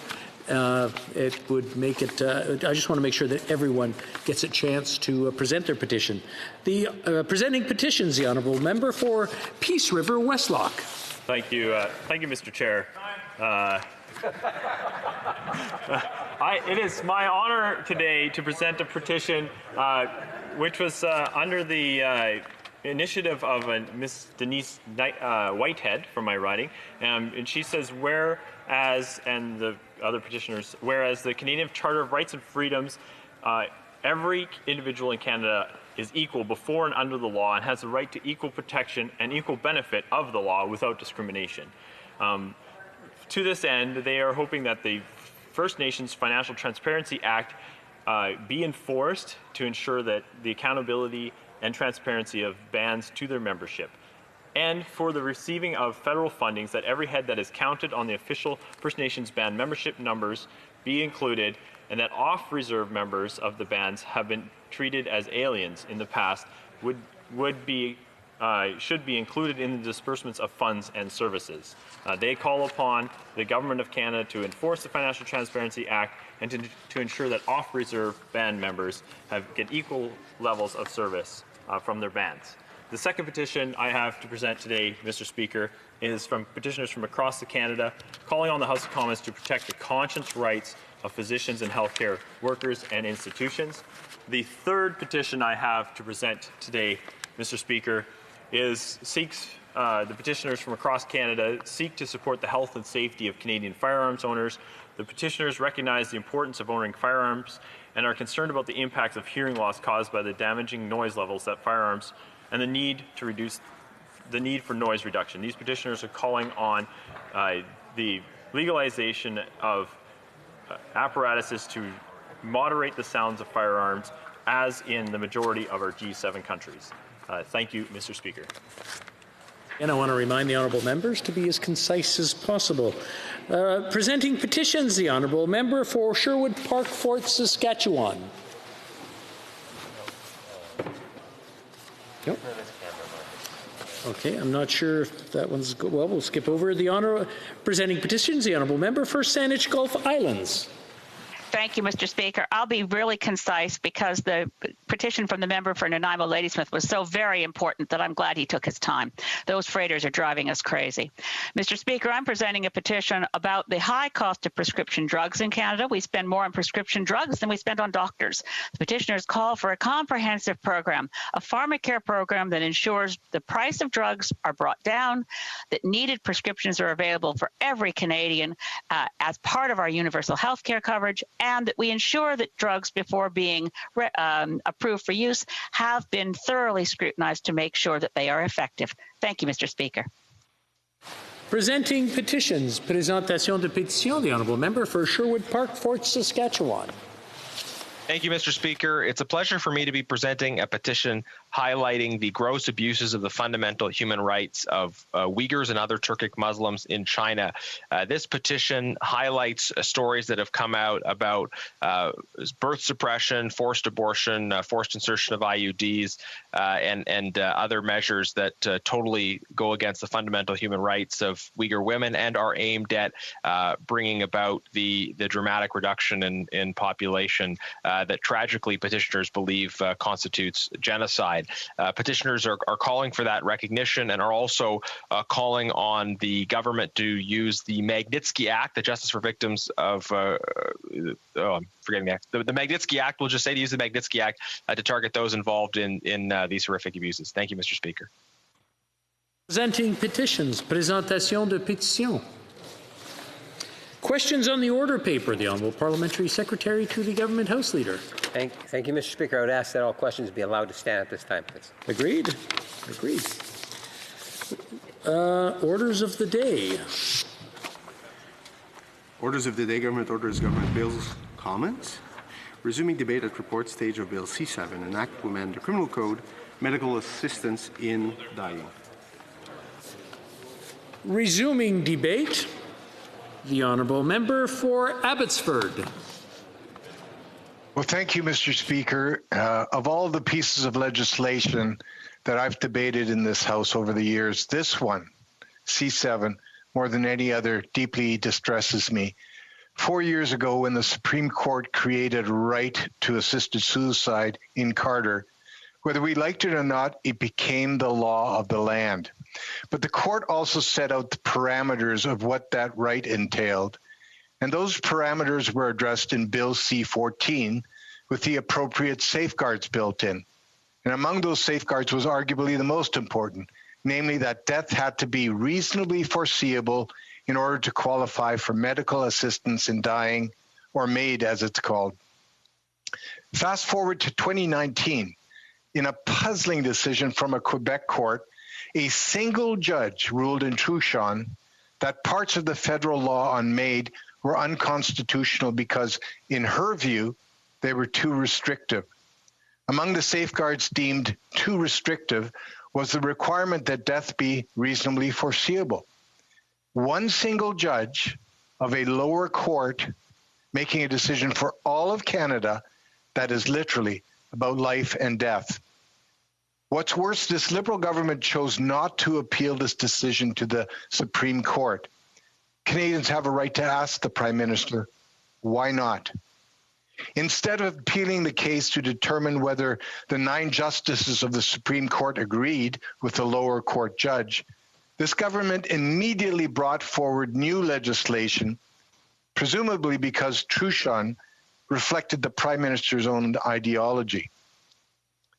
The new bill is a dramatic departure from the protections included in the original MAID legislation.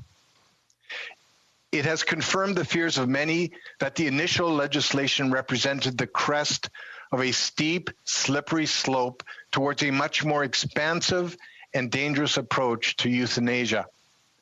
One of the primary functions of government is to protect the lives of its citizens. In fact, the right to life is expressly enshrined in our charter. Sadly, the bill before us fails to protect the lives of our most vulnerable. It removes the critical safeguards contained in the original MAID legislation.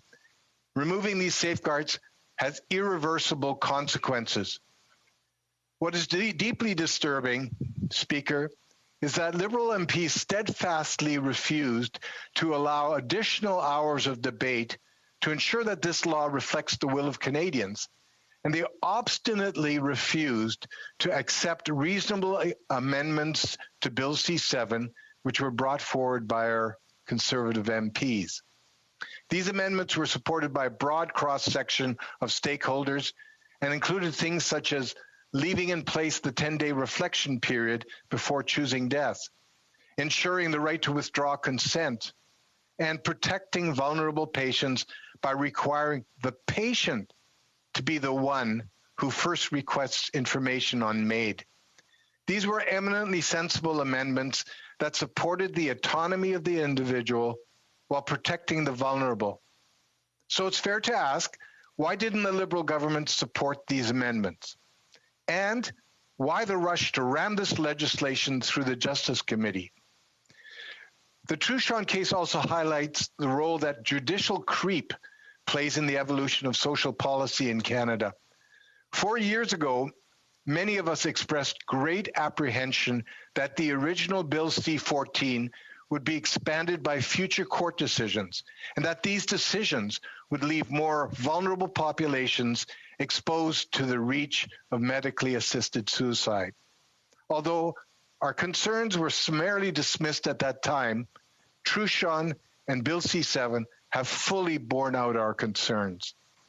And that's why more and more disability groups, I believe it's around 72, have set the alarm bells ringing and are vehemently opposing this legislation. They argue that this legislation amounts to, quote, a deadly form of discrimination, making it easier for disabled persons to die than to live. Again, piece by piece, the protections for the vulnerable that were promised in the original assisted suicide bill are being stripped away. And in the future, things can only get worse unless we say a clear no to this Bill C-7. Now, Mr. Speaker, I have great sympathy for those of our fellow citizens who suffer from intolerable pain and are pleading for relief. Concern and compassion are hallmarks of life in Canada, and a quality I hope we never discourage or disparage. However, I would also hope that the primary focus of care for these individuals, at least in the first instance, would always be a higher level of palliative care. But what this government has done instead is to focus on expanding the opportunities for Canadians to end their lives rather than improve them. Now, this bill will allow Canadians with a mental illness or other disabilities to end their lives through assisted death, even if they are nowhere near death. The government's own annual reporting revealed that last year, 87 disabled Canadians who died with medical assistance were denied access to critical disability support services. That is simply unacceptable. Canadians with disabilities deserve better. To fully understand the slippery slope I referenced earlier, one need only look to the recent report from Dr. Ivan Zinger, Canada's chief correctional investigator, who exposed deep flaws in our current MAID regime as manifested in Canada's prisons. He cites the case of one terminally ill prisoner who was serving a 2-year sentence. The inmate sought a compassionate early parole so he could die a natural death in his community. Parole was denied, and he then sought and received an assisted death. This is a gross misapplication of assisted suicide and raises important questions about whether the government is adequately supporting Canadians who are facing difficult end-of-life decisions. Dr. Zinger has called for an absolute moratorium on all assisted suicide in Canada's prisons. More broadly, I call into question whether this government is exercising the requisite caution and care to avoid unnecessary overreach and to ensure that MAID is not abused or misapplied. Equally disturbing is the concern that MAID will increasingly be used by the poor to escape their dire circumstances. A recent article in Maclean's magazine titled "Dying for the Right to Live" concluded that some disabled Canadians are considering MAID because they simply cannot afford to keep on living. The article references Susan, which is not her real name, who explains that because she has dietary restrictions, food banks are not an option for her, and a livable income is literally a matter of life and death. An increase in income support is the only thing that could save my life, she said. I have no other reason to want to apply for assisted suicide other than I simply cannot afford to keep on living. Mr. Speaker, how many other Susans are out there for whom expanded availability of MAID represents a quick exit out of their circumstances? And who's next? Children?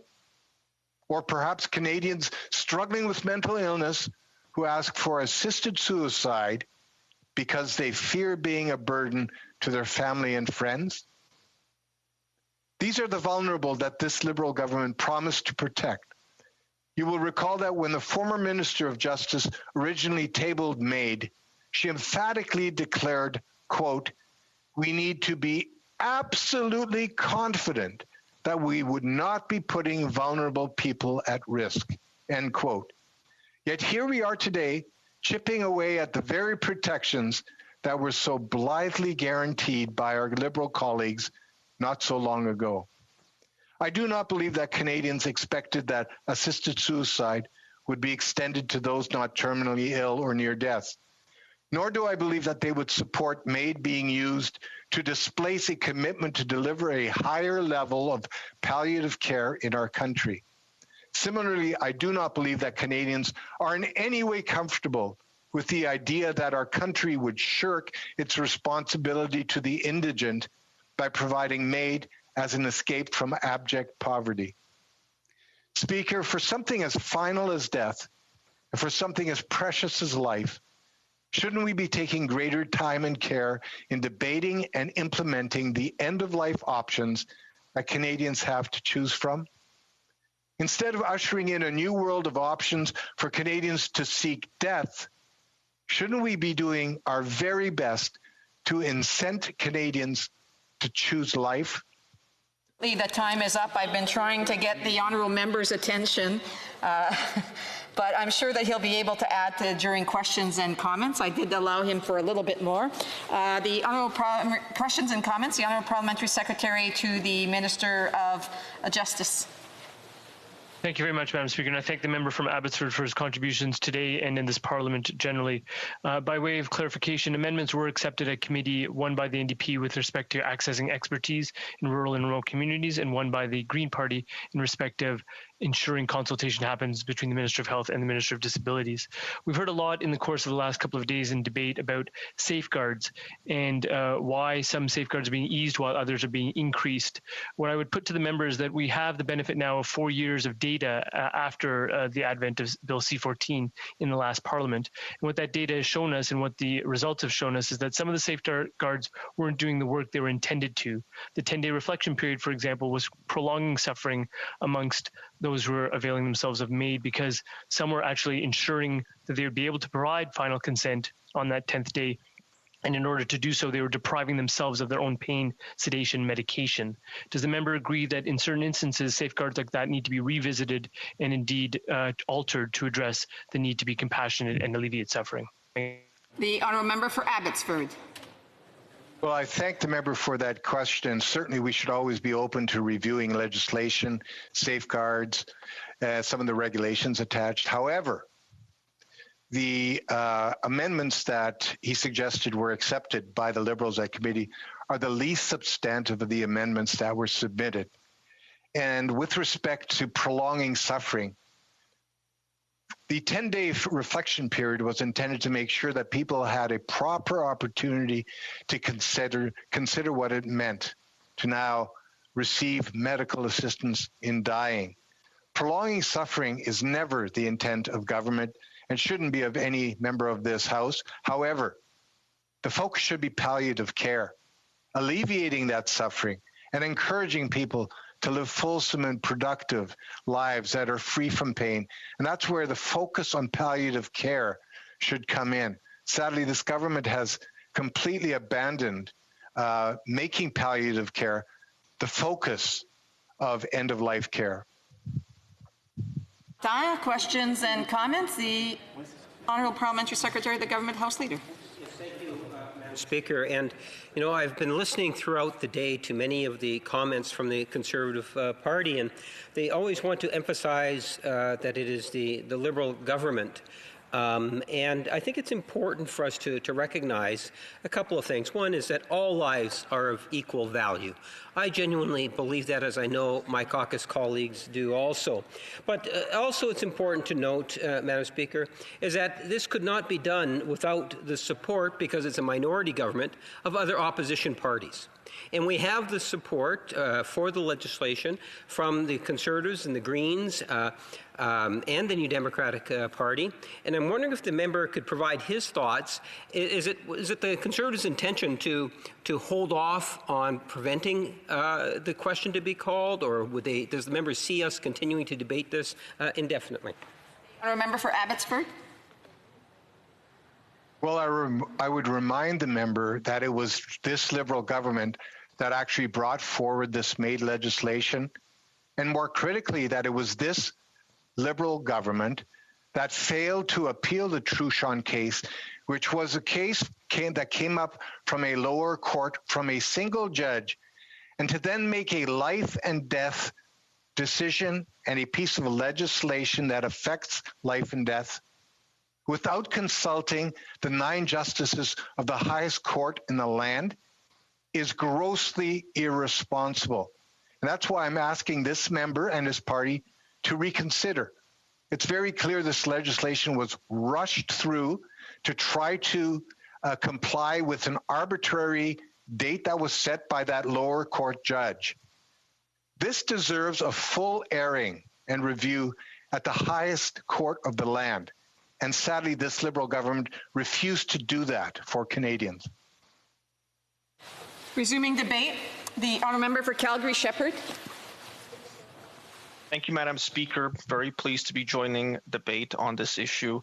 It's an important one, and I want to make sure I reflect what my constituents have been telling me on C7. And I'd say the vast majority of them want me to vote against this legislation because it removes a great many safeguards.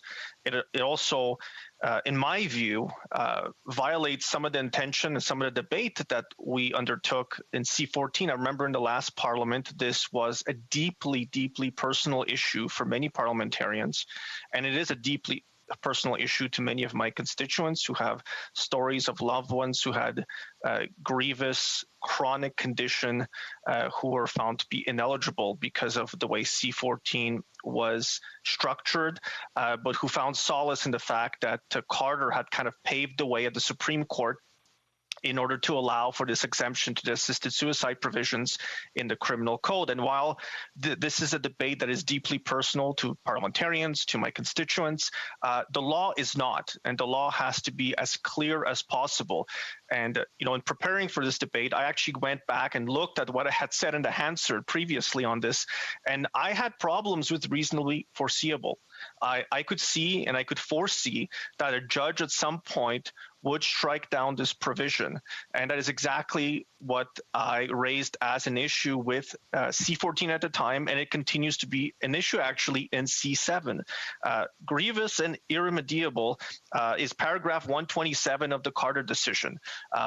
In the Truchon decision, and I'm always worried when I start quoting decisions of various judges. I remember the H.L. Mencken quote said the judges are simply law students who mark their own papers. But I went through both decisions again in preparation for this after hearing the excellent contributions at second reading debate by my colleague, the member for St. Albert Edmonton, who rightly pointed out that this should have been appealed to the Supreme Court, the original judicial body that decides the laws of the land if they conform with our Constitution. So 682 in the Truchon decision, individuals in the same position as Mr. Truchon must be allowed to exercise full autonomy, not only at the end of life, but also at any moment during their life, even if this means death, where the other eligibility conditions for medical assistance in dying are met. And looking at Carter, the Carter decision doesn't conform to this in Truchon, and this should have been appealed to a higher court. In the Carter decision too, I think that C7 goes far, far beyond what was in the Truchon decision and what that single Justice Beaudoin said. And I really think that the government did a great disservice to Canadians by not appealing the decision to get a final verdict in order for parliamentarians to be able to legislate on this question. We are supposed to be the ones at the end of the day who legislate on behalf of our constituents. I have concerns that many of the safeguards that we've talked about are being eliminated. I have a doctor in Calgary, Dr. Thomas Bouchard, who said that this is reckless in the way the government is legislating on this question. And the timeline is incredibly rushed. I would much rather hear from more parliamentarians reflecting the views that they're hearing from their constituents in the chamber so that we can get this right the second time around, now that we're relying on the Truchon decision in the matter. You know, the UN rapporteur on the rights of persons with disabilities said that MAID violates the right to life of persons with disabilities. I had a disabled daughter in the last parliament who passed away, and I can't but think that had she been able to grow up to be an adult, she would have been placed in an awful situation. I likely would have been her guardian in her later years. And I would have been placed in a situation looking after a loved one who would be rendered eligible for MAID. Can I be there all the time? No. And I've had many constituents tell me that they're concerned about their minor children when they grow up and become adults, whether they will be there all the time in order to ensure that they have, you know, a medical condition they need to go to the hospital with, that may not be pushed onto them. And their concerns, again, concerns of my constituents, they are concerned that MAID may be pushed because palliative care options may not be there. They're concerned that, the chronic conditions that are found to be grievous, irremediable, cannot be cured with current medical technology, will find them being pushed into it by physicians, whether rightly or wrongly. You know, I heard my colleagues from Foothill, my colleague from Abbotsford raise excellent points. I don't want to rethread on the same matters that they spoke about, but constituents in my writing have constantly told me that they understand that the debate on whether medical assistance in dying should exist in Canada was settled in the previous parliament in C14. The question before us is what types of safeguards need to be in place. Truchon, in the decision in Truchon, rendered by Justice Baudouin, says that it should be open to people beyond which what the Carter decision of the Supreme Court said, this is the box that Parliament should legislate within. And we have to be conscious of that. As I had issues with reasonably foreseeable, there were ways that we could have fixed them, but not in what is in C7. C7, like I said, goes far, far beyond what Truchon called for in any of the sections. And reading the decision, I just don't see C7 meeting those goals. Every single step in the process is a safeguard to ensure that a person who may change their minds, may reflect on the questions, may obtain better access to palliative care. New technologies might come about that render care for them better, simpler, relieve them of perhaps a chronic condition. You know, I'm also thinking of my other 3 living kids who have a chronic kidney condition called Alport syndrome. It is incurable right now. It leads to kidney failure eventually.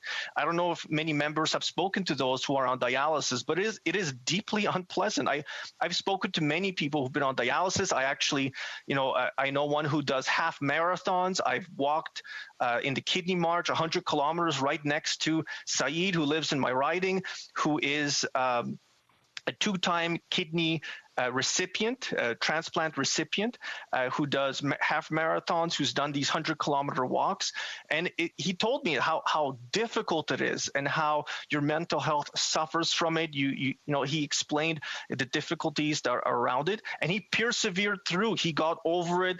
He got to the point. But I'm just wondering, in the future for my children, if a cure is never found for their Alport syndrome and they are on dialysis or waiting for a kidney transplant, what will be the options set before them? What will be the safeguards available for them when the time comes that perhaps they want to make that decisions and they want to make a choice like it? I've had constituents come to me who were surprised actually by their family members having made a request for medical assistance in dying at the hospital they were completely unaware of. And that is something that should be taken into account also. That's why this type of 10-day cool down period, just to confirm it, allows family members to be in the know, because all of our deaths are reasonably foreseeable. That was my complaint on C-14, the last parliament. But we don't have to die alone. And family is there for those types of difficult places. I was there for my daughter when she passed away in the last parliament. And even though we may consider it difficult, we may consider this debate after the fact, after a judicial decision, we have to get it right. And our personal views, set aside, what our constituents believe to be the right thing to do in this matter matters the most. And so I'm trying to reflect back what I've heard from my constituents in my riding who've expressed deep concern over the lack of safeguards. Too many of them are being eliminated merely 4 years after the previous legislation was passed in this parliament. This is probably going to be the most important debate that many of us have in the scope of our parliamentary careers. I know that's what I will think after my time in this parliament is done, that this will have been the capstone, the greatest, most important debate issue. I see, Madam Speaker, giving me my time is almost up, so I just want to make sure, again, I reflect back what my constituents have said. While dying with dignity is an often slogan I've heard, so is living with dignity. And we have to ensure we put the resources in, the time, and the ability to protect our physicians, our nurse practitioners, who are providing this service to our constituents in the different provinces and territories that they're in, but that we also ensure that proper safeguards are in place so that those who are vulnerable, those who are disabled, aren't looked upon as the next person on whom you should offer aid. Safeguards are important, Madam Speaker. This legislation does not meet the expectations of my constituents. I will have to vote against it. Thank you, Madam Speaker. Questions and comments? The Honourable Parliamentary Secretary to the Minister of Justice and Attorney General. I thank the member for his contributions today. I offer the sympathies on behalf of everyone in the House with respect to the personal loss he had within his family. I point out a couple of clarifications that in terms of the consultations that went into the preparation of the bill, 300,000 people did fulfill the questionnaire. About 125 experts were consulted. So I think there was a lot of due diligence done in that regard. And that also there's been no evidence unearthed, because I asked these very questions about prosecution or discipline of any medical or nursing professionals in the course of delivering aid over the last 4 years. He's read the case law, and I appreciate that. And I want to take him to one part of the Truchon decision, because it goes at the heart of what's been alleged to be discriminatory here. And the court in Truchon in paragraph 678 said that when you deny the ability for people like Mr. Truchon and Madame Gladue to make this kind of choice, you're actually discriminating against them in failing to appreciate their competence and their autonomy. I'm wondering if the member opposite could comment on that paragraph of the decision. Thank you. The honourable member for Calgary-Shepherd. Thank you, Madam Speaker. So I'd like to thank the Parliamentary Secretary for the question. I have paragraph 678 right here, and I'm looking at it, and I have read it. In Truchon, they found that section 241.22d was found to be unconstitutional. But again, this is a lower court decision. The right thing to do here would have been for the government to appeal this to the Supreme Court of Canada and have it confirmed there by whatever decision the Supreme Court justices, the 9 justices supposed to be the best legal minds of Canada, to decide whether Justice Baudouin was correct in her determination in paragraph 678 in her decision. That would have been the right thing to do. Comments? The honourable member for Winnipeg Centre. Yes, thank you so much, Madam Speaker. And I as well would like to offer my condolences to the honourable member and thank him for sharing that story so we can learn. I actually have a question. I know I'm aware of some of the concerns that have been raised by the disability community, particularly in regards to the failure of mentioning the United Nations Convention on the Rights of Persons with Disabilities, specifically articles specifically related to Article 19. Which refers to the right of persons with disabilities to live in the community with choices to equal to others, and shall take effective and appropriate measures to facilitate full enjoyment of persons with disabilities of this right and their full inclusion and participation in the community, including, and then it goes into that. I'm wondering, I know that he said he would vote against it. I'm wondering if if the government was open to making some of these amendments to reflect the concerns coming from the disability community, would he then be open to supporting this particular bill. The honourable member for Calgary-Shepherd. So I'd like to thank the member for it's actually a very good question. I was hoping through the committee process in House of Commons at the Justice Committee, which I was in on some of the meetings. I was set to substitute in for some members. Absolutely, if we could do reintroduce the safeguards that are being eliminated are beyond the Truchon decision. If we could ensure that we protect the conscience rights of physicians who are also party to these decision-making process, if we can include better safeguards for persons with disabilities and find a wording somewhere between reasonably foreseeable and what the government is doing in C7 to put a better scope in for end-of-life care and determine it that way, then I would have been absolutely reconsidering how I would vote on this. But because of the way it's structured in C7, I'd rather get it right on a matter as important as life and death here. Brief question. The honourable member for Port Moody Coquitlam. Thank you so much to my colleague for that very common sense, sort of well thought out speech. My question again has to do with COVID-19. We see right now there is a pandemic within a pandemic of mental health challenges, and loosening the safeguards for a bill like MAID, I wonder if the member thinks that it might have a very detrimental impact on Canadians who are struggling with mental health, that it might potentially create a climate for a suicide pandemic with looking to MAID as an option rather than the last resort. As we know, death is final and irreversible. Thank you. A brief answer from the member for Calgary-Shepherd. Absolutely, Madam Speaker. That again, it's a great point to raise. I remember I had a meeting just maybe a month and a half ago before new restrictions came in Alberta. About 20 or so constituents. Every single one had a story of a suicide. They were connected to a co-worker, family member, or somebody they knew in their neighborhood. The youngest at the time that I was told about was a 14-year-old who had committed suicide. There is this great and deep harm being done to people's mental health because of this pandemic and everything that joins to it. I did a Standing Order 31 statement on it just a week ago. Over 2,000 more suicides are expected in Canada, and legislation like this does not make it any simpler for people who will be finding themselves in emergency care units, who will be perhaps despairing at the situation they find themselves in. So it's an excellent question, Madam Speaker. Resuming debate, the honourable member for Battle River Crowfoot. Thank you very much, Madam Speaker, and it is an honor to be able to enter into debate on what is such an important issue. I know I had attempted to enter into debate on Friday, but due to some technical difficulties and the challenges that we all face regarding COVID, I am pleased to be able to join you today on the report stage debate on Bill C7. I'm going to attempt to address a number of different issues throughout my remarks today, acknowledging the fact that this is an incredibly sensitive subject, of which there is a diversity of opinions and views and perspectives on, and what I feel importantly that diversity needs to be respected. Now, Madam Speaker, I would bring to your attention a couple of comments actually that the Minister of Justice made in question period earlier today. He said, and this is my quick note taking. So something like there are diverse and evolving views on this, and I think that that's absolutely true.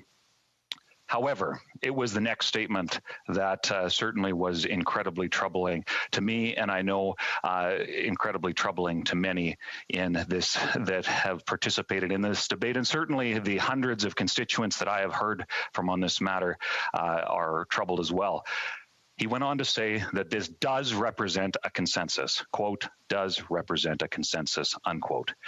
Madam Speaker, it is incredibly troubling that the minister would use language as definite as that to basically shut down what is valid debate on such an important subject, a subject that is literally life and death. You know, when and to use a specific example of the diversity of views that do exist on this subject, I posted on my Facebook page the other day question posed by the member, I believe, from Vancouver Granville, the former Liberal Justice Minister, about this very issue. And in the myriad of responses, of which that member's perspective is very, very different than the current Liberal Justice Ministers. In the myriad of responses, both on Facebook and that came into my office, I found it incredible how many people were reaching out, providing feedback, saying what they hoped this bill would include, what they hoped that it wouldn't include, and many more, in fact, wanted to provide input. Now, the minister talks about how they heard from 300,000 Canadians, and that's great. I certainly know, and I forwarded the consultation information to many constituents that were curious about this when those consultations were taking place. However, I find it very, very interesting because I know, in fact, in many cases, I had constituents that forwarded the information that they sent to the minister on the consultation. They also forwarded it to me. And I am afraid, Madam Speaker, certainly from the perspective of those in Battle River Crowfoot that also reached out to me, that this legislation does not address the diversity of views that exist. Now, I could go on to, on this particular subject, but I think that it is troubling further the definite nature to which the government has rushed this legislation through. Now, notwithstanding the proroguing of Parliament, which is a subject that I myself have litigated in this chamber prior to this point, and certainly I know we'll hear, I'm sure, a lot more about that, especially as we enter into what I think will cut off my question and comments time with the fall economic update. However, the fact that this legislation is being rushed through, there were many further witnesses that I know would have provided a valuable input to the discussion regarding this bill in committee. There was a whole series of amendments, and quite frankly, I think many good amendments. In fact, the two amendments that are being considered at report stage, I think, deserve valid consideration. Two amendments that I think are eminently reasonable to ensure that there are safeguards put in place so that ultimately Canadians are protected. I myself sat in on the Justice Committee for a short time and listened in on more of the debate, and there is much more that should have been said. So in typical Liberal fashion, I find it troubling that they seem to have manufactured a level of urgency. They prorogue Parliament. This had been introduced in the last Parliament. They prorogue Parliament and then say, well, it has to be done, and there's only a short time frame in order to do it, or else there will be significant consequences. It's that manufactured urgency that does not lead to the best public policy outcomes, and it is incumbent upon all parliamentarians. In fact, I find it interesting that the parliamentary secretary to the House Leader was just with one of my other conservative colleagues asked the question about how long we plan to drag this out. Well, I think that it's concerning that in a question as important as life and death, including life and death for the most vulnerable among us, that the government would think that that is an opportunity to rush something through, to rush legislation through. Madam Speaker, it is incredibly concerning that they would deal with what seems to be such flagrant disregard for the diversity of perspectives that exist. Now, I see that my time is quickly coming to an end, but there is no question that as I have read this bill carefully, as I said before, followed the committee proceedings very, very carefully, that we need to ensure that the most vulnerable among us are protected. I listened carefully to a press conference that included some disability advocates, professionals from Indigenous communities in our country, addressing specifically the direction that this bill was taking. And it is incredibly concerning that it seems that those perspectives were not heard in the Liberals forcing through this legislation. The fact in a community where there is already a suicide epidemic, that this government is pushing through something that goes directly contrary to the value of life that these Indigenous folks were talking about. And I think that it is incredibly concerning that those issues are not being addressed effectively. We've heard from healthcare professionals that say the lack of safeguards provide an opportunity for this to be abused. And there is nothing more final than death, Madam Speaker. And it is absolutely essential that we get this right. You know, when I was speaking with a friend as I was walking to the Justice Committee when I was going to sit in for a time, I was chatting on the cell phone with a friend, and he said, "What are you debating today?" And I said, medical assistance in dying. And we talked a little bit about that. And what I find very, very interesting was a statement that he shared back at me. He said, isn't it something that you're literally going to debate something like life and death? Madam Speaker, we all need to take incredibly seriously this information that's put before us. Now, I did want to touch very briefly, and I know my time is evaporating quickly, about how it seems that this legislation fails to acknowledge and almost create two classes of Canadians, specifically when it comes to protections and safeguards that need to be in place regarding those Canadians that have disabilities. And Madam Speaker, I am absolutely thrilled to have many folks in my life with a wide range of disabilities. I have a young man who comes into my office that has a disability and is an absolute joy. He volunteers. He loves to come in and help his member of parliament.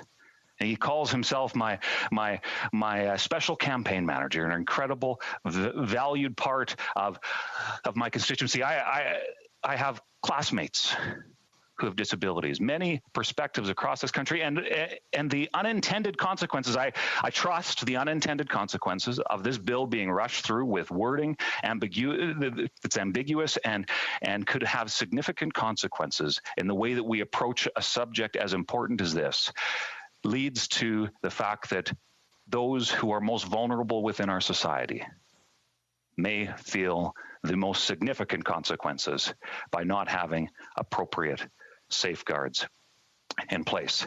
Now, Mr. Speaker, I see that my time is coming to a conclusion, and I know that there are very pressing subjects to discuss further, so I would just finish by saying this. Let us all take seriously what I would suggest is one of the most important aspects of our job as parliamentarians, and that is to ensure that Canadians are protected, that Canadians can live with dignity.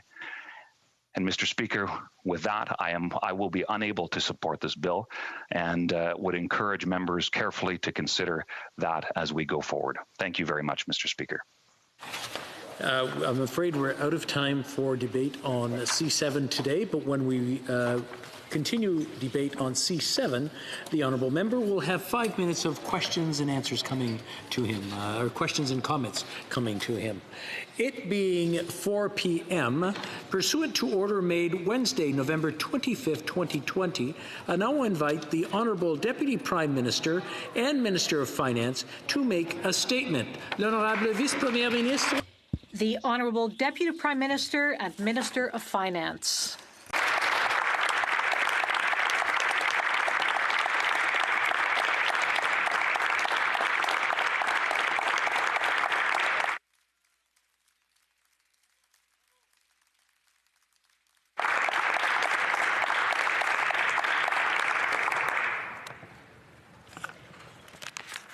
Mr. Speaker, I have the honour to table, in both official languages, the government's fall economic statement, supporting Canadians and fighting COVID-19.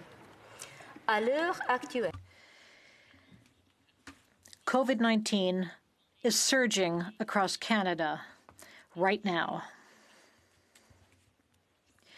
We know the winter ahead will be hard. For far too many families, it will be a winter of loneliness and grief. But we also know that spring will follow winter. The message I would like to share with Canadians today is that we will get through this. We are a resilient people. We are a resourceful people, and we have a plan. We know what we must do to get through the dark months ahead. And we know what we must do to bring our economy roaring back once this pandemic is beaten. Mr. Speaker, every life lost to COVID-19 is one life too many. So we need to redouble our public health efforts until the virus is crushed. We do not have the luxury of fatigue. And we now have arrows in our quiver. Prepared today than we were last spring. Canadians and Canadian businesses now have access to a comprehensive package of federal support measures to help them weather shutdowns ordered by public health authorities. We know how to keep most of our economy, from manufacturing to mining to jobs that can be done remotely, operating safely, even while the virus is still circulating in our communities. We have learned how to keep many of our children in school. Our ability to treat the disease has evolved. As of late November, more than 5.5 million Canadians had downloaded the COVID Alert app. We have the PPE and ventilators we need. We have learned to wear masks, to keep 2 meters apart, and to wash our hands. Most importantly, Mr. Speaker, safe, effective, and plentiful vaccines are on the way. We don't know precisely when this pandemic will end, but we do know that it will end. This fall economic statement outlines the Government of Canada's measures to fight and defeat COVID-19, to support Canadians through this crisis, and to rebuild Canada's economy once the virus is beaten. We will do whatever it takes to help Canadians stay healthy, safe, and solvent. We will invest in every necessary public health measure, and we will support Canadian families and Canadian businesses in a deliberate, prudent, and effective way. Nous savons que les Canadiens. We understand the sacrifices that have been made and are still being made by Canadians right now. Many small business owners have shut their doors. Workers are still without jobs. Parents have put careers on hold to keep their families healthy and safe. Young children diligently wear masks for hours every day in school, knowing they are helping to protect their grandparents. Thank you. Mr. Speaker, Canadians are doing their part. It's only right that we, in this House, do ours by ensuring the economy that comes after this pandemic is more innovative, inclusive, and resilient than the one that preceded it. From the onset of COVID-19, our government has done everything in our power to combat the virus and mitigate its harm using every tool available. 8 out of every $10 spent in Canada to fight the virus and support Canadians has been spent by the federal government. To date, the government has procured more than 2 billion pieces of PPE, and we have assembled a comprehensive, world-leading portfolio of vaccines. The government has invested more than $1 billion in vaccine agreements, securing a domestic supply of up to 429 million doses of 7 promising vaccines, more than 10 doses for every Canadian.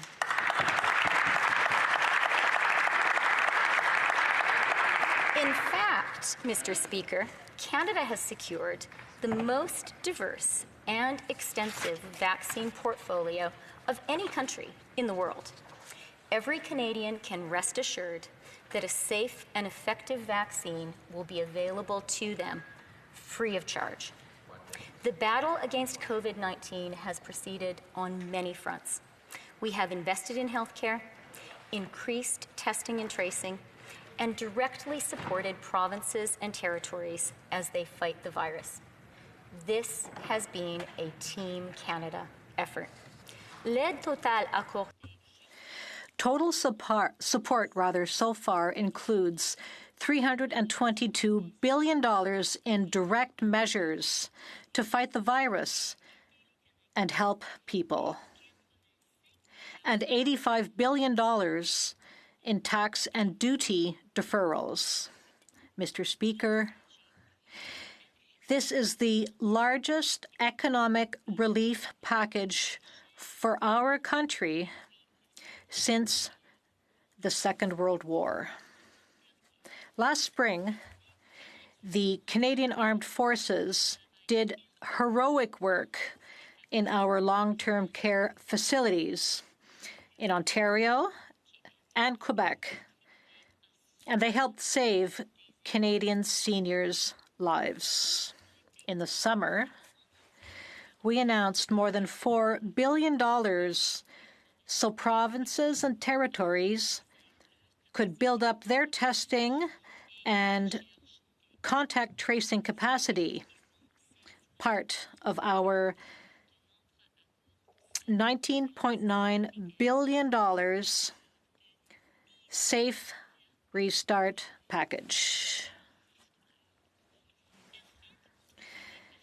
To help stop the spread of the virus in vulnerable communities, we worked with cities and communities to ensure that voluntary self-isolation sites would be available as an alternative to crowded housing. Alongside these essential health measures, we've introduced robust economic programs to help people, businesses, and organizations of all sizes to survive this pandemic together. These supports form a comprehensive safety net, which will be in place until the summer of 2021. Emergency Response Benefit, the Canada Emergency Wage Subsidy, and the Canada Emergency Business Account were quickly developed and rolled out so that people could pay their rent and mortgages and feed their families while doing their part to defeat the virus by staying home. From March through October, the CERB alone supported 8.9 million Canadians.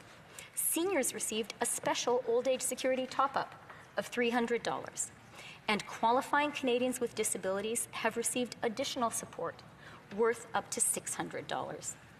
In August, the government announced the Canada Recovery Benefit, the Canada Recovery Caregiving Benefit, the Canada Recovery Sickness Benefit, and enhanced employment insurance.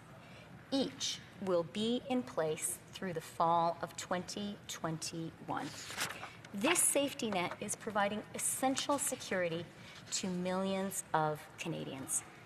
This month, the government launched new measures for businesses with a new commercial rent subsidy paid directly to businesses who this week will begin receiving support for up to 65% of their rent or mortgage interest, retroactive to September 27th. Businesses will also begin receiving new lockdown support of an additional 25% of rent or mortgage interest, where a shutdown is required by public health order. This means qualifying businesses in lockdown can have up to 90% of their rent covered. We are extending the Canada Emergency Wage Subsidy through to June of 2021. More than 3.9 million Canadian jobs have been protected by this program alone. Mr. Speaker, in December, Canadian businesses will be able to apply for a top-up to the Canada Emergency Business Account Loan and Grant Program. Already, more than 780,000 small businesses across the country have taken advantage of the $40,000 CEBA loan, of which $10,000 is forgivable. The top-up is an additional $20,000 loan, of which half will be forgivable. Monsieur le Président, Mr. Speaker, we know that small businesses are the heart of our communities and the engine of our economy. Small businesses are the foundation of Canada's middle class. And we know this crisis is hitting family businesses particularly hard, imperiling in a few months the work of a lifetime and often of generations. That's why it is so important to support our small businesses and the middle-class families who have built them. Mr. Speaker, these measures provide economic certainty to Canadians in a turbulent and uncertain time. They will help get us through the winter. And these measures are targeted and flexible. They are most generous to those in greatest need. They are an essential complement to our healthcare response. These measures allow people and businesses to do the right thing, knowing they don't have to choose between public health and putting food on the table. Our commitment to employee sick leave and to supporting businesses where local shutdowns are ordered are examples of this approach.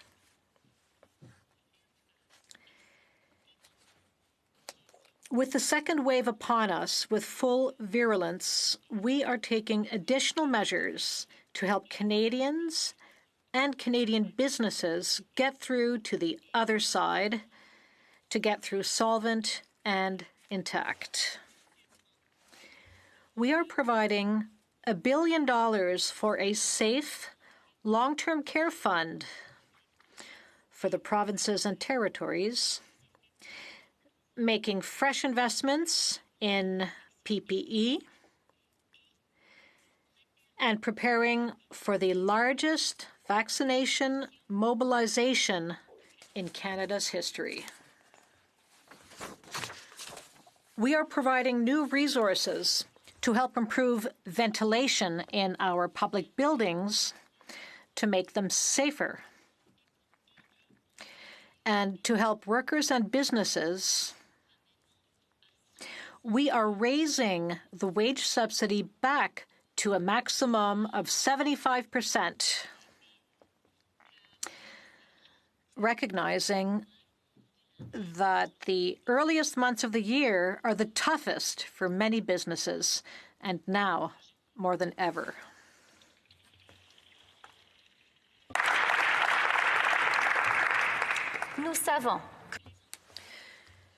We know that businesses in tourism, hospitality, travel, arts, and culture have been particularly hard hit. So, we are creating a new stream of support for those businesses that need it the most. A credit availability program with 100% government-backed loan support and favorable terms for businesses that have lost revenue as people stay home to fight the spread of the virus. This is the most severe challenge our country has faced since the Second World War.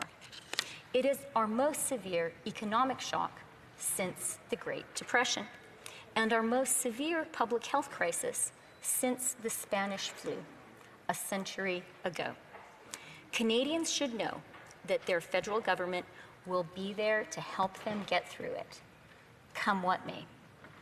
Today, I have spoken about the nature of the threat we face and the remedies we have provided.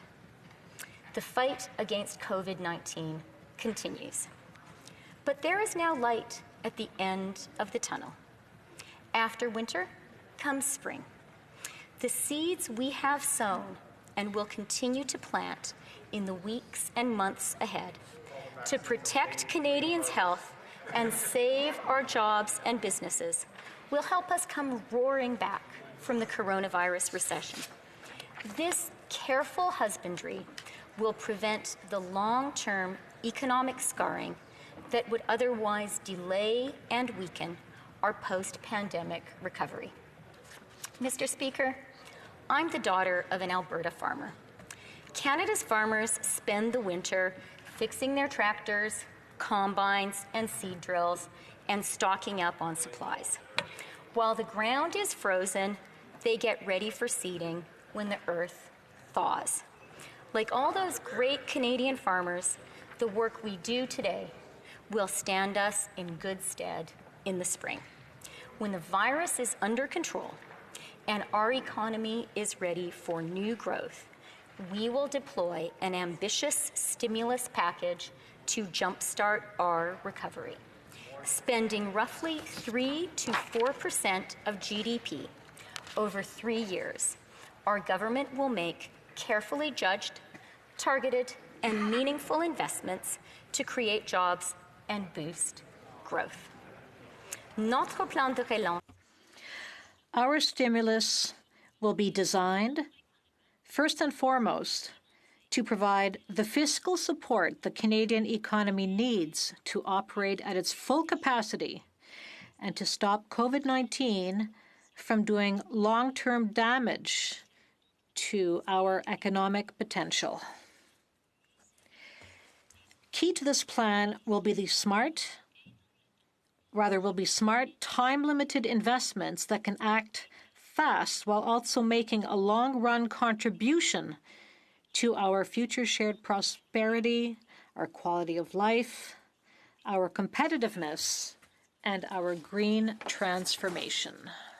Will include investments that deliver on our commitment to create 1 million jobs and restore employment to pre-pandemic levels, as well as to unleash some of the Canadian economy's preloaded stimulus, the additional savings that have accumulated in the bank accounts of some Canadians and on the balance sheets of some businesses. Our growth plan will foster economic rebirth in the short term and strengthen this country's competitiveness in the long run. Today, we are presenting a down payment on this plan. These are measures we can begin safely taking now. They include investments in the green economy and job training, particularly for youth and care providers, rural broadband, airport infrastructure, rapid housing, economic empowerment for vulnerable communities, and measures to immediately build up our health and social infrastructure. Monsieur le Président. Mr. Speaker, we know that Canada's future competitiveness depends on our ability to take advantage of the net zero green economy. Our growth plan must continue to advance our progress on climate action and promote a clean economy. We will plant 2 billion trees over the next 10 years, provide 700,000 grants to help homeowners make energy-efficient retrofits, and build zero-emission vehicle charging stations across the country.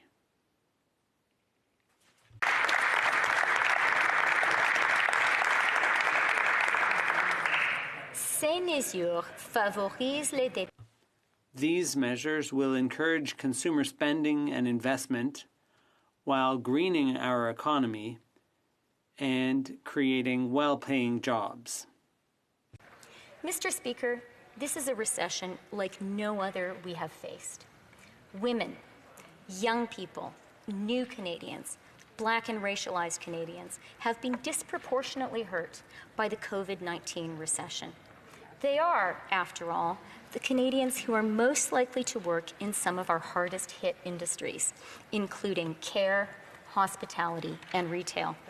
And we know that First Nation, Inuit, and Métis peoples are also disproportionately affected by this pandemic. Our growth plan will be designed with this particular damage in mind and will seek to heal it. This unique recession demands a unique response. COVID-19 has exposed and exacerbated the systemic barriers faced by Black entrepreneurs and owners of small and medium-sized businesses in Canada. So, the government, in partnership with Canadian financial institutions, has announced an investment of up to $221 million, including up to $93 million from the Government of Canada over the next 4 years, to launch this country's first Black entrepreneurship program.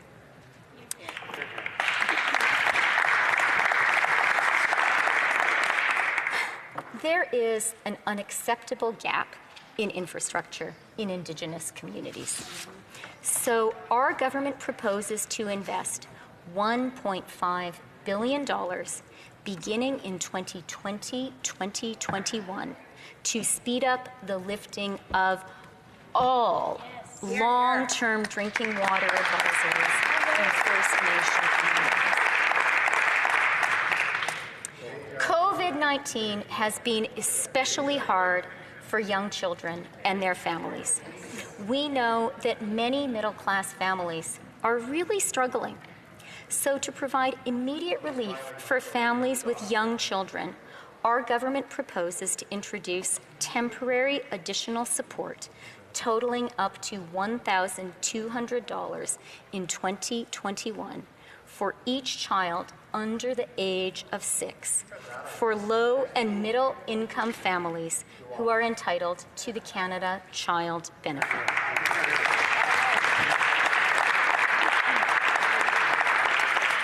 Mr. Speaker, we know that COVID-19 is rolling back many of the gains Canadian women have fought for and won in my lifetime. That is why today, as part of our commitment to an action plan for women in the economy, we are laying the foundation for a Canada-wide early learning and child care system.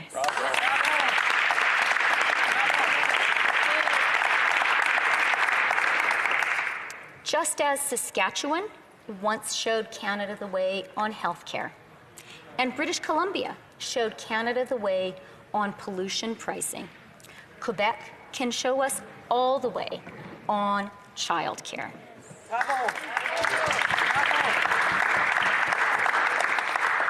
I say this both as a working mother and as a finance minister. Canada will not be truly competitive until all Canadian women have access to the affordable childcare we need to support our participation in our country's workforce. Bravo.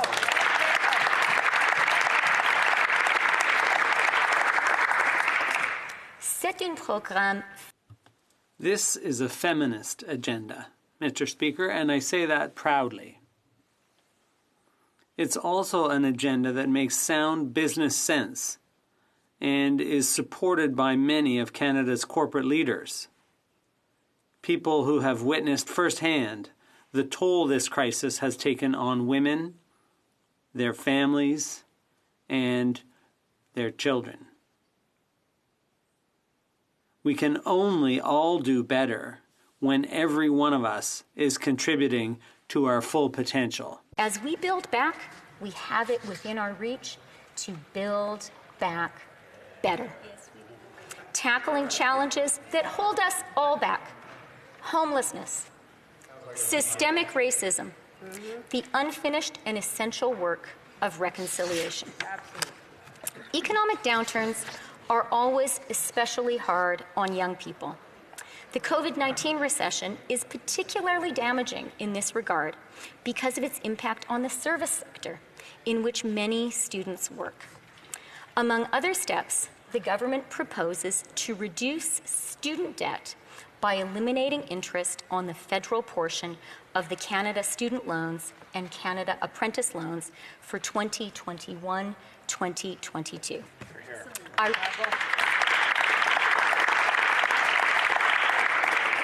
I remember vividly struggling with my own student loans, and I am glad to help relieve our young people who are swimming so hard against the COVID-19 current of this additional burden. In the coming months, we will work with Canadians and consult broadly to design the growth plan that will guide our recovery and set our course for the years to come. Mr. Speaker, our country entered this crisis in a strong fiscal position, allowing our government to take decisive action to help people and businesses weather the storm. And that action has helped so much. To date, Canada has recovered almost 80% of the more than 3 million jobs lost at the outset of the pandemic.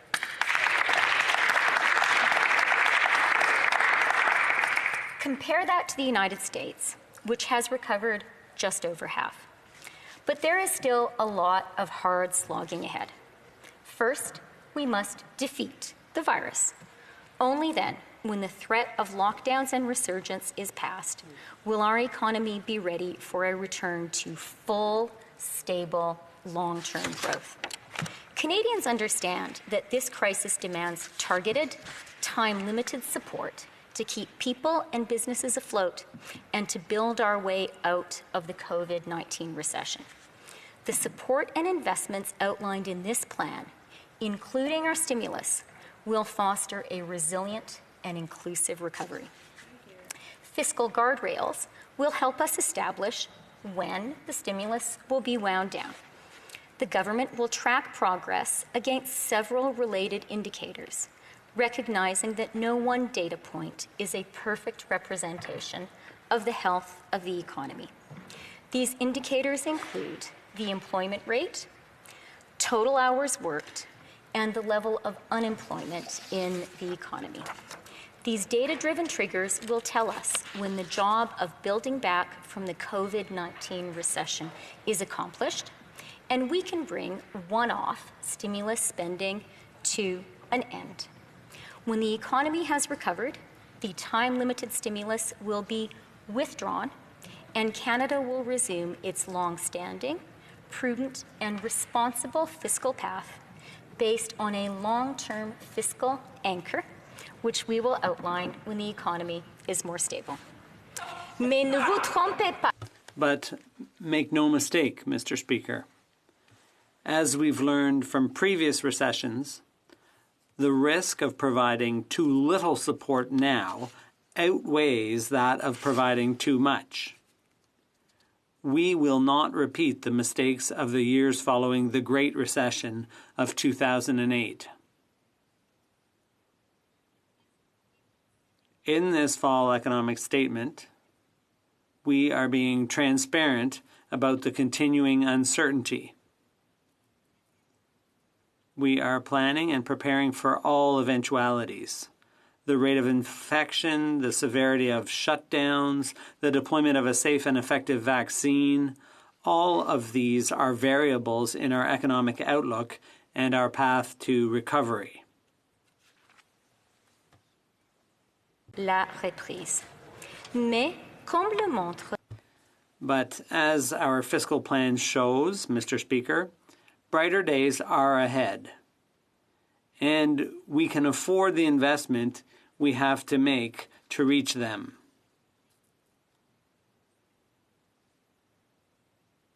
Canada entered this pandemic with the strongest fiscal position of any G7 country. We retain that position today. Federal debt servicing costs relative to the size of our economy remain at a 100-year low.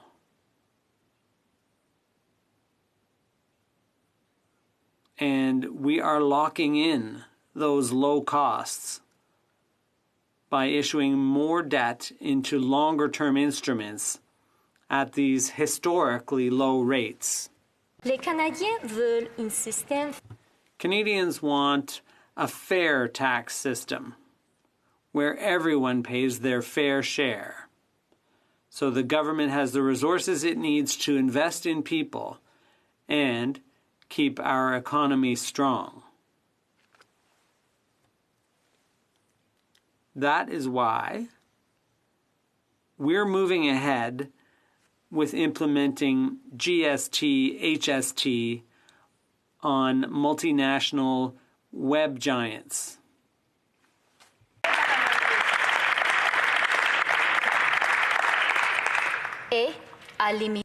And we are also limiting stock option deductions in the largest companies.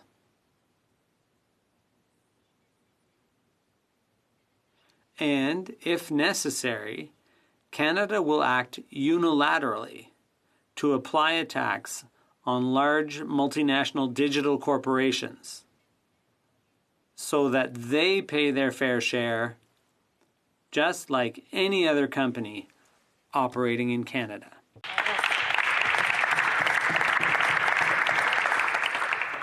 Mr. Speaker, our growth plan is far-reaching and transformative. But does this mean that the worst of the COVID-19 crisis is past? Sadly, it does not. Indeed, our country's most difficult days may come in the weeks and months immediately ahead. Hospitalizations are on the rise, and the virus continues to take a terrible toll, particularly on our elders. That is why we must redouble our public health efforts, obey public health instructions, physically distance, wear masks when in public, avoid social gatherings, and wash our hands. We must all do this, Mr. Speaker. We can save lives. Canadians can and should avail themselves of the federal programs now available. Here, here. This safety net is there now so that people can make the right decisions to protect our health. If we do the right things, if we hunker down and heed public health advice for these last remaining months, we will also be doing the right thing for our economy. And we will bring closer the day when every Canadian can get back to normal life. Most importantly, we will greatly lessen the mortal toll of this disease. Mr. Speaker, after nearly 10 months of the pandemic, we are all tired. But we also know that vaccines and a better day are coming.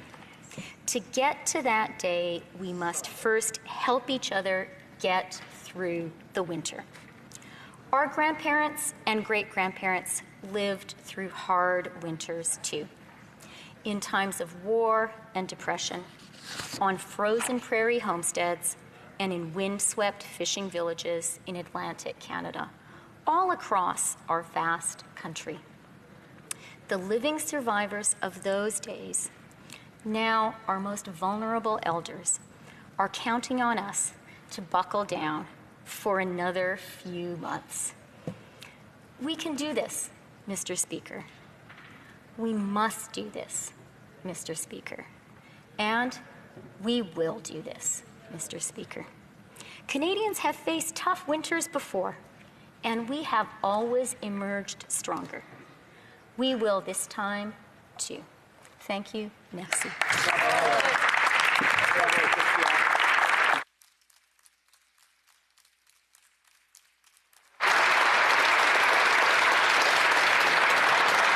Questions and comments. Questions et commentaires. The Honourable Member for Carleton. Thank you, Mr. Speaker. Canadians want their lives back. And they were expecting they'd hear news today that the government had fixed its failures that mean that Canada will be the back of the pack to receive the pandemic relief in the form of a vaccine that will give them their lives back. With the highest unemployment, other than Italy and all of the G7, they were expecting a plan for paychecks. Instead, they got a plan for more credit card debts. $400 billion will be added to our national credit card this year, 8 times bigger than the previous all-time national average. While Conservatives supported the CERB, the small business loans, the wage subsidies, those account for less than half of that record-smashing deficit. In fact, we've gone from a debt to GDP ratio of 30% to 56%. Now, within view of the default levels that we hit in the 1990s when Liberals were forced to slash health care to deal with the massive debt crisis that existed at that time. We are not at the cliff or even on the edge of the cliff, but we can now see the cliff, and this government is running towards it as quickly as humanly possible. The biggest deficit by far in all of the G20. They've spent the most to achieve the least. With all that spending, we're going to be the back of the pack on vaccinations. We have the second highest unemployment in the G7, and we couldn't get rapid testing approved and timed to get Canadians safely back to their lives. The minister has said that she would impose, quote, limits on our debt to avoid the brutal constraints of the marketplace. Will she tell us today, when speaking of the debt, what exactly are those limits? Thank you. Honourable Deputy Prime Minister and Finance Minister. Mr. Speaker, the member opposite touched on a lot of issues, ranging from vaccines to support on businesses to debt, deficits, and fiscal anchors. So I'm going to try to touch on most of those.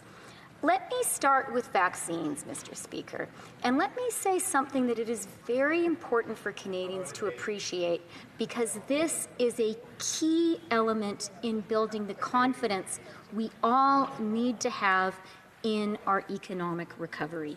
Canada has the most expansive portfolio of vaccines of any country in the world. 10 doses for every Canadian. And Mr. Speaker, we have, like a smart farmer, a smart investor, hedged our bets. There are 7 different vaccines in our portfolio. 4 of those vaccines, Pfizer, Moderna, AstraZeneca, and Johnson & Johnson, are already submitting data on a rolling basis to Health Canada regulators. That, Mr. Speaker, can, should, and will provide a great deal of confidence to Canadians. And Mr. Speaker, let me quote Moderna's chairman, who, by the way, came to Canada first as a refugee child. He said that Canada is near the front of the line to receive 20 million doses of the COVID-19 vaccine from Moderna. And I'm quoting him. The people who are willing to move early on with even less proof of the efficacy have assured the amount of supply they were willing to sign up to. In the case of Canada, that number is about 20 million doses. Think about that, Mr. Speaker. 20 million doses of a single vaccine. And there are 38 million Canadians.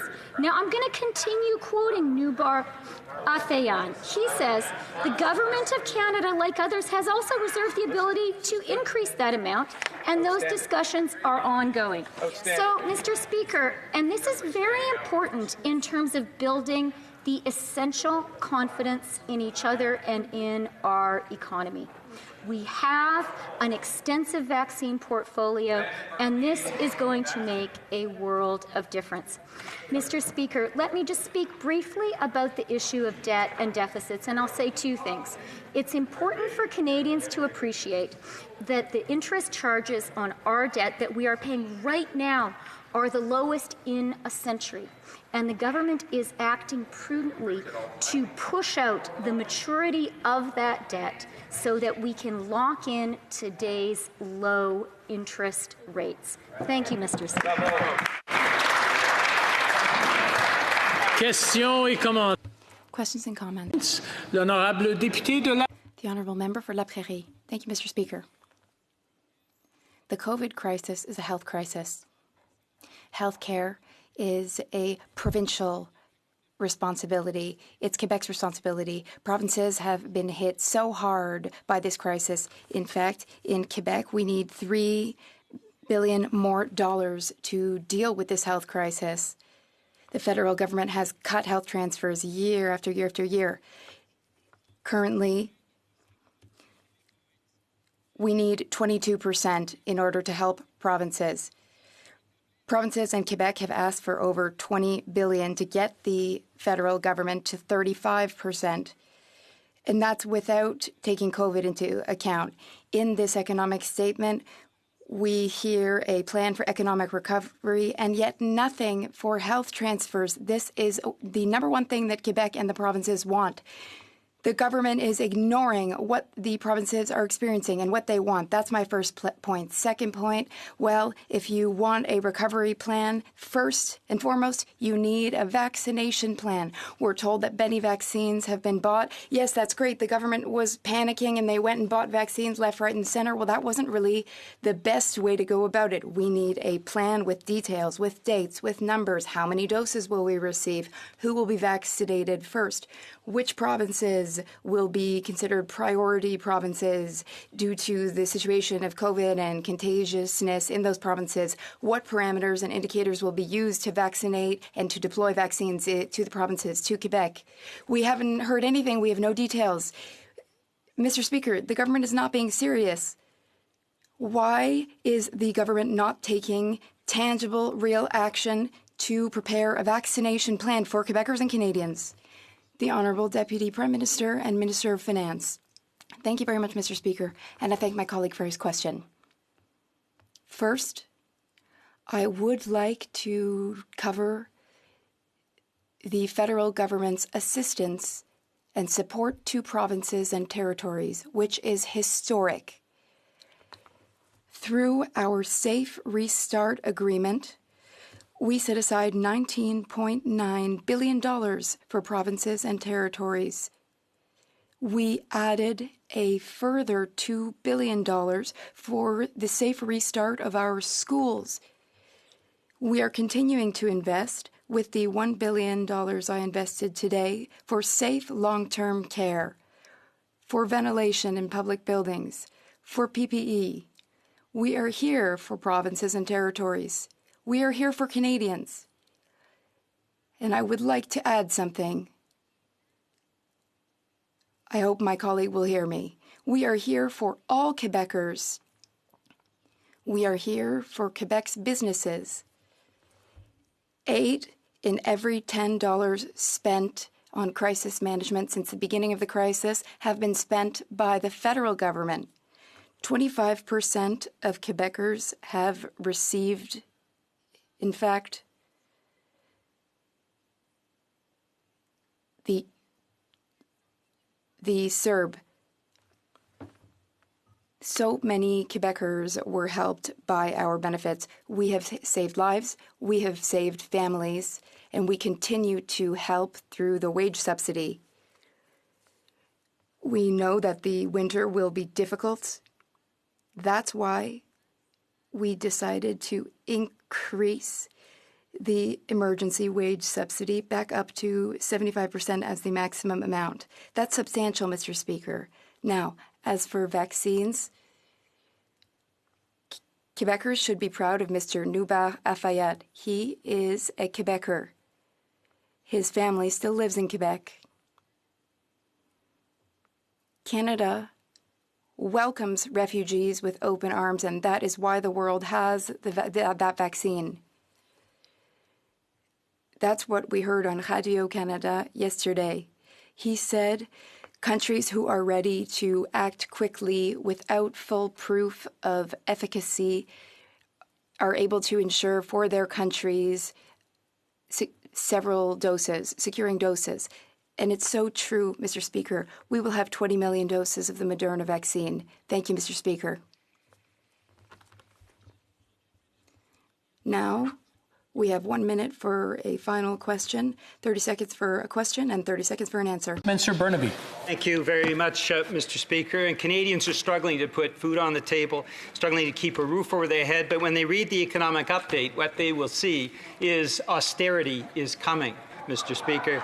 Now, we know during this pandemic so far, we've seen $53 billion wealth going to Canada's billionaires. But in this document, we see no wealth tax, we see no excess profits tax. The web giants are not obliged to pay $1 of corporate tax. So for the pandemic and for the rebuilding, the question is very simple. Why does this government continue to refuse to have Canada's billionaires pay their fair share?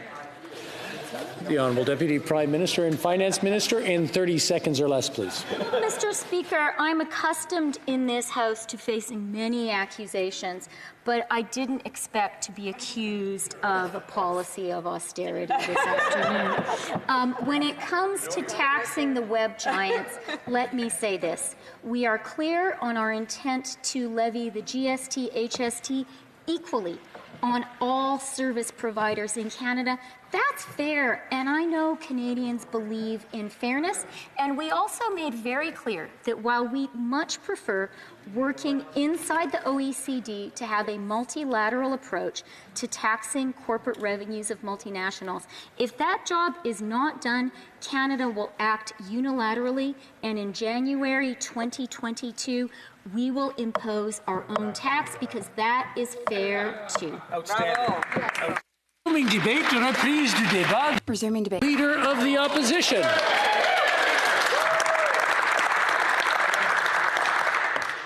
Mr. Speaker, the Minister of Finance has proven their government has no plan. Without a plan for vaccines, there can be no long-term plan for our economy. Without rapid testing in wide distribution, we've missed out on a critical medium-term tool, Mr. Speaker. And the Minister of Finance, in her speech, seems to realize that she's putting the economy on hold. She'll say, we'll rebuild the economy once COVID is beaten. Well, Mr. Speaker, rapid tests could help preserve the economy, and the vaccine will help us beat it. This government is late and has no plan for both. That's right. Canadians should see that off the start. This year has been a very difficult year for Canadians, Mr. Speaker. We all know that. 2020 will be remembered as the year a global pandemic came to our shores and took this government completely by surprise, despite many departments warning them for months. It will be remembered as a year of foreclosures, rising unemployment and uncertainty. Worse, for 12,000 Canadian families, it will be remembered as a year of grief and tragedy. Cette année a été difficile. This year has been difficult for all, for younger Canadians and older Canadians. We will remember 2020 as the year that a pandemic took this government completely by surprise. A year of foreclosures, rising unemployment, and worse, a year of grief for the nearly 12,000 families who have lost a loved one. Canadians have shown courage. Canadians have followed public health directives and supported small business. Canadians have been there for their friends and families. Canadians have shown courage and fortitude. They've respected directives from our health authorities. But Canadians are hurting. Canadians want their lives back. And this fall economic statement shows that they cannot rely on the Liberal government to get their lives back. Canadians are not difficult people, Mr. Speaker. They have complied, followed rules, they've tightened their belts. They're reassuring their worried children and taking care of aged parents. And to this effect, I'm really glad the Liberal government and the minister took my proposal from this spring on support for parents by boosting the Canada Child Benefit. There it was on page 10 of my leadership platform, Mr. Speaker, and I'm so glad the Liberal cabinet was reading it just as hundreds of thousands of Conservative members were. Hear, hear. Yes, I'm glad, Mr. Speaker, because this was a concrete proposal to help families, especially moms, working moms, juggling it all, helping families through the toughest time in our modern history. But we know that Canadians need more. As I said, Canadians want their lives back, Mr. Speaker, and they've only asked one thing from this government, one simple thing. What is the plan, Mr. Speaker? For widespread use of rapid tests, what is the plan for rolling out the vaccine? When does it arrive? Who gets it first? Do we have the freezers for the -70 vaccine, Mr. Speaker? A robust portfolio in 2023 doesn't help us as we enter 2021. Well, Mr. Speaker, this fall economic statement answers the question on whether there is a plan. And it answers that no, there is not. And as the red ink on our balance sheet turns a dark crimson, we're facing a $399 billion deficit, Mr. Speaker, not $400 billion. No. It's a bit like 1999. You're not spending $20, Mr. Speaker. It's only $399 billion, Mr. Speaker. And Canadians know that not even half of that went to the emergency programs.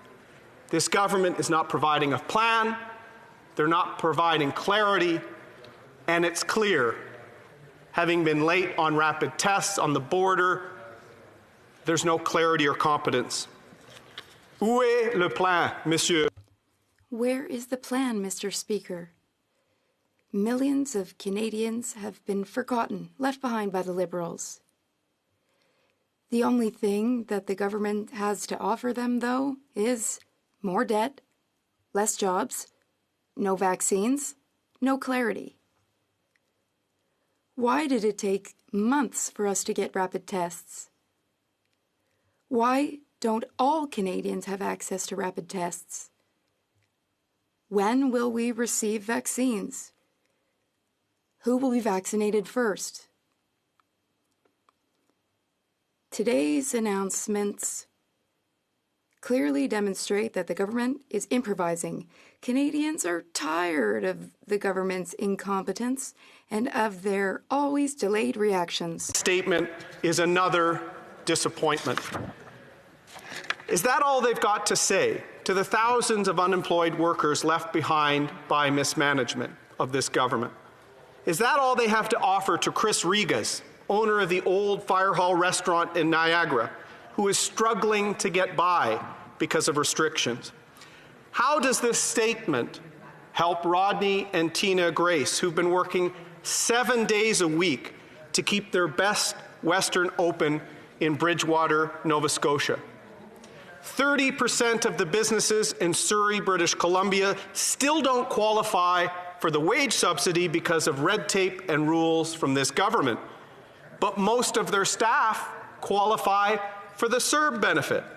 So guess which decision businesses are faced with? If this government spent half as much time meeting with real Canadians, small business owners, than they spend on photo ops, they would know that workers, small business owners, are asking for clarity. Canadians in a pandemic aren't asking them to ban single-use plastics. They're asking for details on when the vaccine gets here, how it's being distributed, how it's being preserved at -70.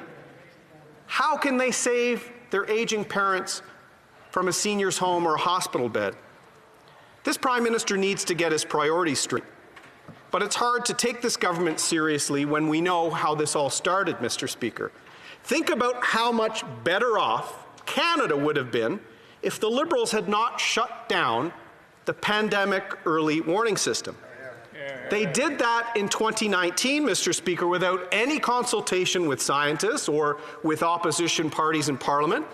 Canada, for 20 years, had the world's leading pandemic early warning detection unit.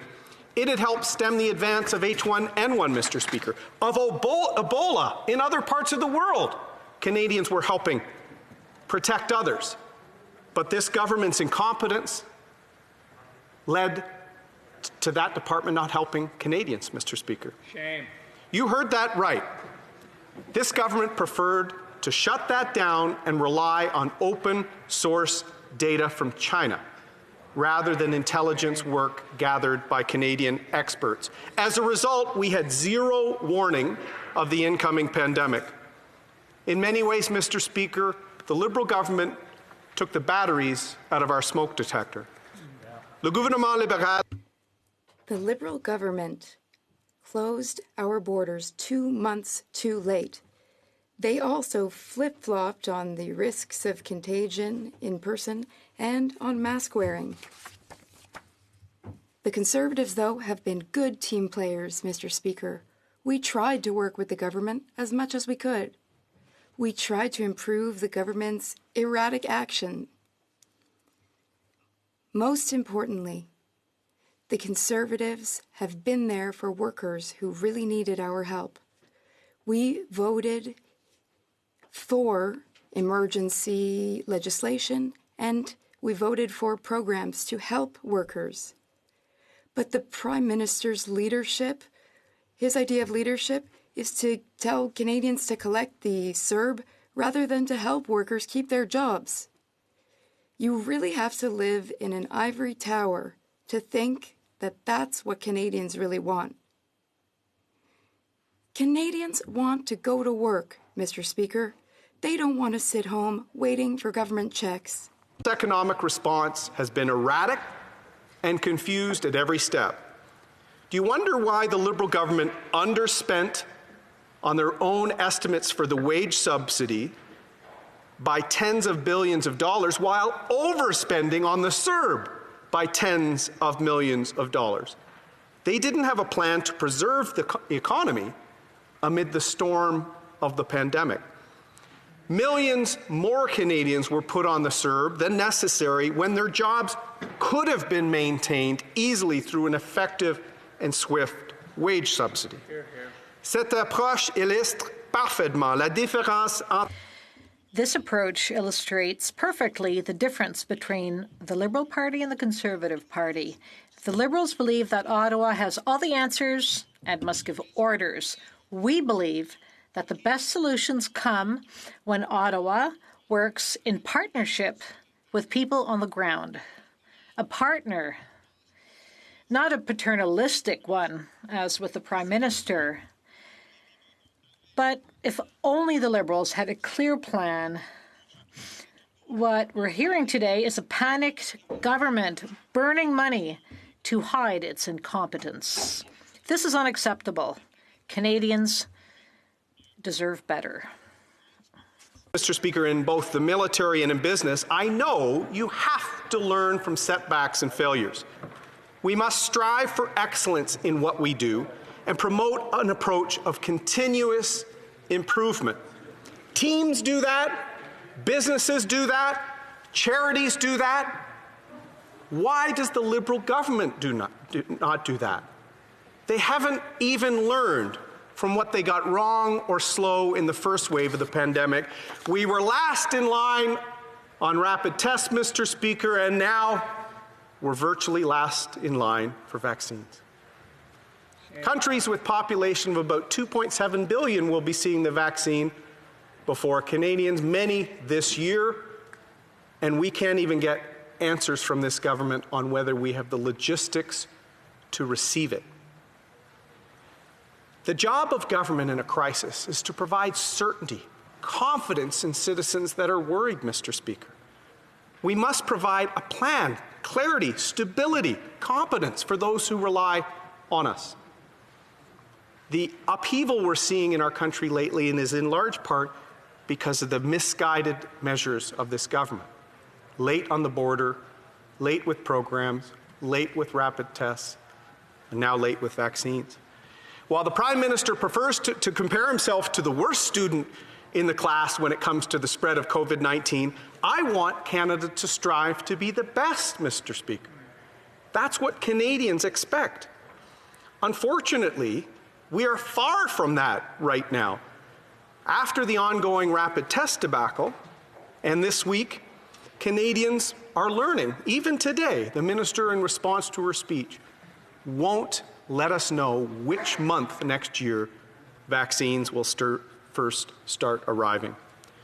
Our government had the duty to learn from its errors in the first wave, but instead of that, it's failed to provide vaccine for Canadians. At the same time, we'll be seeing vaccines roll out with all our allies. The Prime Minister has played the victim card. He said his government was helpless, that Canada didn't have the capability to manufacture vaccines. Now, not only is that complete rubbish, in the words of a leading scientist at the University of Ottawa, it's complete political spin, Mr. Speaker. And it also doesn't explain, well, why millions of people from Indonesia to Brazil will be receiving the vaccine before Canada will be. Again, the truth is the Liberal government was slow to respond, and they made a critical, and in sadly some cases fatal error, to put all their eggs in a basket with China, Mr. Speaker. And since the CanSino deal fell apart in August, this government has been scrambling to catch up, and they don't want anyone to know that they're months behind other countries.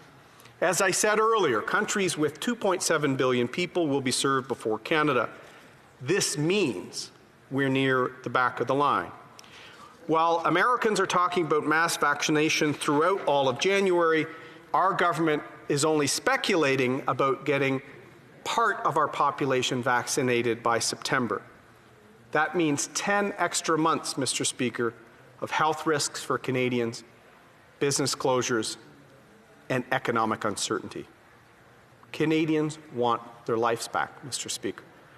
The Minister of Health talks a great deal about the whole of government effort and the robust portfolio, but there's only one way to describe the performance of this government when it comes to vaccines: incompetent, Mr. Speaker.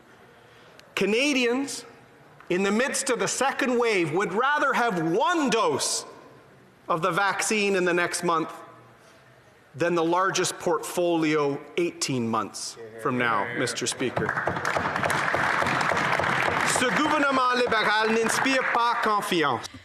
This Liberal government does not inspire confidence. Let's talk about its purchase of $370 million for medical gowns paid to a company with almost zero experience, or their $237 million respirator contract to their friend Frank Baylis. The We Charity scandal revealed Liberal friends who are trying to profit during a pandemic, and at a time when the trust of citizens is so important. The Liberals continue to use their donor list to choose future judges. It's one scandal after another, Mr. Speaker. Uncertainty, lack of focus, huge expenses, special treatment for their friends, and disconnection from the reality of Canadians. Those are the only ways to describe this government. But the damage is real. There are millions of people who have lost confidence and who know they've been forgotten. Mr. Speaker, the Canadian economy was already showing serious signs of weakness before the pandemic hit. Ignoring our warnings, the Liberals took pride in running large structural deficits and raising taxes in good economic times. Ideological policies opposed by the entire country, like Bill C-69, tanker bans, pipeline cancellations, bad trade deals, and the inability to negotiate tariff avoidance has resulted in $160 billion leaving Canada before the pandemic, Mr. Speaker.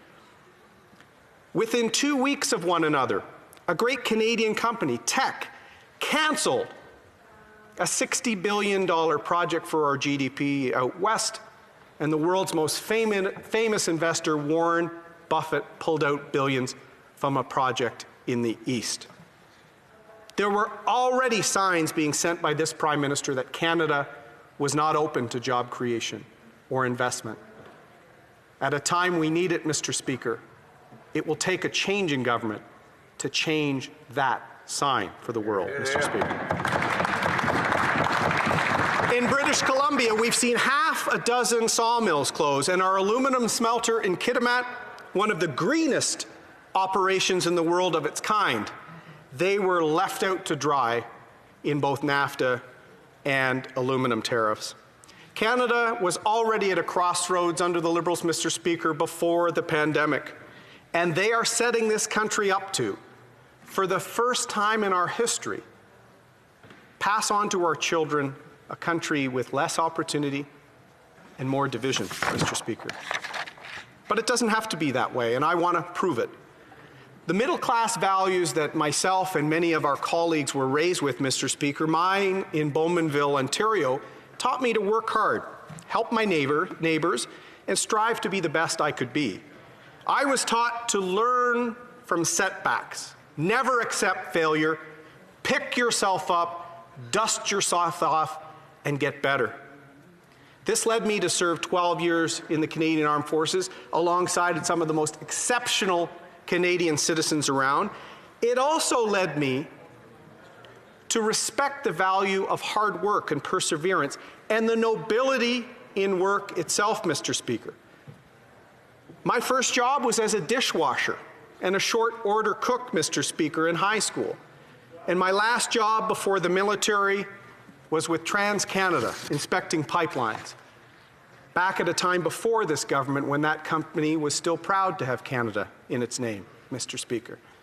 I respect people, my colleagues do, that work hard to provide for their family, whether they're a uniformed and unionized plant worker or an entrepreneur, whether they work the night shift in Mississauga, Ontario, or get up at 5 a.m. to open their small business in Cape Breton, Nova Scotia. There's a nobility in that act of discipline, perseverance, and working hard for your family. We cannot lose that in this country, Mr. Speaker. We will fight hard to ensure that we never lose touch with that fundamental value upon which Canadian society has been built. Hear, hear. Je crois que c'est mon devoir. I believe it is my duty to be a partner for the provinces and First Nations. I want to be a champion for small business and nonprofit organizations. I believe in the immense potential of our Canadian energy, our lumber, and our minerals. We produce the most ethical and environmentally friendly energy in the world.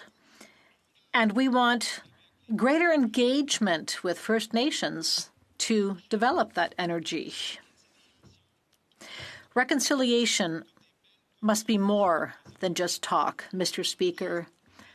It's not just about looking at the mistakes of the past. It's about having a real plan for the future. A plan that brings lasting pride and wealth to communities that are too often forgotten. The James Bay Cree and the Huron-Wendat in Quebec are an example for all of Canada. This country working again, Mr. Speaker. Hard work emboldens the soul and builds a nation. Hard work helps families. Those families build communities, and make us proud to be Canadian.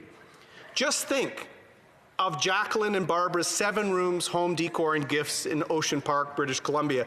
They bought the store just before COVID, Mr. Speaker. It's been extra tough for businesses like that. But Jacqueline and Barbara persevered, worked harder, rebranded, and they recently reopened.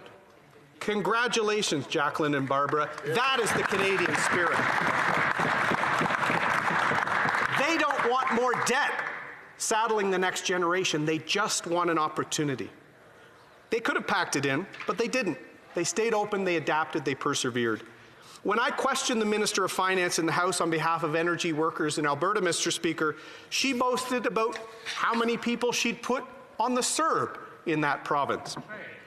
Albertans especially, but Canadians don't want the CERB, Mr. Speaker.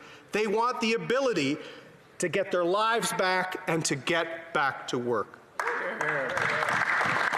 They want a government that helps them build their livelihood in their communities rather than pushing them to close shop and move away. Because this is what it comes down to, a clash of vision between the somewheres and the anywheres, Mr. Speaker. Those who love their trade, their pursuit, and are loyal to local businesses versus those who the government wants to flock to a trendy job that is in no way connected to the community or the betterment of our country. And while this Prime Minister seems to think that every Canadian can simply work on their laptop from the local cafe, Mr. Speaker, that's not reality, nor is it what Canadians want. Conservatives are here to fight for those who build things in Canada, those who get their hands dirty and take pride in doing a job well before they come home for the night. And whether they're pulling the resources out of the ground in Canada or pulling resources out of their brain educated in Canada, we need to applaud and help them do that, Mr. Speaker. That's why we were hoping for a plan for rapid tests, for vaccine. Unlike this finance minister, I don't want the economy to crash and be rebuilt after the pandemic. I want to save it and make sure it's stronger after the pandemic, Mr. Speaker.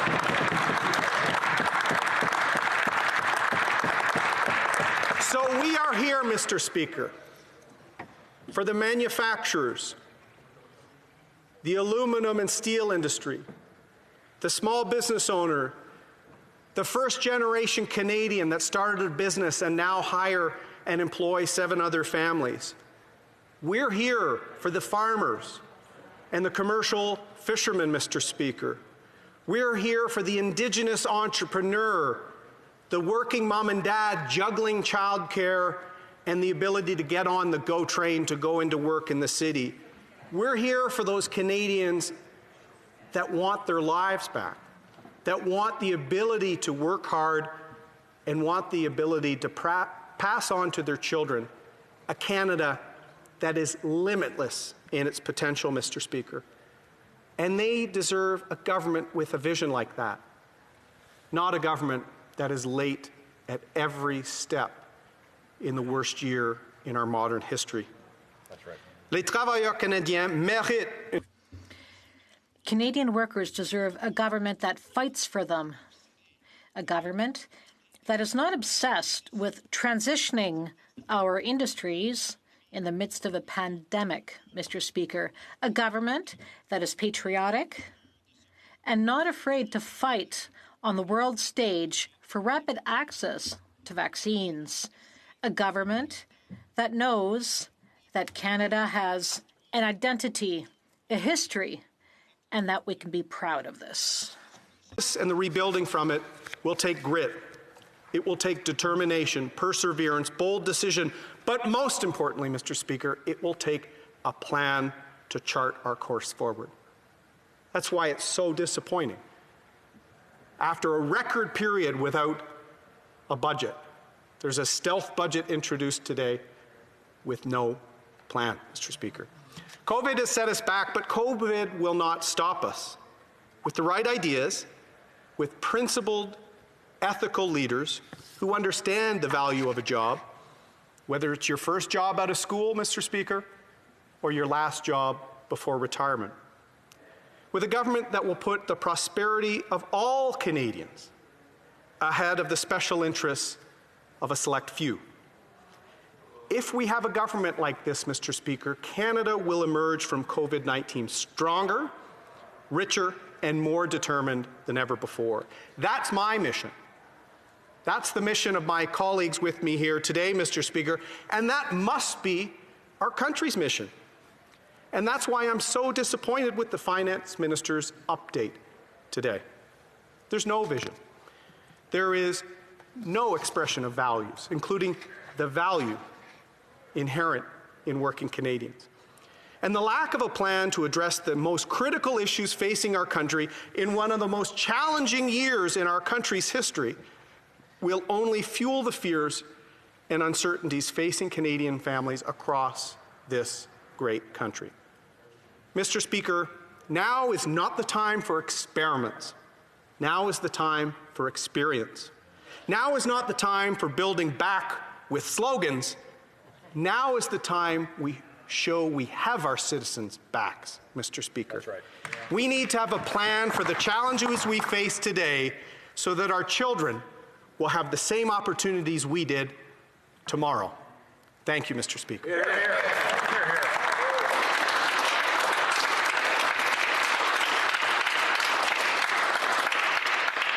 Questions and comments. Questions et commentaires. The Honourable Parliamentary Secretary to the Government House Leader. Yes, thank you, Mr. Speaker. You know, the Leader of the Official Opposition started off by talking what will Canada be remembered by, or the government be remembered by in 2020.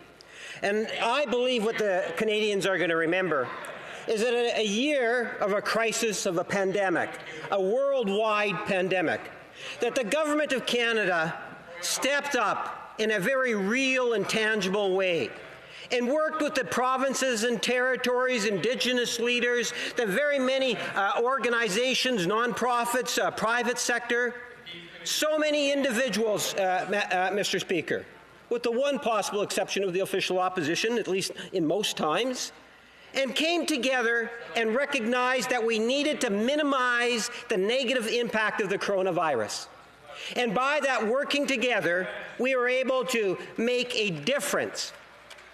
Mr. Speaker, my question to the Leader of the Official Opposition, does he not agree that it is the efforts by working together collaboratively that Canada has been very successful to date and will continue to be going forward because we have the right approach in terms of combating the negative impacts of the coronavirus? The Honourable Leader of the Opposition. Well, thank you, Mr. Speaker. Thank you to the Liberal Deputy House Leader. The only collaboration I saw in the remarks today, Mr. Speaker, was the fact that the Finance Minister did adopt the childcare plan I advanced last spring, Mr. Speaker. In the spirit of Team Canada, I was a little upset she didn't thank me for the suggestions, Mr. Speaker. But if it's good for Canadian families, I'm happy with that knowledge alone. But he started off by saying, what will Canadians remember the most politically amidst the pandemic? I think on this side of the House, what we will remember most, and what a lot of Canadians will remember most and be most disappointed with, that even in a pandemic with no parliamentary oversight, there was one special line for Liberal insiders and one other line for all other Canadians. There was the We Charity scandal that they prorogued the House and have had a cover-up of historic proportions rather than answer reasonable questions about, and sole source contracts for a former Liberal MP colleague of theirs whose seat was hardly cold from having sat in this House before he got untendered contracts that the government has tried to mislead Canadians about, saying it's with another company, even though the name of the respirator is the Frank Baylis respirator. So I think that's one of the disappointing things I'll remember. Rather than the Team Canada, where some of us even offered to sit on an all-party pandemic response team, there was one line for Liberal insiders and one line for all Canadians. On this side, we're going to fight for all Canadians. Comments, questions et commentaires. The Honourable Member for Repentigny. Thank you, Mr. Speaker. the Leader of the Official Opposition made a number of suggestions and concessions to the government about what it should do, what it has done and should do in the future. I'd like to hear what he has to say about something the Bloc has proposed to reduce the deficit potentially, and that is to cut all subsidies and tax credits for fossil fuels. The Honourable Leader of the Opposition. Thank you for the question, Mr. Speaker. We are here on behalf of all Canadians and all Quebecers, Mr. Speaker.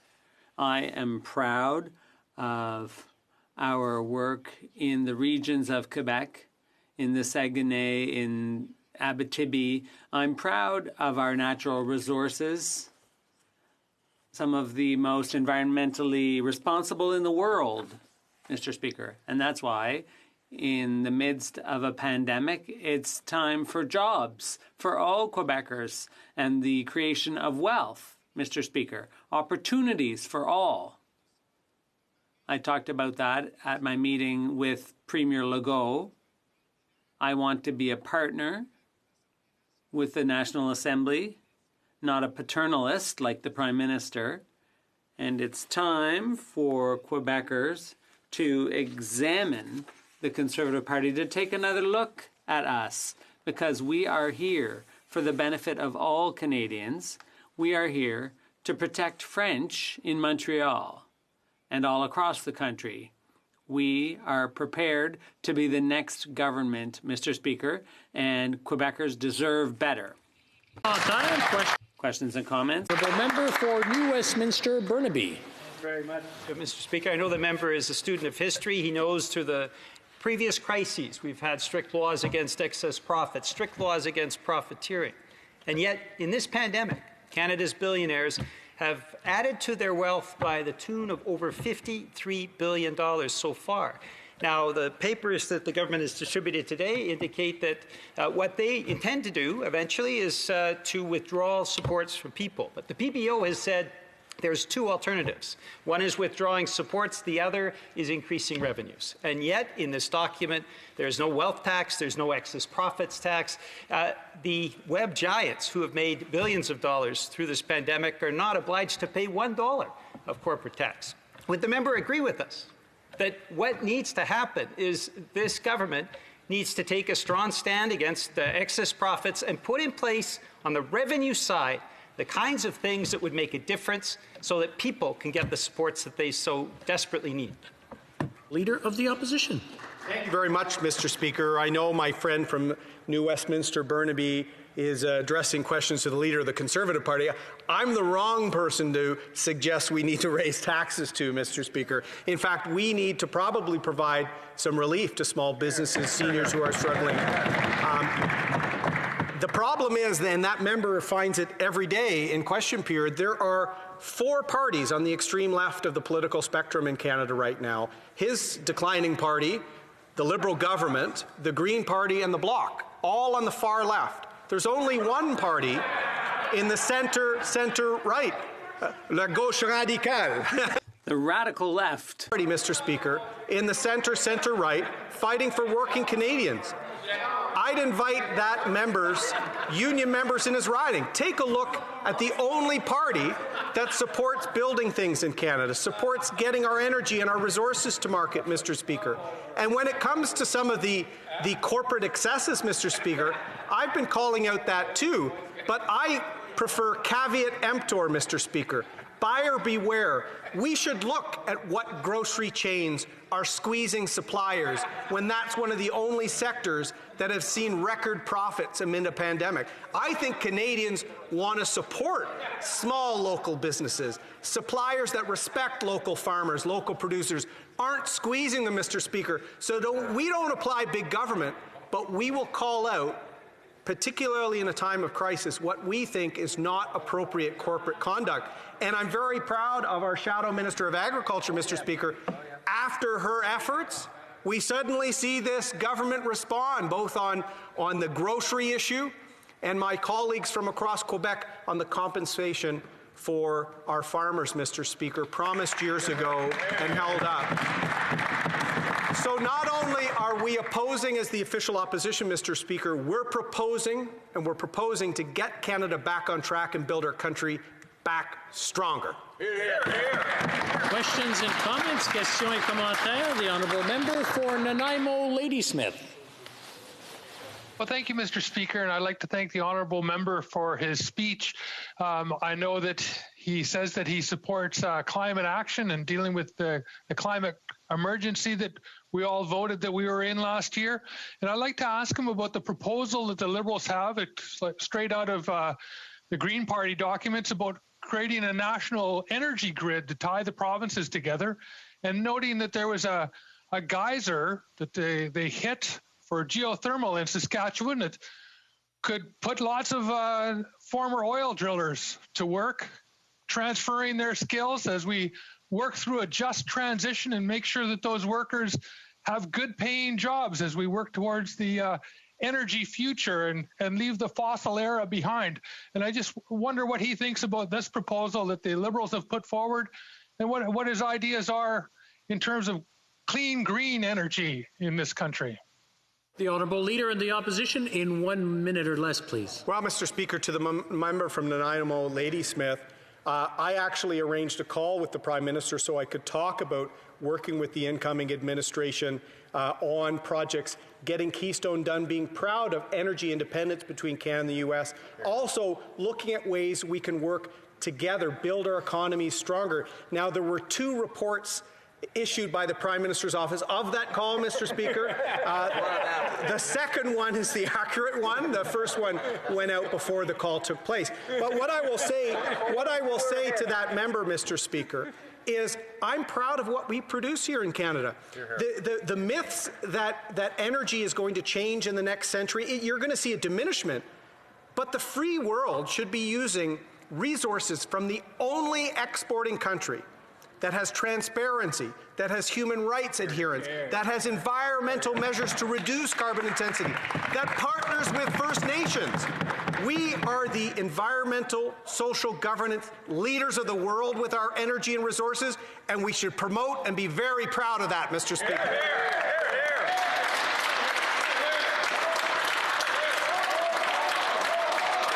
Resuming debate, reprise du débat, l'honorable. The Honourable Member for Joliette. Yes, thank you, Mr. Speaker. I'd like to begin by saying that we've heard some pretty good ones here in the House today. Since the last election, there's been no budget. It's been over a year, no budget yet. And in the economic statement today, they're announcing there'll be a budget next spring. Well, we're looking forward to seeing that. We've been asking for a budget for a long time. There was a summer update that was just a snapshot of what the spending has been so far, how big the deficit is, and how much is forecast. That was a useful document, but it lacked any kind of vision or alignment, any connection to anything else. And today, in this statement, we thought, well, we're finally going to see what we're expecting. We're going to get what we want, because a budget is an important point in any parliament, ideally once a year, with an update in the fall in the interim. But we have a government now that's putting Canadians deeper into debt than ever before in the past, but they didn't present any kind of a budget document today. We had high hopes for this document today, but unfortunately, like the document says itself, we've got lots of good ideas, but wait until the spring to see what we're actually doing. So it's a bit disappointing. There were 2 things that were of fundamental importance to the Bloc. We had a bunch of requests. They're not that complicated. We want... We've gone out and seen families and businesses and groups. Our consultations reveal that people need this and they need that. These are their problems, and we present those here. And then we want to represent those people. We want to convey those individuals and companies' needs to the government.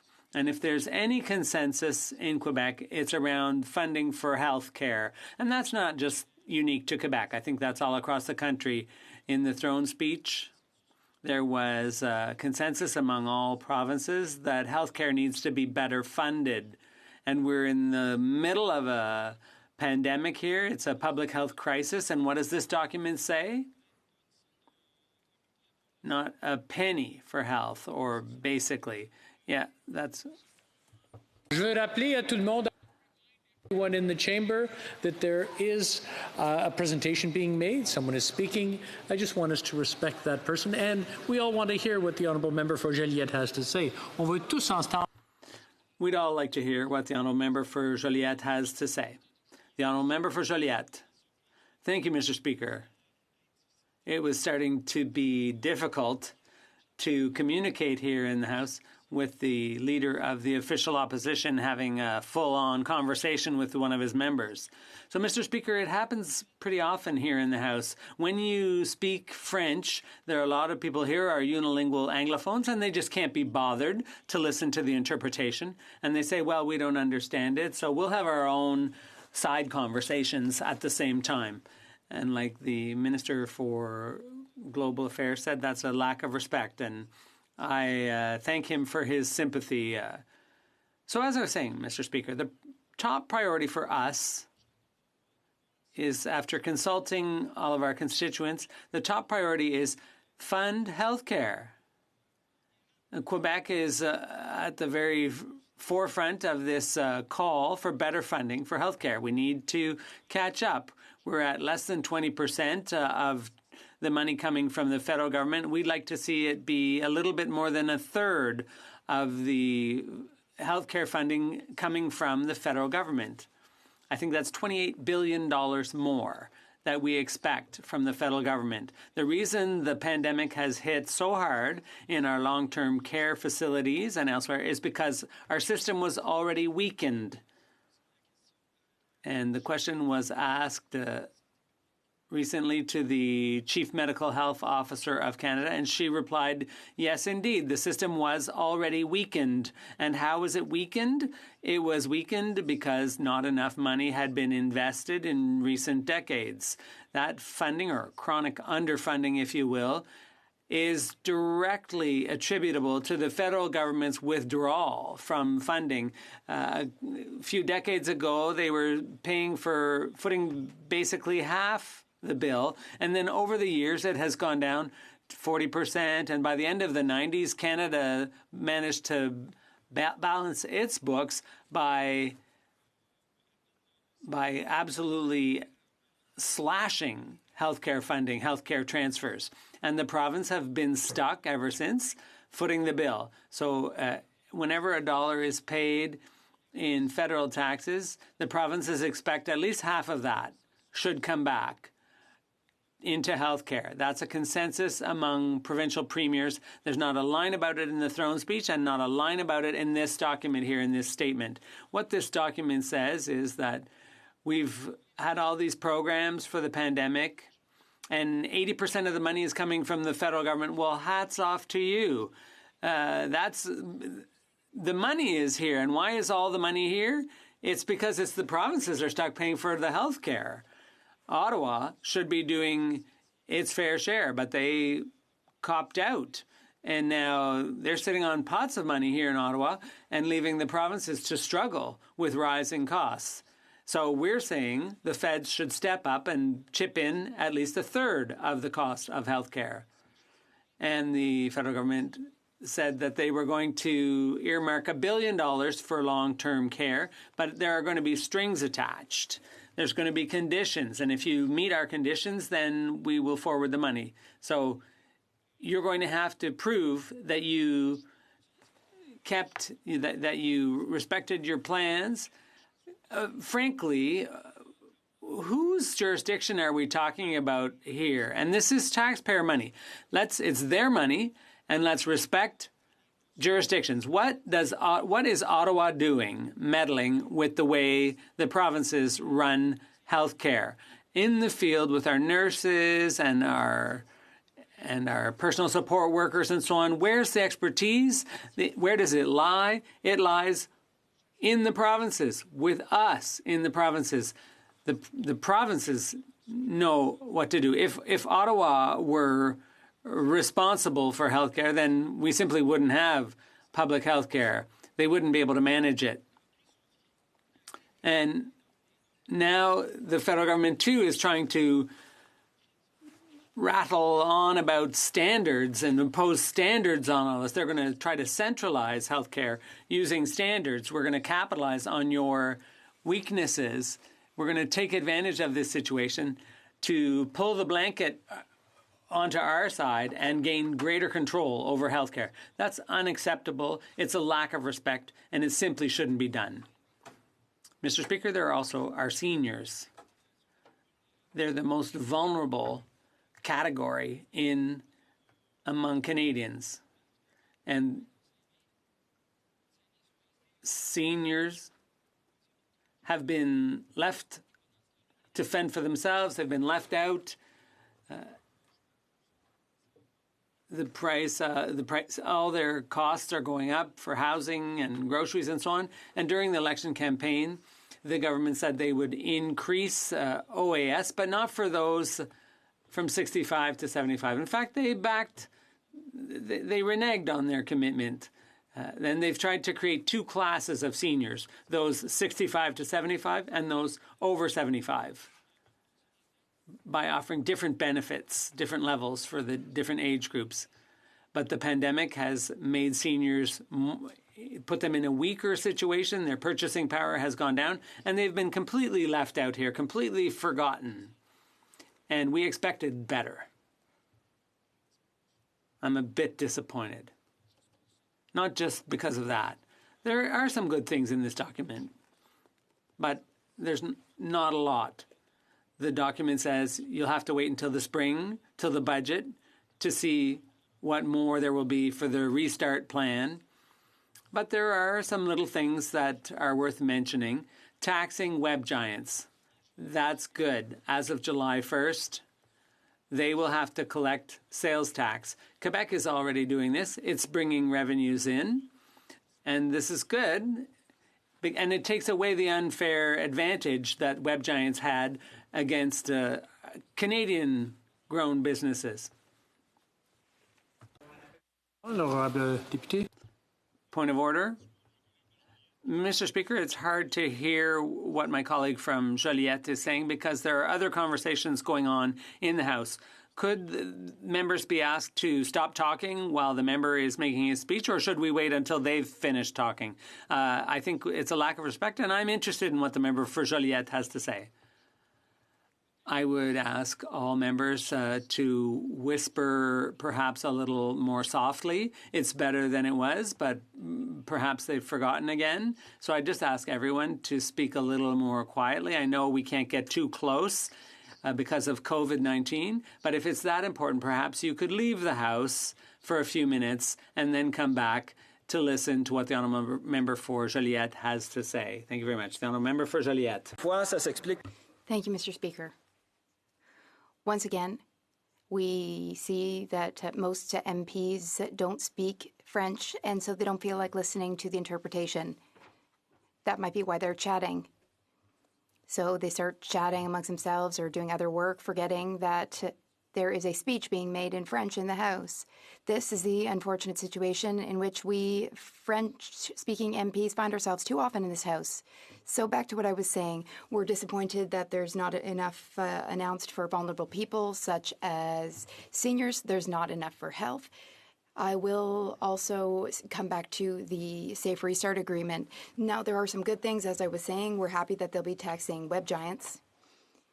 In the economic statement, the government has committed to levy taxes like other OECD countries. And in fact, if other OECD countries don't go ahead, then the government said it will go ahead unilaterally on its own to tax web giants. As for huge multinational corporations, well, our businesses, our mom-and-pop businesses are suffering during the pandemic. Meanwhile, Canadians are shopping online more and more. The Amazons of this world who offer e-commerce services they need to be on a level playing field with our small businesses. So we're happy to see that in the economic statement. Next, the environment. For a few months now, we've been told that the recovery should be a green recovery, that this is a good opportunity for the environment. The economist Jerry Rifkins, he has spoken about the Green New Deal. It sounds like a great idea. We thought there'd be some of that in this document, but no. We're told that there will be further consultations with information and details to come. I wonder, Mr. Speaker, whether the government is promising us future commitments, which will be in their election platform, so they'll be able to say, you can have this commitment and this promise if you vote for us. Seriously, though, Mr. Speaker, we wanted to see more measures for the environment. There is a climate emergency. It's urgent that we act. There are measures for eco-friendly retrofits. Canadians will be able to receive up to $5,000 for eco-friendly retrofits. That's positive. We support these measures. Mr. Speaker, the Liberals are taking a rabbit out of a hat.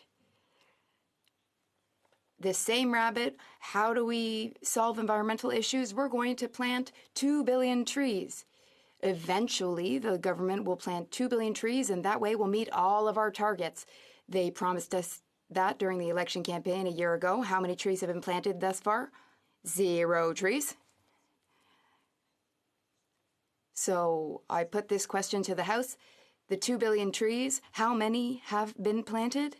0? Oh, my colleague says maybe 1 or 2 have been planted. My colleague said he himself has planted some. The government should pay the Bloc Québécois leader $1.50 to compensate him for growing trees. So, you know, Mr. Speaker, more needs to be done. We hope that in the upcoming budget there will be a serious plan for the environment. There are some nice measures here, but they are largely insufficient. The Canada Emergency Wage Subsidy was increased and extended. That's announced in the economic statement. The wage subsidy is being boosted, brought back up to 75%. We support that. It's important that employers be able to keep their employees on the payroll during the pandemic. It's the right thing to do. It's positive. Same goes for the commercial rent subsidy. The original program wasn't working well. The program was fixed. We voted for it. That's positive. And now, we want the government to offer sectoral support to struggling sectors. There needs to be targeted, specific support for sectors who are especially hard hit and who have unique situations and needs. We expected to hear more tonight. But no, we're told to wait for the budget. There will be information in the budget. Here is an example, Mr. Speaker. There's some text here about airlines, some measures announced for airlines, but airlines is not the same thing as airports. Last week I met with a representative of the Montreal airport. They are suffering. They are doing very poorly. They need targeted support. Airlines need help. Nothing is actually announced here. It seems like something's being announced, but no, we're actually told to wait for the budget. Well, we've been waiting quite a while for the budget. It says here the air travel industry in the document.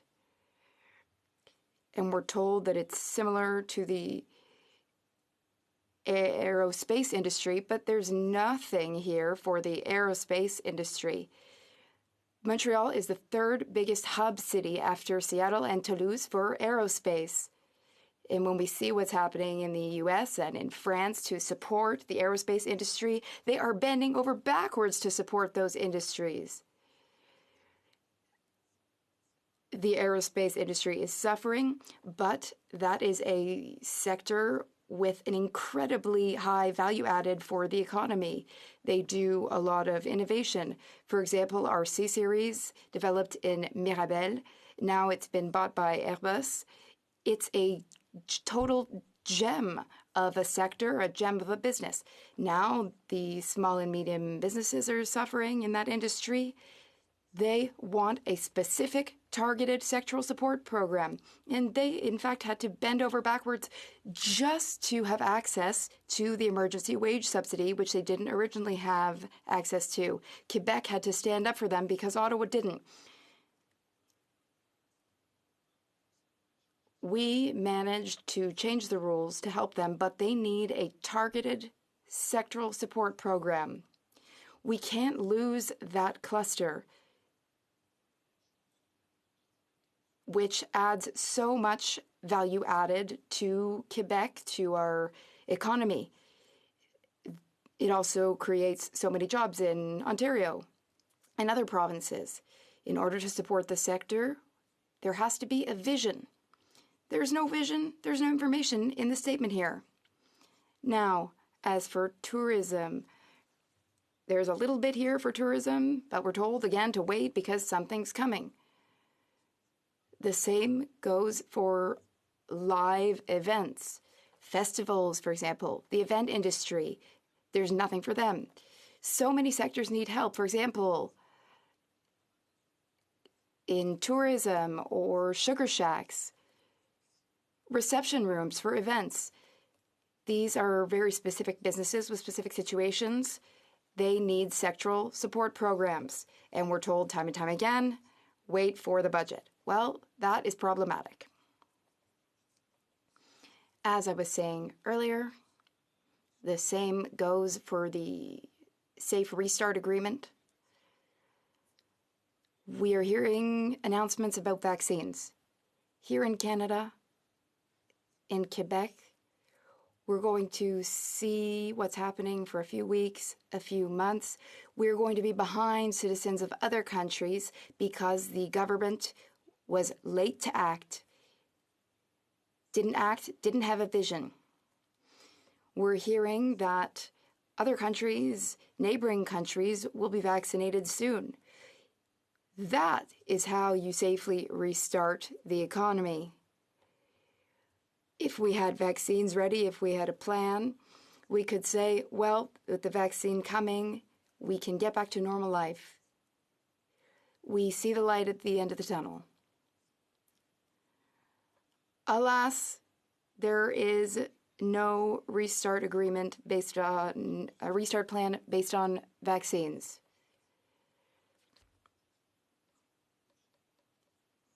Mr. Speaker, the government is very creative with its numbers.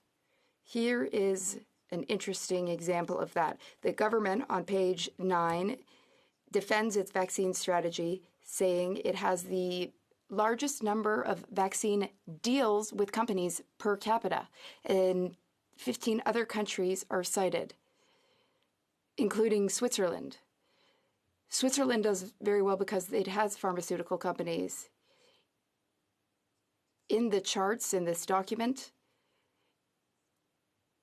it makes it seem that Canadians have the most vaccines per capita. That's not accurate. Switzerland has a lot of headquarters of pharmaceutical companies, and they have many laboratories as well.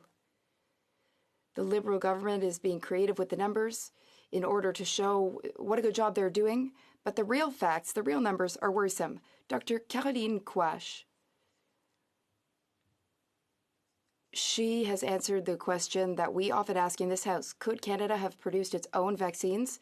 Dr. Caroline Quach has said that Canada does not have any vaccine-making capacity.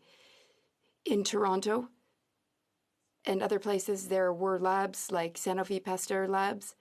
In Quebec, there was GSK. They have labs, but they're not manufacturing the vaccines we need. They're making vaccines for travelers, for example, or for seasonal flu.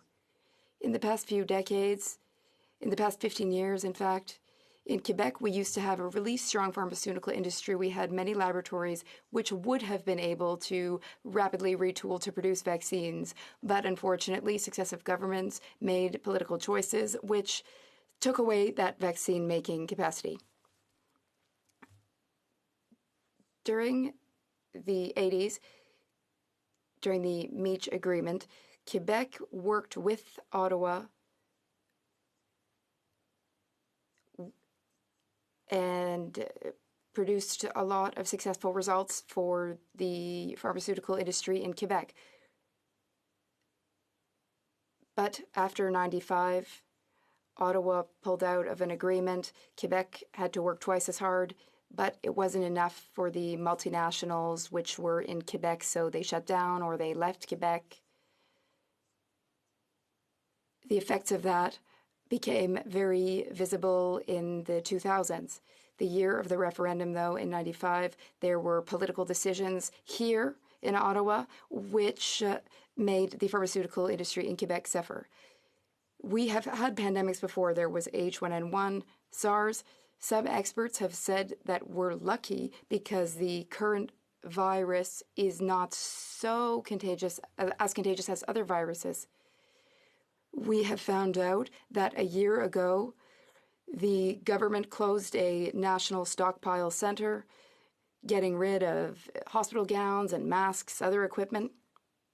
That is very unfortunate. It is also so unfortunate in general that Ottawa let Quebec's pharmaceutical industries disappear. If that industry had been preserved and maintained, we would have domestic vaccine production capacity. Unfortunately, that is not what transpired. It is, in fact, a tragedy what happened to the pharmaceutical industry in Quebec. Now, as for the pharmaceutical industry in Ontario, which has been there a bit longer, some say it's not a very serious industry. Labs were set up starting in 1993. They were able to operate at low cost. Labs in Ontario were very successful. They were recognized around the world. For example, they made insulin for diabetes. They made the polio vaccine, a Canadian and an American doctor. They were known around the world. Then, in the 70s, with Trudeau, they privatized a lot, and that was concluded under a Mulroney government. Ontario had vaccine production capacity and expertise and was producing at low cost. In March, a Toronto Star columnist wrote a piece about this. Her name is Linda McQuaig.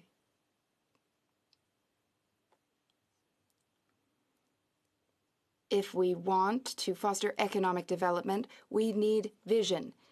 We had strong sectors in Quebec that could have gotten us out of these economic doldrums quickly, but those sectors were not supported. Then, when it came time to negotiate deals for vaccines, the government really dragged its feet.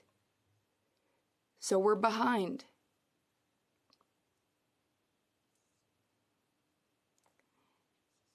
Maybe by 2023, we'll have some domestic production capacity. It's not enough. Hopefully, we'll learn from the mistakes of the past and avoid repeating them. We know how difficult it is when our neighbors make choices for us and we suffer the consequences. In Quebec, we had expertise. We made vaccines. We manufactured them. But unfortunately, we lost it all. When we get the vaccine, we will be late. We will get it later than other countries. In the document, there are graphs and charts showing that Canada is ahead of everyone. Well, we may not be at the front of the pack, or at the back of the pack.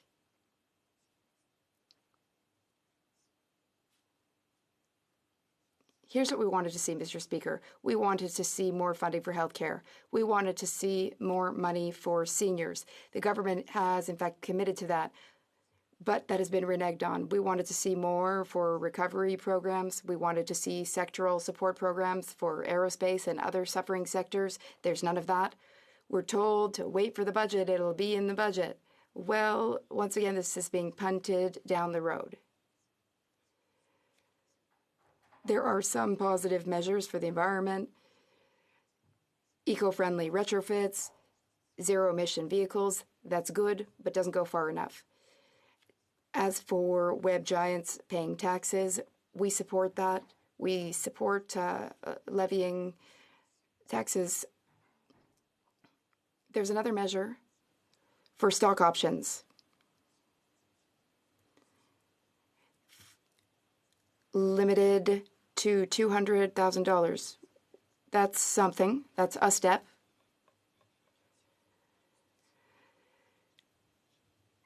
Then there is the Canada Child Benefit. It is being boosted substantially. We support that. And that's all I have to say. Oh, wait, no. In fact, I found another page of notes. There is help for those who have to work at home, those who are teleworking. We support that. The emergency wage subsidy, the maximum rate has been raised back up to 75% to take into account the severity of the second wave. That's good. But we're waiting for the budget. I'm not sure we're going to have to vote on this document. There are two bills at the end of the statement. We thought that there would be a Ways and Means vote at the end of the minister's speech. And we will eventually vote and debate on these bills, which seem rather interesting. Mr. Speaker, last spring there was no budget. The government has never spent this much. That's why we need a budget. We expected so much more. We're disappointed. The deficit is also very worrisome. $381 billion. That's an astronomical amount. Unprecedented. It's a lot of money.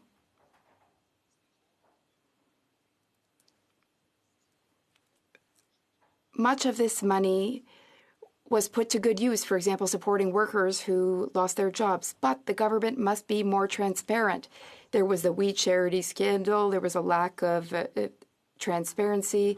Then there were liberal chums making ventilators and masks. There was an issue with the chief of staff's husband. We need more transparency. 4 committees have studied the lack of transparency, but Liberal members on each and every one of these committees really blocked transparency requests. We want a special committee to study this spending. We've been asking for this since we got back from prorogation. Nothing yet. And in fact, in committee, Liberals filibustered for dozens and dozens of hours. So we didn't get to hear from witnesses. We didn't get to fully do our work in anticipation of the next budget. We need a special committee to look into spending and to look into the deficit. Now, of course, we do have to spend during the crisis, but we need a special committee to study that spending. I think that's all I had to say. Thank you, Mr. Speaker. Questions and comments? The Honourable Member for Winnipeg North. Yes, thank you, Mr. Speaker. And my issue is more so getting onto the issue of healthcare. But before I do that, just to reaffirm that when we take a look at the vaccination issue as a whole, I really do believe that Canada is exceptionally well positioned to be able to vaccinate over in many different types of situations because of the fine work that a special group of people were able to put together, of civil servants and and scientists. Having said that, Mr. Speaker, my question is related to the member's comments. On the one hand, he says we should be spending more money towards health care. Yet then on the other hand, the member is saying that the federal government shouldn't have nothing to do with health care. Now, I believe in the Canada Health Act. I think the Canada Health Act is something that ultimately ensures that as a Canadian, no matter what province I determine that I'm going to live in, that there's going to be a health care system that provides those 5 principles that are set out in the Canada Health Act. Is it the Bloc's position to get rid of the Canada Health Act? L'honorable député de Joliette. The member for Joliette. Thank you, Mr. Speaker. Ottawa's job in the field of health is to fund that sector. We pay our taxes. Half that money comes to Ottawa, so it's logical that Ottawa fund half of this country's health care expenses, and yet year after year, Ottawa is decreasing its share, and now the federal share stands at about 21%. What provincial premiers are asking is for Ottawa to pay 35%. That would be a step in the right direction. There was nothing in the speech from the throne in that regard, and nothing in the fiscal update. So long-term care homes, which are struggling, which cannot hire enough staff, and where we saw these terrible coronavirus outbreaks, did these long-term care homes need federal interference, or did they need money to hire personnel? Well, there are quite a few in my riding. In Saint-Eusèbe a few years ago, there was a big COVID outbreak. It was in the heart of Joliette. I didn't hear them say we need Canadian standards. Please, please bring on the standards. No, they need money. They need money to hire people. It's been decades, since the middle of the 1990s, that Ottawa has been withdrawing from the field of healthcare. It's been cutting back. Why? It doesn't seem to have the money anymore. And this causes institutions to make terrible choices, and we've seen the result of those choices. So for the Bloc and the National Assembly in Quebec's Ottawa's role is to spend and to shoulder 50% of health care costs. When it comes to the vaccine, well, I'll come back to that in 6 to 9 months, and we'll see who turned out to be right. I think that he just swallowed his party's Kool-Aid. His party seems to believe that the vaccine is coming. But when we compare Canada with other countries, it seems that, well, we don't have any production capacity anymore. We're not at the back of the line. We're not at the head of the line either. And that's because in the spring, the government waited too long to adopt a plan for the vaccination of Canadians, so things are not good as they stand right now. The honourable member for Port Moody Coquitlam. Thank you, Mr. Speaker. I'd like to thank the member across the aisle here on this side for his very eloquent and well thought out speech. As members of opposition parties, our desire is to scrutinize and offer suggestions to help the government perform well for all Canadians, and I appreciate the cooperation we've had together. You mentioned transparency and accountability.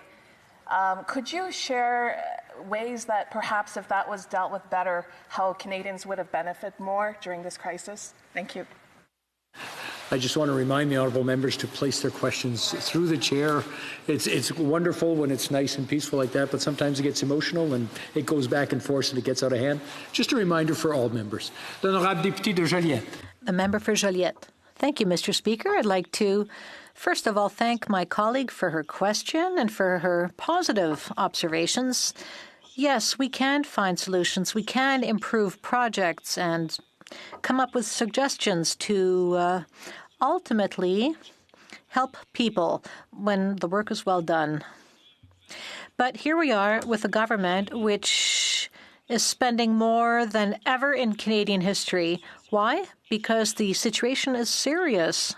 However, what we saw in the spring,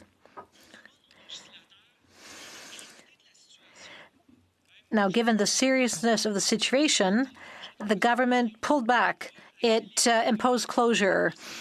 to pass the legislation it wanted. The government asked members of parliament to simply rubber stamp what it wanted to do. It asked parliamentarians to trust it. Well, we did at the beginning, but then what happened? Well, the government passed the wage subsidy program and dipped into it afterwards. And then we saw that friends of the family of the Prime Minister had an organization which claimed that it could run a program. We're talking about millions of dollars here. So the We Charity Buddies of the Prime Minister wanted to benefit from the pandemic.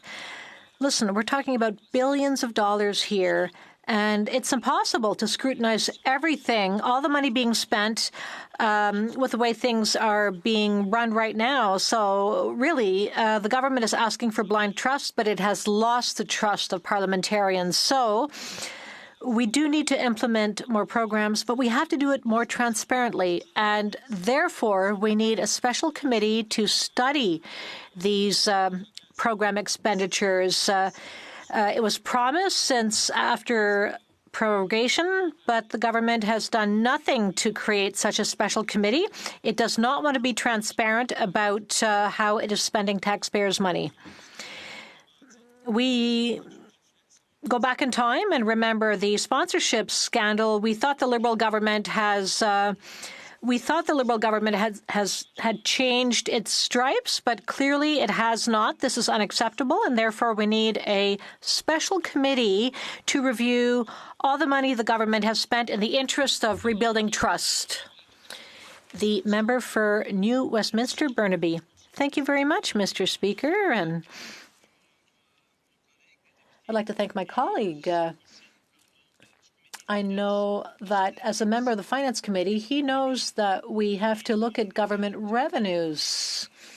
In the past, many cuts were made under the Paul Martin government. There was a lot of austerity.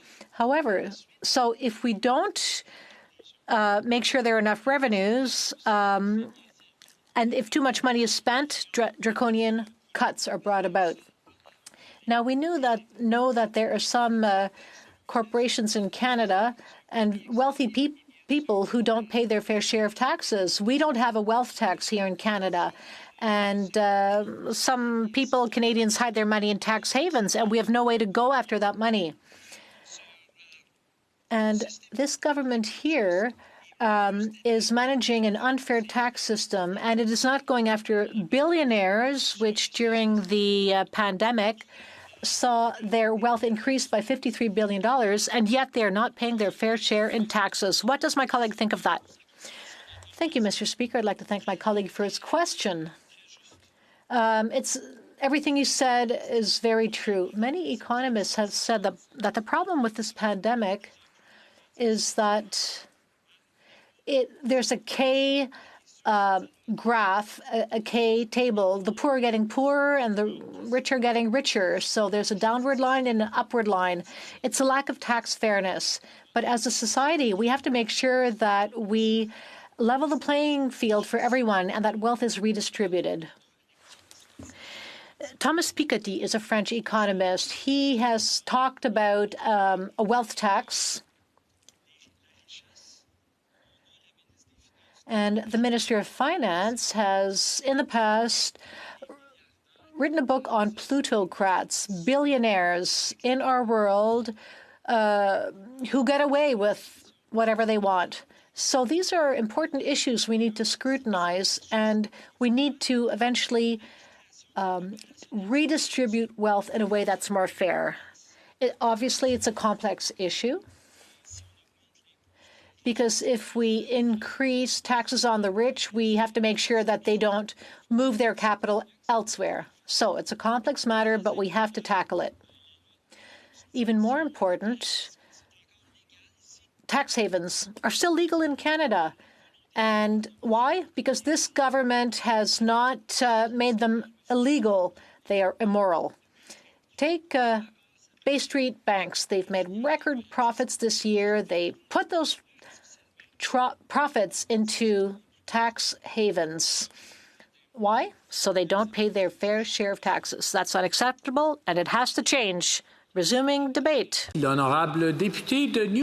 The member for New Westminster Burnaby. Mr. Speaker.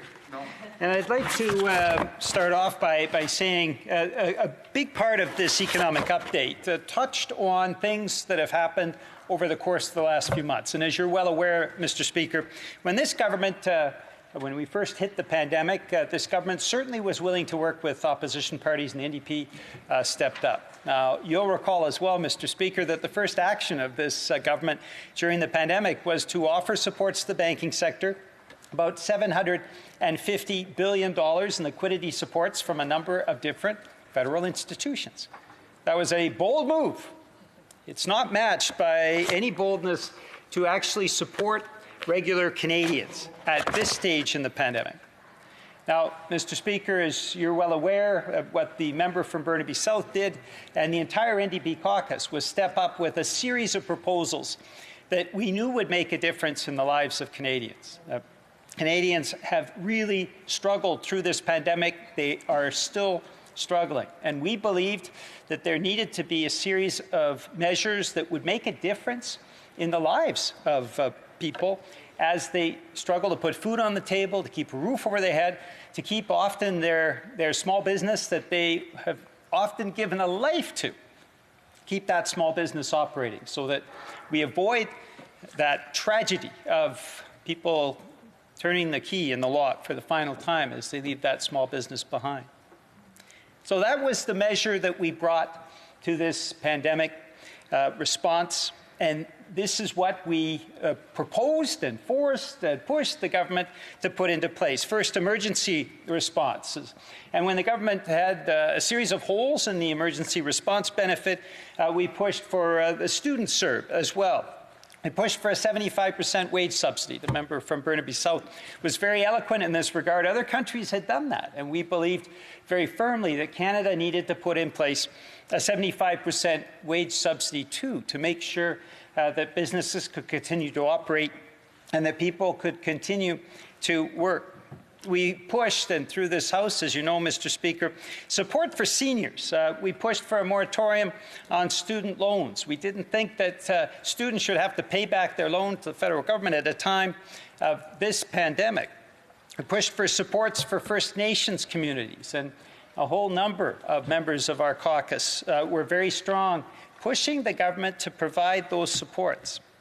Supports as well for the people who were not receiving supports in other means. And that's why we pushed for things like the Canada Recovery Benefit. The member from Burnaby South, of course, numerous times pushed for a national sick leave, which is historic in nature because it means that people who are unfortunately not able to work because of their sickness or being concerned about catching COVID-19 could actually, for the first time, actually take that paid sick leave and not have to choose between putting food on the table or doing the right thing. That paid sick leave is historic, Mr. Speaker, and we believe that it should be made permanent as well.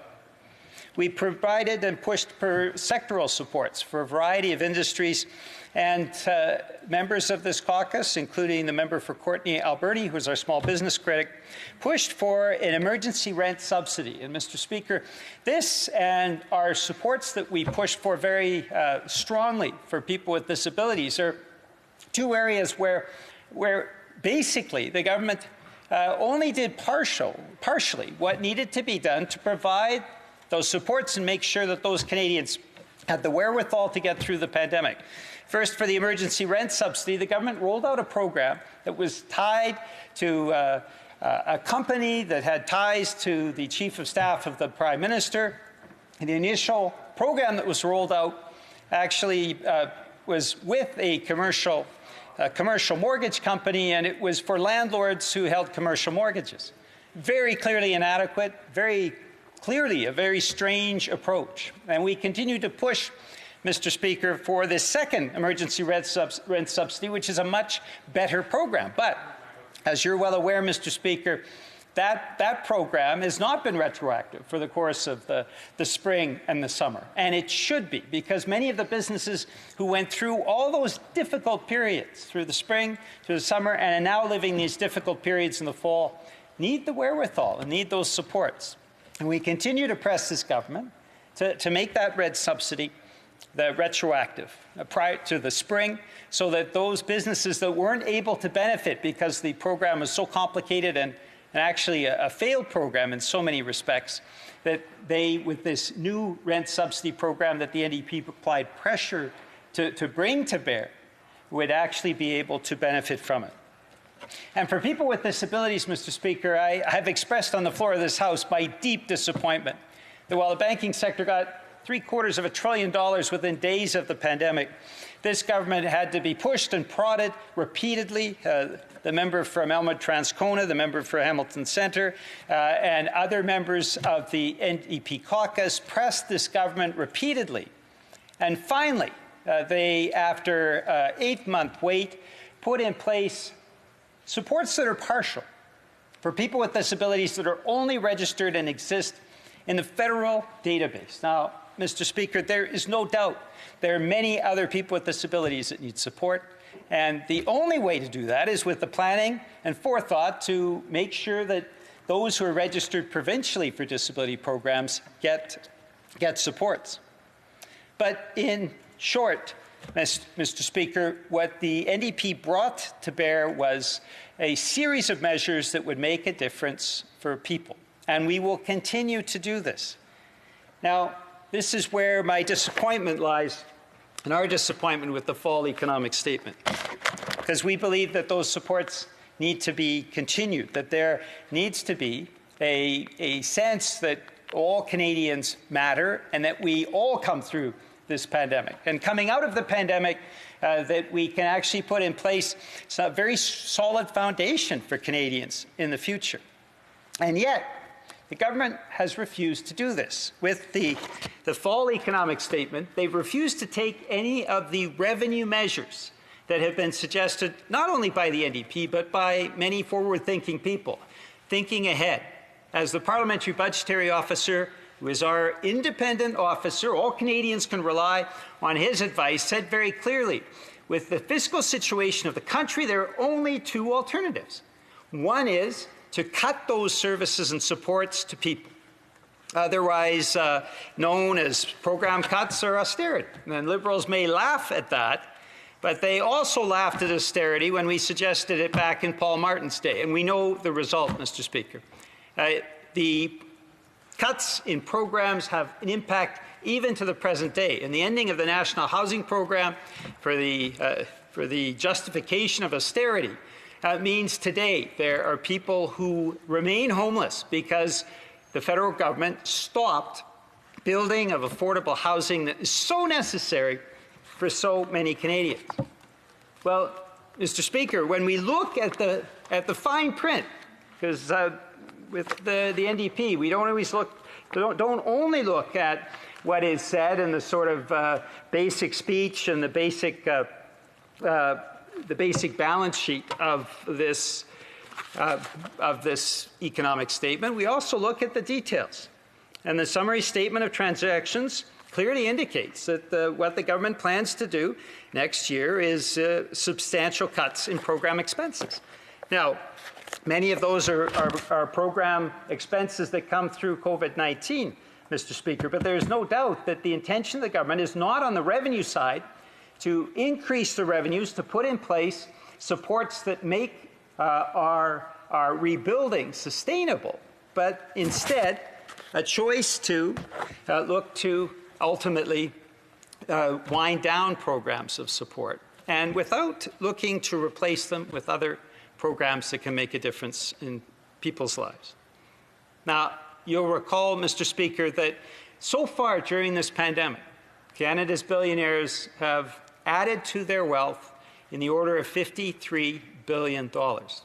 Canada's big banks, who received that massive dose of liquidity support within days of this pandemic hitting, are looking at substantially increased profits. We're going to see in the next few days, Mr. Speaker, each of the big banks release their latest quarterly profit figures, and there's no doubt that we'll see an increase, as we did in the spring and the fall, $15 billion in profits so far during this pandemic. And Mr. Speaker, the reason why 90% of Canadians support a wealth tax is because they see that discrepancy. They see that contradiction. Billionaires with massive increase in wealth.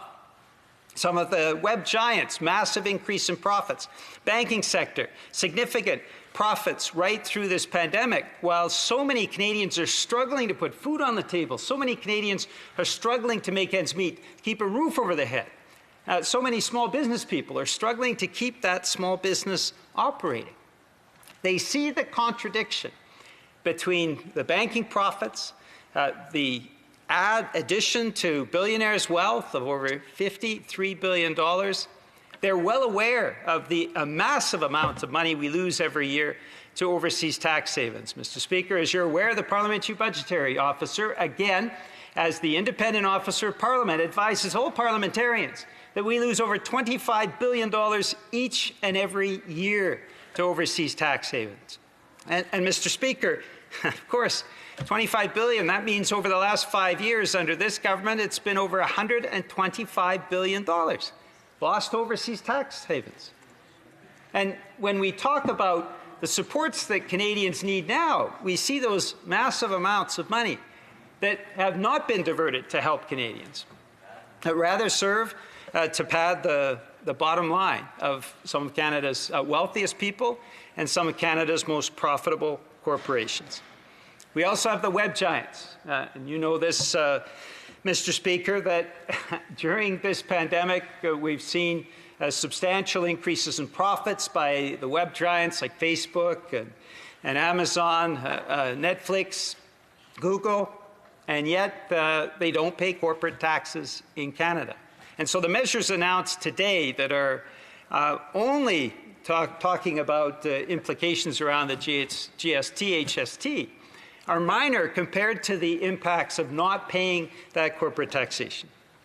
And, Mr. Speaker, as well as you know, we've seen significant subsidies going to oil and gas companies, and we have the government wanting to spend what could be up to $20 billion on the Trans Mountain Pipeline. This is a project that the private sector walked away from, a project that has profound implications for the climate emergency, and the government is intending to spend what the PBO will define in the next week or two, because the PBO has been asked to produce a study and asked to produce the bottom line in terms of the rapid rise in construction costs. But we're looking probably in the order of $20 billion the government wants to spend on a project that is not financially viable and basically will have a dramatically negative impact on any hope of Canada meeting its obligations to meet the climate emergency. So the question is very simple, Mr. Speaker. Why is the government priority always seems to be billionaires? Why is protecting that increase in wealth and those profits more important than making sure regular people are taken care of? I mentioned earlier, people with disabilities. Most of them have not had access to even that one-time emergency benefit of $600. And, Mr. Speaker, it makes a dramatic difference in a person's life to get that $600. I've had a constituent tell me that they weren't able to get medication for a number of months with the $600 they did receive. They were able to get their medication for the first time in months. Now, Mr. Speaker, when you think that most of the people with disabilities suffering with the same type of financial challenges through this pandemic weren't able to receive even that one-time payment, you can understand that there has to be higher priorities than allowing Canada's billionaires to increase their wealth by tens of billions of dollars and allowing Canada's banks to reap the profits they have during this pandemic and to have the web giants not pay a dollar in corporate tax. That's why the priorities of the government really do not seem to be in conjunction with what most Canadians are feeling through this pandemic. Alors, Monsieur le Président, c'est vraiment une question. So, Mr. Speaker, it's really a question of billions for billionaires. And when you look at this economic update, there's just crumbs for ordinary Canadians compared to the needs they have. And the wealth tax, the tax on excessive profits, the fact that the web giants are not required to pay corporate tax, the impact of tax havens and money laundering, which we see happening all across the country, and the fact that the government still refuses to create a public register of effective beneficiaries so that we could put an end to this money laundering. Instead of investing where investments should have been made with a different approach under this economic update, there were options like pharmacare, which there have been voices calling for all across the country. The fact is that pharmacare is extremely essential, and we see that now on the way out of this pandemic, people's needs, people's huge needs for a pharmacare program. And childcare, the whole question of the daycare network. This is something that comes up over and over again, but that isn't really addressed adequately in this statement. And affordable housing. And we see the need in these times, Mr. Speaker. So many Canadians are struggling. They're having a really hard time getting and keeping affordable housing because there's a lack of affordable housing all across the country. And some people say, well, it's not that serious. Well, let me just point to all the cuts under the Paul Martin government. Those cuts are still having repercussions today on the lack of affordable housing in Canada. And of course, the climate emergency. It may cost up to $20 billion. The Parliamentary Budget Officer has done some forecasting, and that should come out in the next few weeks. But we're talking already around about $13 billion plus $5 billion for corporate takeovers with Trans Mountain, but the corporate sector didn't want anything to do with Trans Mountain. But this is a context where the government is prepared to pay any price. The sky's the limit. Even if the private sector didn't think that this project was profitable. And we also know that the impact on the climate emergency will be huge. So these are not small decisions. It's a whole list of decisions. And eventually, it's Canadians who are going to have to pay the price for these bad decisions. The choice is very clear. You have to choose based on people's needs rather than constantly choosing on the side of companies that are making huge profits and billionaires. They shouldn't be given the priority. And on this side of the House, we're against the idea that, oh, you can't touch the wealthy, you can't tax their wealth, you can't touch the web giants, they shouldn't have to pay even corporate tax like everyone else pays in this country, and that the Liberals feel they should forge ahead with Trans Mountain at any cost. The sky's the limit. Even though the private sector didn't want to touch that project with a 10-foot pole, it's taxpayers who are footing the bill. And that's why we say this is an extremely disappointing economic update. We have a government that has refused to see clearly, to invest where it's needed. They've failed also to look to the revenue side because the PBO was very clear on this. He said you have to either cut services to people or increase services and increase revenues. Here we see there's a huge shortfall on the revenue side, and the government refuses to do anything about it. What is missing from this economic update that could have made such a difference? Now, we've got the regular referencing of pharmacare. It seems to be rote for the last 5 years. The government keeps saying, oh yeah, eventually we'll do something about that. It's been commitments that have been made over a quarter century on pharmacare that we still do not see and have in place a universal pharmacare program that provides support for everybody. 90% of Canadians support universal, publicly administered pharmacare in this country, Mr. Speaker. So we're talking about a broad public consensus. Why is that? Well, because we know that there are hundreds of Canadians that die every year because we don't have universal, publicly administered pharmacare. We know as well that there's 1 million Canadians that are trying to pay for their medication now in a pandemic, and they have to make those desperate choices between putting food on the table, heating their home, or paying for their medication. Mr. Speaker, in a country as wealthy as Canada, for anybody to be forced to be in that position is simply irresponsible governance.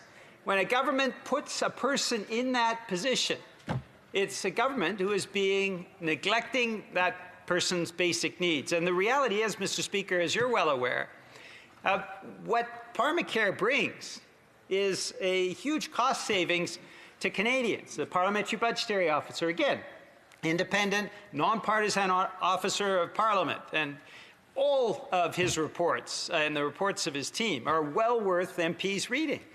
Says that we would save $4 billion overall as Canadians. Businesses would save about $6 billion.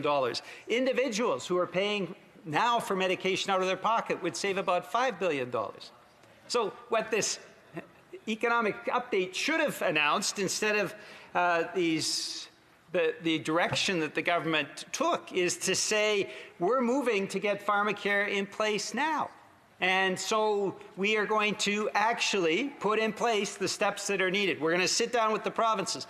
We already have an NDP bill, Bill C-213, as you know, Mr. Speaker, that is coming up for a vote in February. We've seen thousands of Canadians writing to their members of Parliament, urging them to support C-213, which is the legal framework for universal publicly administered pharmacare. This government should have said, well, look, we're going to sit down with the provinces now because we understand from this pandemic it is time that we actually put in place a universal pharmacare program in this country. It's long overdue. It should have happened at the beginning. Back 50 years, the cost to Canadians has been enormous ever since. But now that we've got a bill that would actually set the legal framework, let's sit down with the provinces, let's negotiate the financial framework, and let's make sure that pharmacare becomes a reality in 2021. That should have been in the economic update.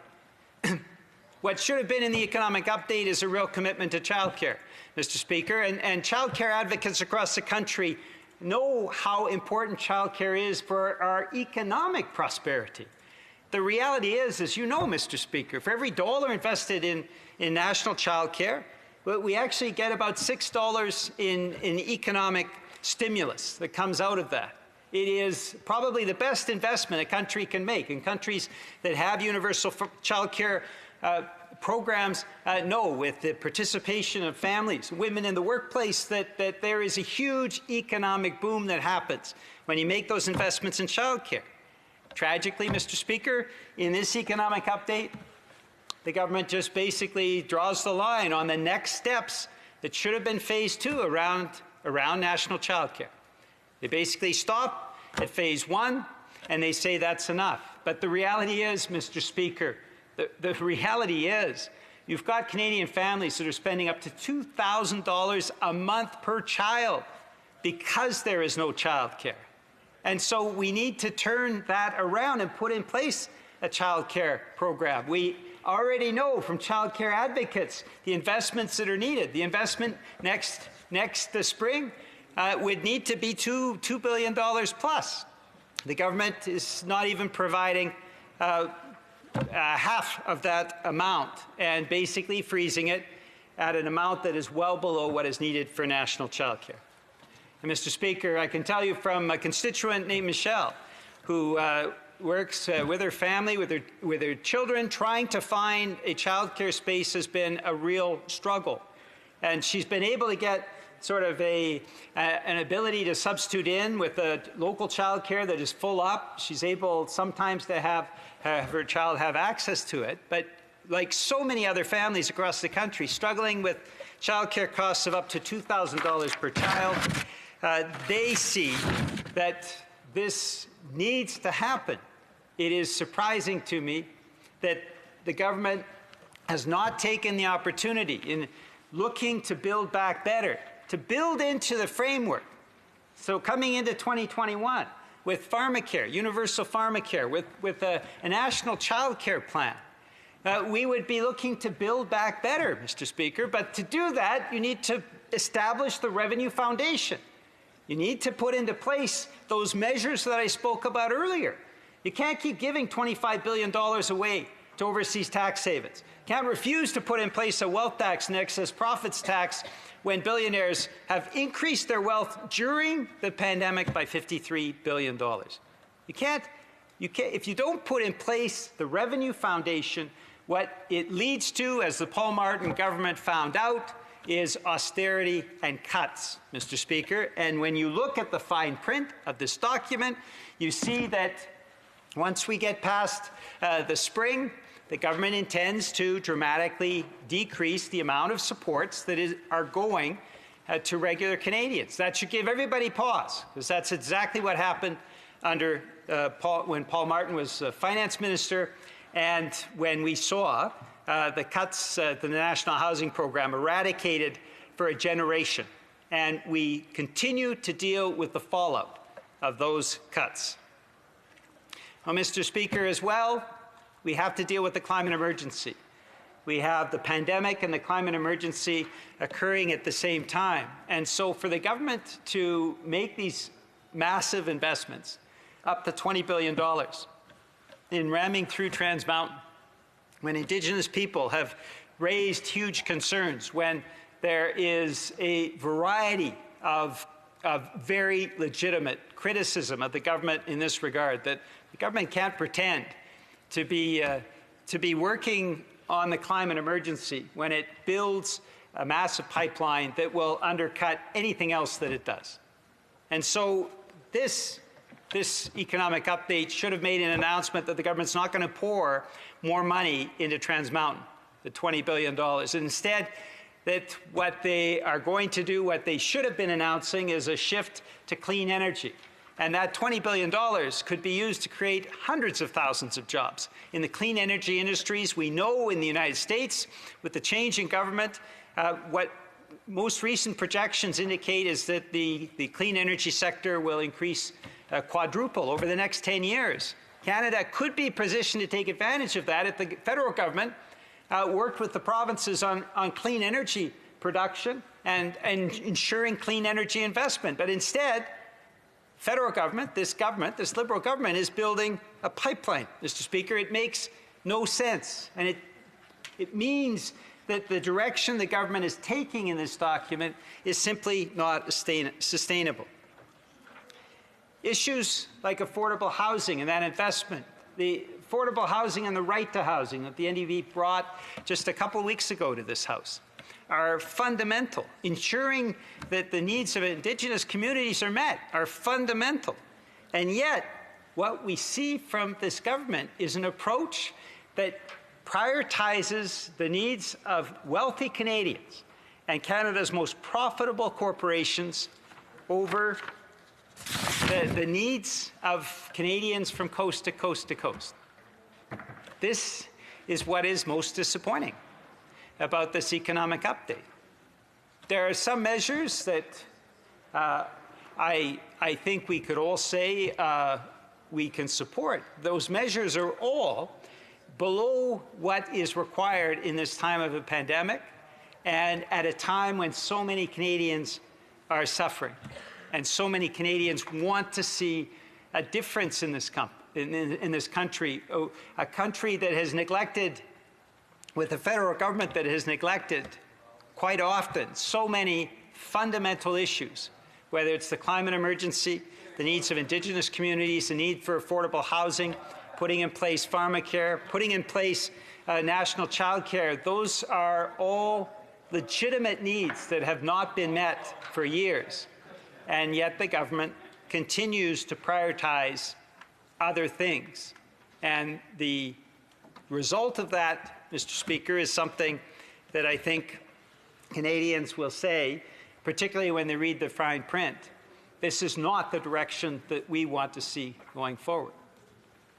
So, Mr. Speaker, what would the NDP have been announcing today if we'd been making this economic update? What would we be saying? Well, of course, we would be talking about the programs that we would have put into place over the course of the last few months.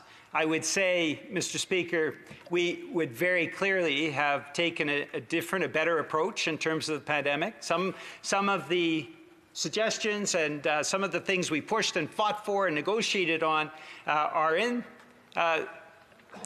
place during this pandemic. Some are not as well.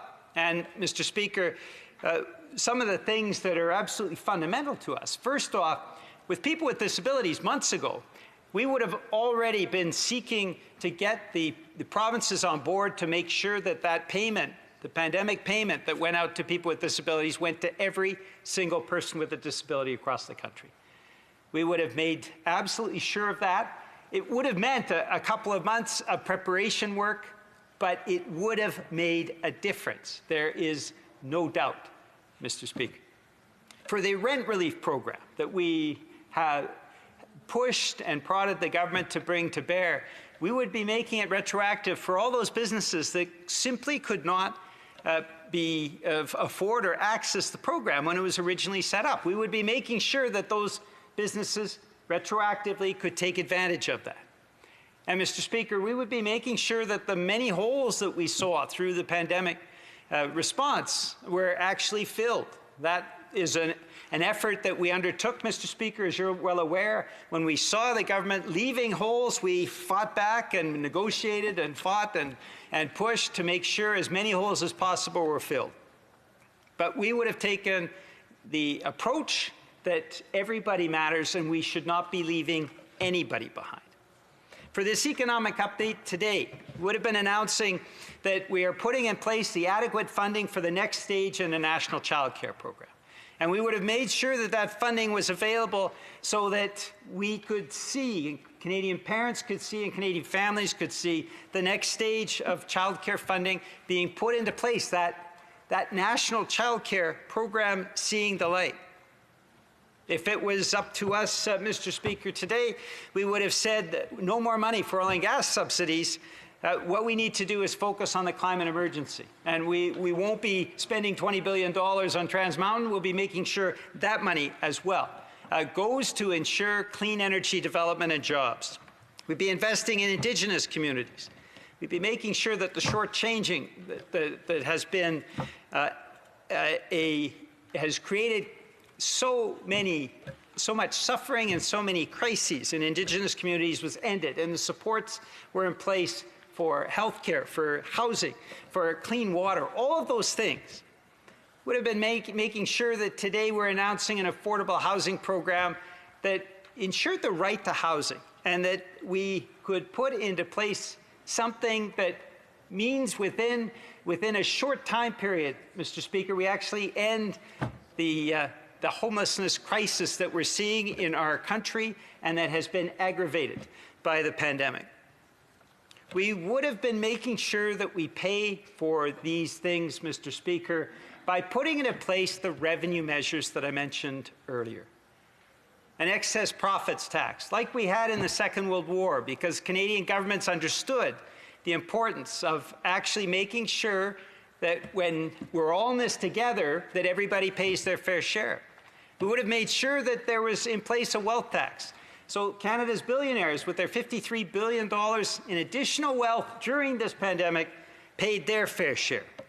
We would have made sure as well that the web giants, that they actually pay their fair share of corporate tax, instead of taking the windfall profits they've made during this pandemic and simply being able to do whatever they want with it. And we would be in this economic update, ensuring the legislative tools to crack down on overseas tax havens, something that costs us $25 billion every year and that Canadians simply can't afford. We would have been building a country where everybody matters and where nobody left behind, Mr. Speaker. We would have taken a different approach on this economic update. Thank you, Mr. Speaker. Questions and comments. Questions et commentaires. The honourable member for Winnipeg North. Thank you, Mr. Speaker.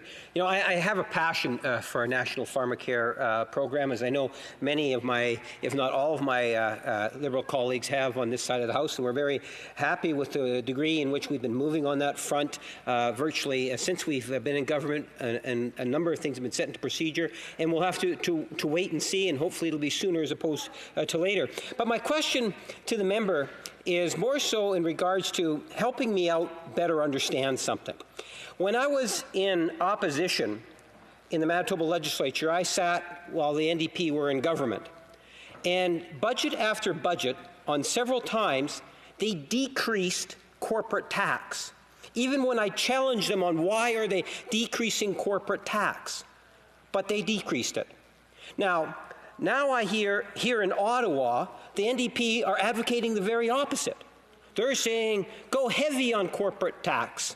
I wonder if he could explain why it is he believes the NDP at the provincial level decreased corporate tax when the national NDP seem to say, no, we should be increasing corporate tax. The honourable member for New Westminster Burnaby. Thank you very much, Mr. Speaker.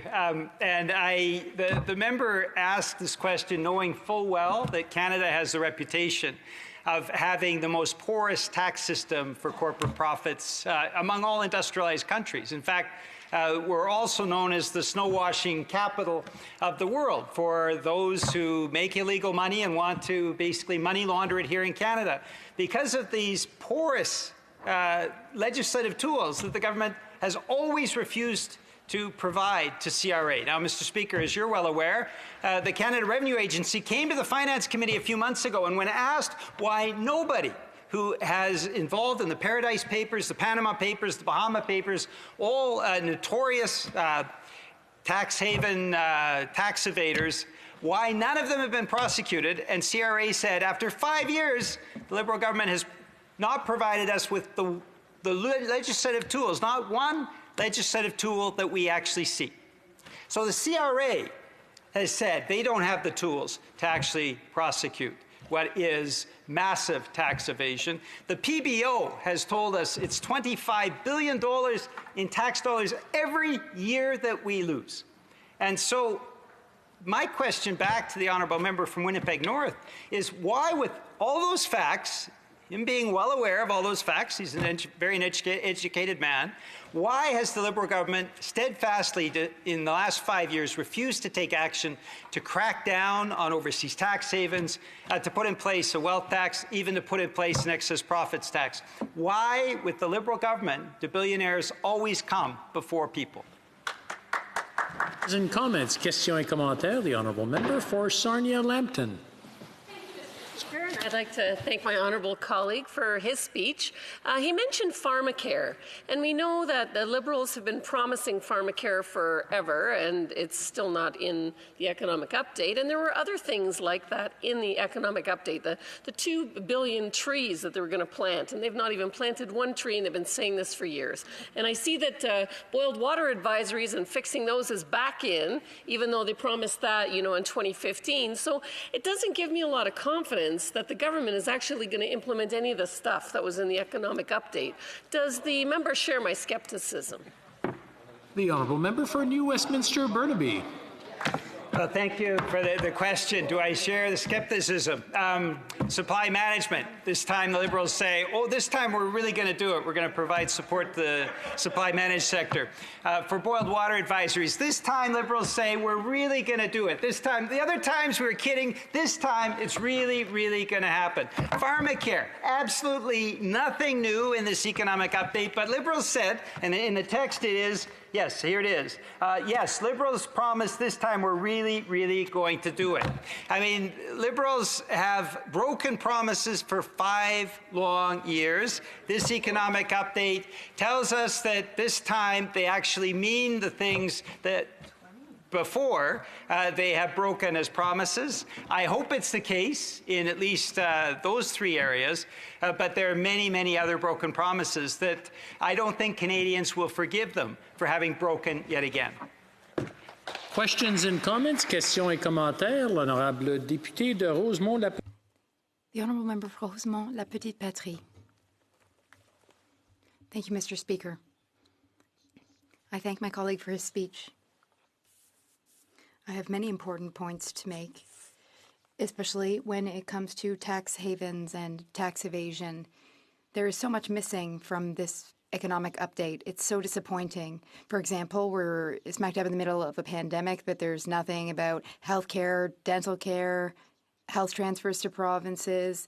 Then the air travel industry, the aerospace industry, we're told to wait because there might be something for them later. My colleague talked about collecting revenue where we can. I'd like to hear what my colleague has to say about that. The government is going to collect GST on taxable sales of web companies, but as of next January, and we're told that maybe web giants will remit taxes in January 2022. So this gives them 13 months. And then the finance minister says that they will pay these taxes, if necessary, in 2022. The Honourable Member for New Westminster, Burnaby. Thank you very much, Mr. Speaker. And I thank my colleague, the member for Rosemont, La Petite Patrie. He has really hit the nail on the head with his question.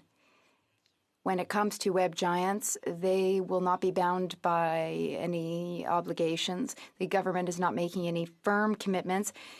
The government has been making promises for 5 years now, and now we're told that web giants might have to remit taxes or pay corporate taxes, maybe at some point. Meanwhile, Canadians are trying to put food on the table for their families or trying to purchase essential medication.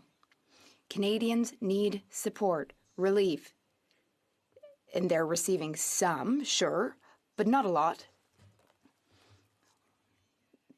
Liberals are signaling that these aid programs and packages will end at some point next year. Meanwhile, web giants are given 13 months, 2 years to pay corporate taxes. That is so disappointing. We need to ensure that billionaires and web giants pay their fair share.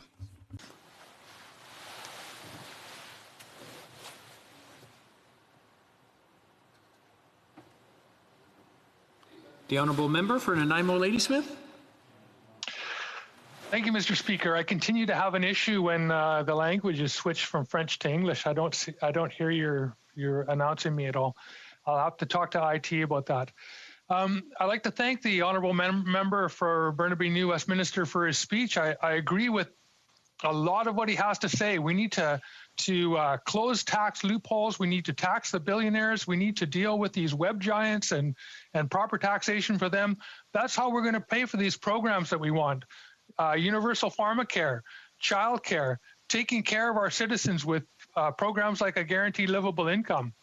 And I agree with him 100% about this pipeline that was purchased, the Trans Mountain, and what a waste of money that is when we're dealing with a climate emergency. My question is about funding that the federal government has put into another pipeline project, the Coastal GasLink project, and LNG Canada, which is to export fracked gas for a number of multinational corporations. There's nothing Canadian about LNG Canada. It's a bunch of foreign multinationals that are getting huge tax breaks from the NDP government in British Columbia, but also from this federal government. And I'd like to know whether he agrees with that, or whether we should just ban fracking and put an end to this climate-destroying process of energy extraction. Thank you. Well, member for New Westminster, in 50 seconds or less, please. 50 seconds or less, Mr. Speaker. That's a very complex and important question. I mean, what I've said all along about Trans Mountain, what the member for Burnaby South, the NDP caucus, has said is $20 billion is something that is simply not justifiable on any grounds. And that money needs to be focused on clean energy. We do not believe in oil and gas subsidies. And at the federal level, the reality is if we stop putting money into oil and gas companies and we start putting money into clean energy, we're going to see energy workers, and I'm one of them myself, as you know, Mr. Speaker, a former refinery worker from Burnaby, BC at the Shelburne Oil Refinery. We will see energy workers being able to work in the clean energy sector. What we have from this federal government is no action at all. They simply refuse to make the investments in clean energy that are necessary for a transition, and we believe that should be the priority. Resuming debate, reprise du débat, the honourable member for Saanich Gulf Islands. Thank you, Mr. Speaker. I want to begin by recognizing that I'm speaking to you today from the traditional territory of WSÁNEĆ peoples, and I am honored to represent Saanich Gulf Islands and to the WSÁNEĆ indigenous peoples of this land. Haishka Siam. I am also going to apologize to my friends, my francophone friends. Je veux parler toujours un peu en français. I will speak in French a bit, but the issue is that every time you switch languages, you lose a little bit of speaking time. That's why I tend to speak only in English. So I'll be speaking English today. Apologies. That's the amount of time you lose to change the channel. So I wanted to apologize to francophone friends. The somber news received during the time of today's speech, I want to acknowledge that from the moment when our Honourable Minister for Finance stood to present where we are as a country right now, in British Columbia, Dr. Bonnie Henry presented the somber news that we had a new record broken this weekend. 46 British Columbians died. That's a new record. And over the weekend, we have 2,364 new cases. Records were also broken in Alberta. So I take to heart very much what our Honourable Minister of Finance, the Deputy Prime Minister of this country, said. This is a hard time. COVID is in a second wave and it is surging. And I think it's important to acknowledge that we have to try to work together. We have to hold on, which we seem to have already lost in this Parliament, a sense that we're all in it together and that Canadians want to see us working together. I also want to acknowledge that a bit of history was made today. And that is, as the first woman to take the floor to deliver a speech since the Minister of Finance did, I acknowledge my friend from the bloc from Pontigny got to put forward a question, but as the first woman to deliver a speech since the Honourable Finance Minister, I want to acknowledge that this is the first time in Canadian history that a finance minister has presented an economic update and that finance minister is a woman. It happens that our first female finance minister also delivered her speech to the highest number of women members of parliament. With the two recent by-elections, we are now 100 women out of 338 members. Not enough, mind you, but a historic breakthrough. And it's in a spirit of knowing that women believe we can accomplish more when we work together that I want to acknowledge the recent leadership on a number of files of the new leader of the Green Party of Canada. As luck would have it, and I certainly wish that there were more women leaders of other federal political parties, but Annamie Paul has replaced me as the Green Party leader, and yet again, the only woman leader at the federal level. And Annamie Paul, in Green values tradition, has been on the COVID front saying we have to work together. We can't allow this to become partisan. And I know it has already become quite partisan in the House of Commons, and I would urge my colleagues from all sides of the House to put Canadians first and to recognize that we can score points off each other later. For now, let's try to work together and keep the volume a little lower out of respect for people who are across this country afraid of catching COVID, afraid of older relatives catching COVID. In my case, as my daughter teaches school in the Burnaby school system, I pay particular attention to an economic statement that says we'll get more and better ventilation in our public spaces because I remain worried. I want to reference another very wise woman before I turn to the details of the speech, and that's Margaret Atwood. And it's one of the themes in our debates in Parliament. It's a theme really that runs through the Finance Minister's fall economic statement. And that's this question of whether in a COVID emergency, we can also be cognizant of a climate emergency. Margaret Atwood was asked this summer in a virtual speech she was giving to the Union of British Columbia Municipalities if she was concerned that because of COVID, climate crisis had been pushed to the back burner. And Margaret Atwood said words to the effect of, well, I don't know about you, but my stove at home has 2 front burners. So I want to make sure that as we build back better, as we look at economic recovery, we continue to remember that the climate emergency hasn't gone away. And we must ensure that every step we take is consistent with the kind of action we take as grown-ups in a climate emergency who recognize that nothing has gotten better while we turn our attention to COVID. Now, looking at the fall economic statement, I have to say it predicts in some ways the path forward, and it gives us some quite substantial hints about what we may see in the next budget. We don't know when the next budget will be, but clearly there's been a lot of hard work going on here. I did mean to say this earlier, forgive me. Everybody's been working very hard. I just want to acknowledge that. In Finance Canada, they've been working very hard. I think Liberals, Conservatives, NDP, Bloc, all of us as members of Parliament have been working very hard, but goodness knows so is the civil service. So have the people, whether their efforts are inadequate or not as we judge them today, who've been securing vaccines for Canadians, who've been securing PPE, who've been trying to figure out how we pay for this, how we fund it, how we go forward. I just want to stop and acknowledge everyone's hard work, and I want to thank the Minister of Finance for hers. Now, where we are here now and what needs to be done better. Certainly, I am very pleased to see that we may, in fact, at long last, and as the Minister of Finance's speech noted, there's been a generation of waiting for a decent childcare. Maybe the fact that the Minister of Finance has had to stay home and take care of her own sick children, we might, in fact, finally get to a proper support in this country for early learning and childcare. But we are told we can see something in budget 2021. We will not be satisfied with less than a full program for childcare for Canadians. But I'm feeling more optimistic than I did before I heard the speech. I am pleased that we saw recognition in this speech of the huge amount of work that needs to be done on reconciliation. A reference to the Missing and Murdered Indigenous Women and Girls Inquiry and to meeting some of those calls for action is important. We need to meet all the calls for action. We certainly are looking at improvements in contact tracing and testing. We need to do more and better to make sure that we can, at-home testing would be great.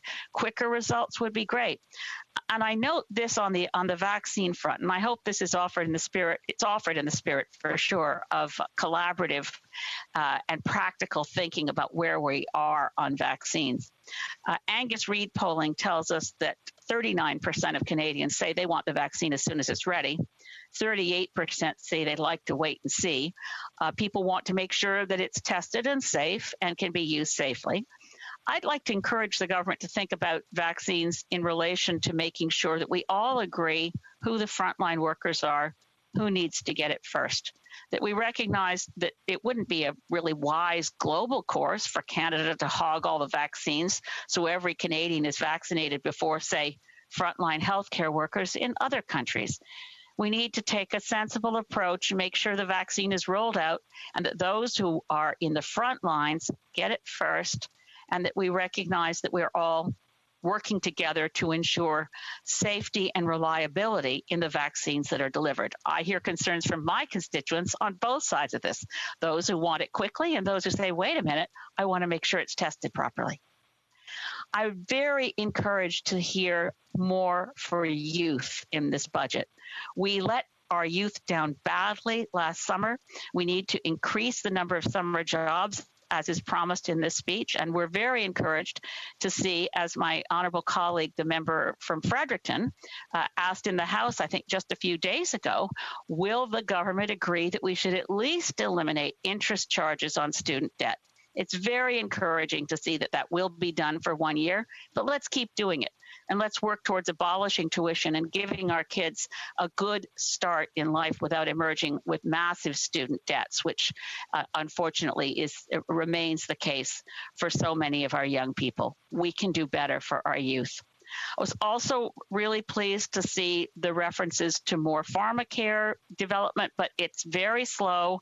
We need to see a full pharmacare plan, and we need to see it soon.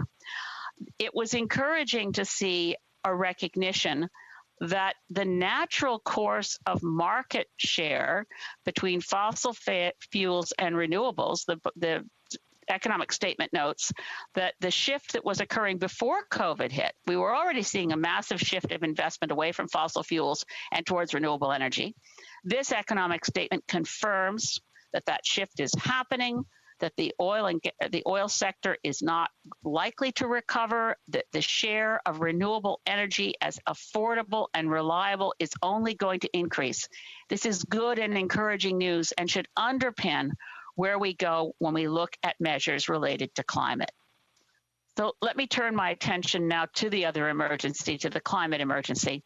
You know, since COVID hit, there have been more than 100 climate disasters around the world that have collectively claimed 410,000 lives around the world from climate disasters at a time that, more than 1,400,000 roughly have died of COVID.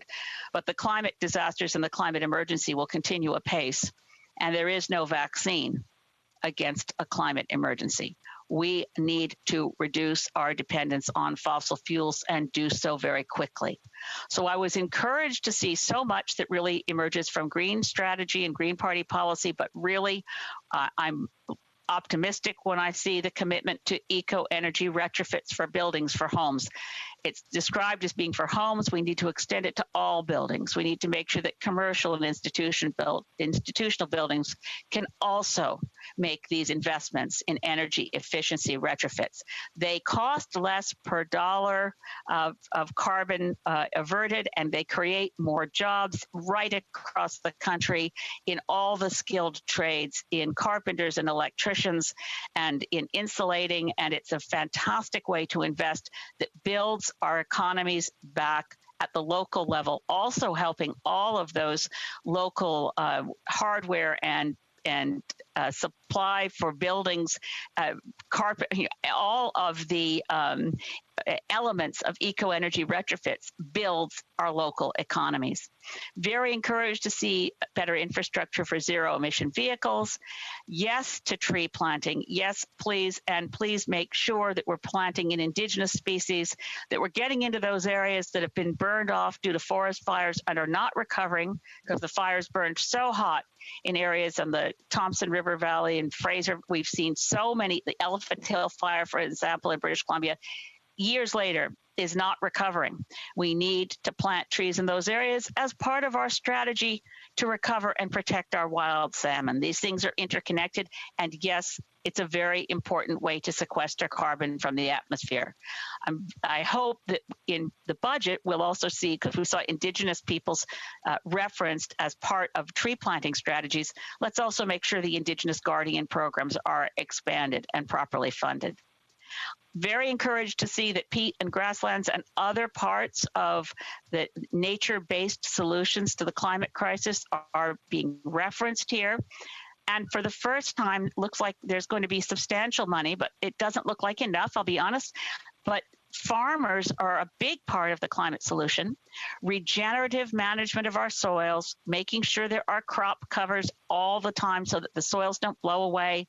This is actually a significant part of carbon sequestration and should be properly funded as a way that helps our farming community at the same time that it reduces greenhouse gases. So that's it's good to see nature-based solutions playing a role in where the government appears to be going for the future of climate action.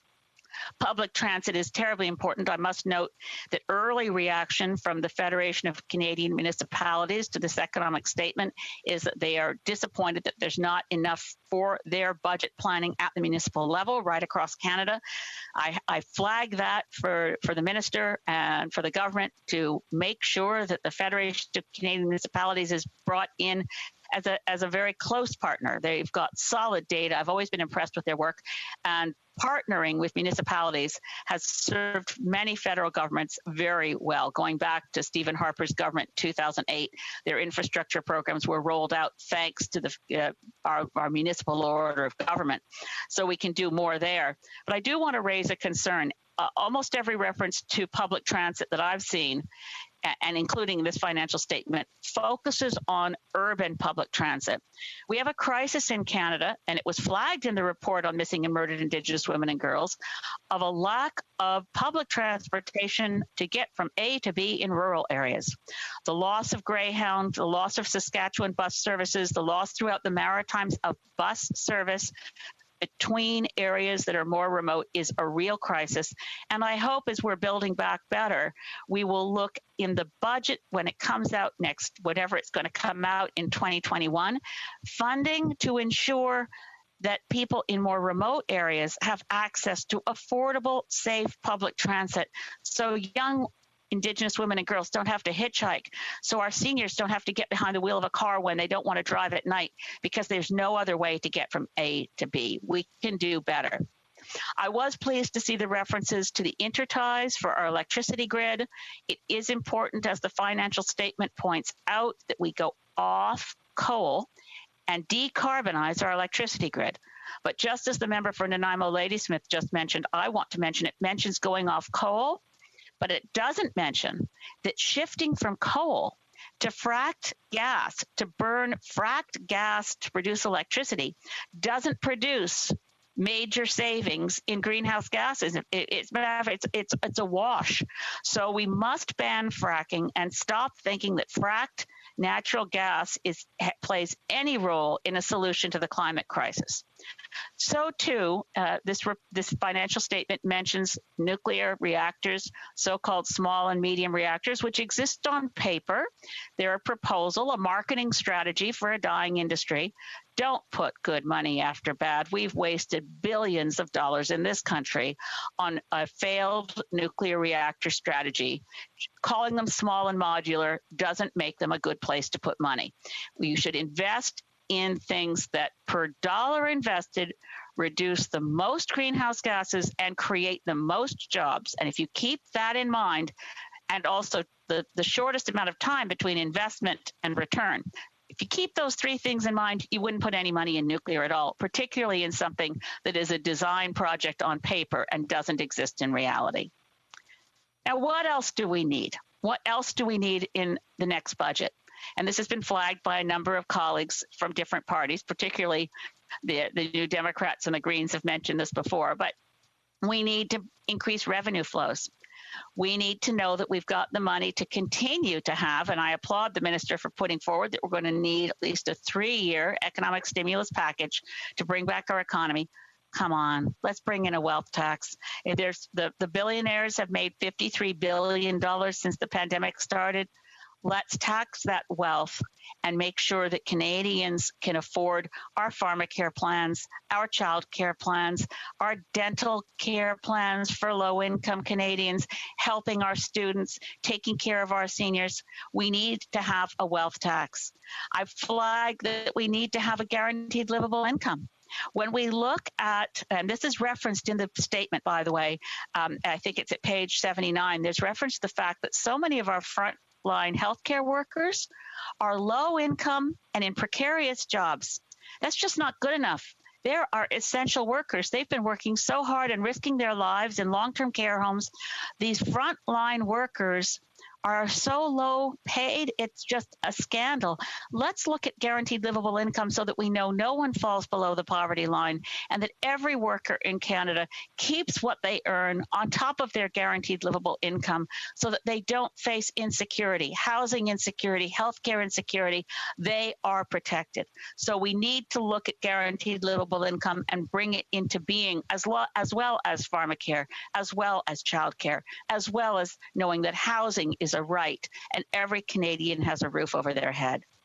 We need to look at doing more in taxing the digital giants. It is encouraging what the Minister for Finance said, but as other colleagues have noted, if they're not paying their taxes, just GST and HST, for more than a year, that's not good enough. We need to start regulating and taxing the digital giants, whether they are Airbnbs or Amazon or the Googles that are threatening existing Canadian industries, whether they're small businesses up and down our main streets of our towns or our newspapers or our broadcasters.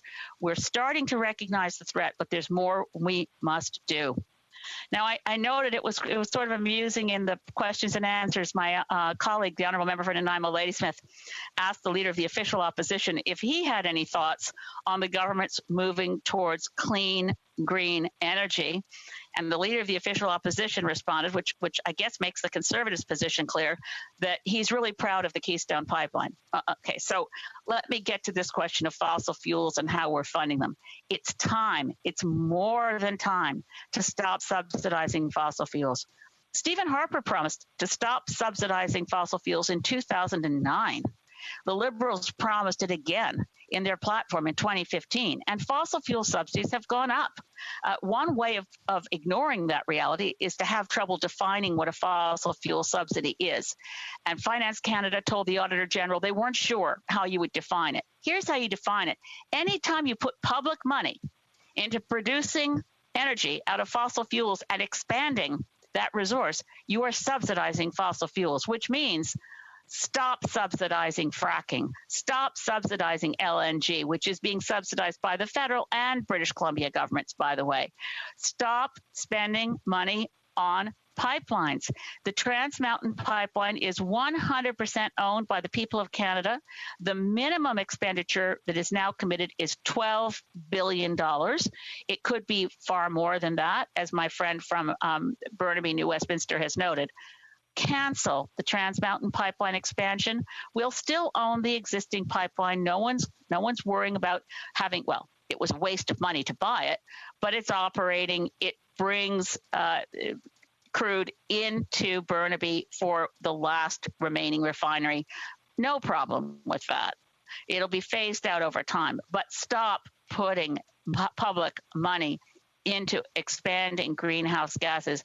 And for heaven's sakes, Prime Minister, pick up the phone, call President-elect Joe Biden and say, good for you for canceling Keystone. It's a good idea. What can we do to put our heads together using, we were very pleased to see it, a border adjustment tax on carbon.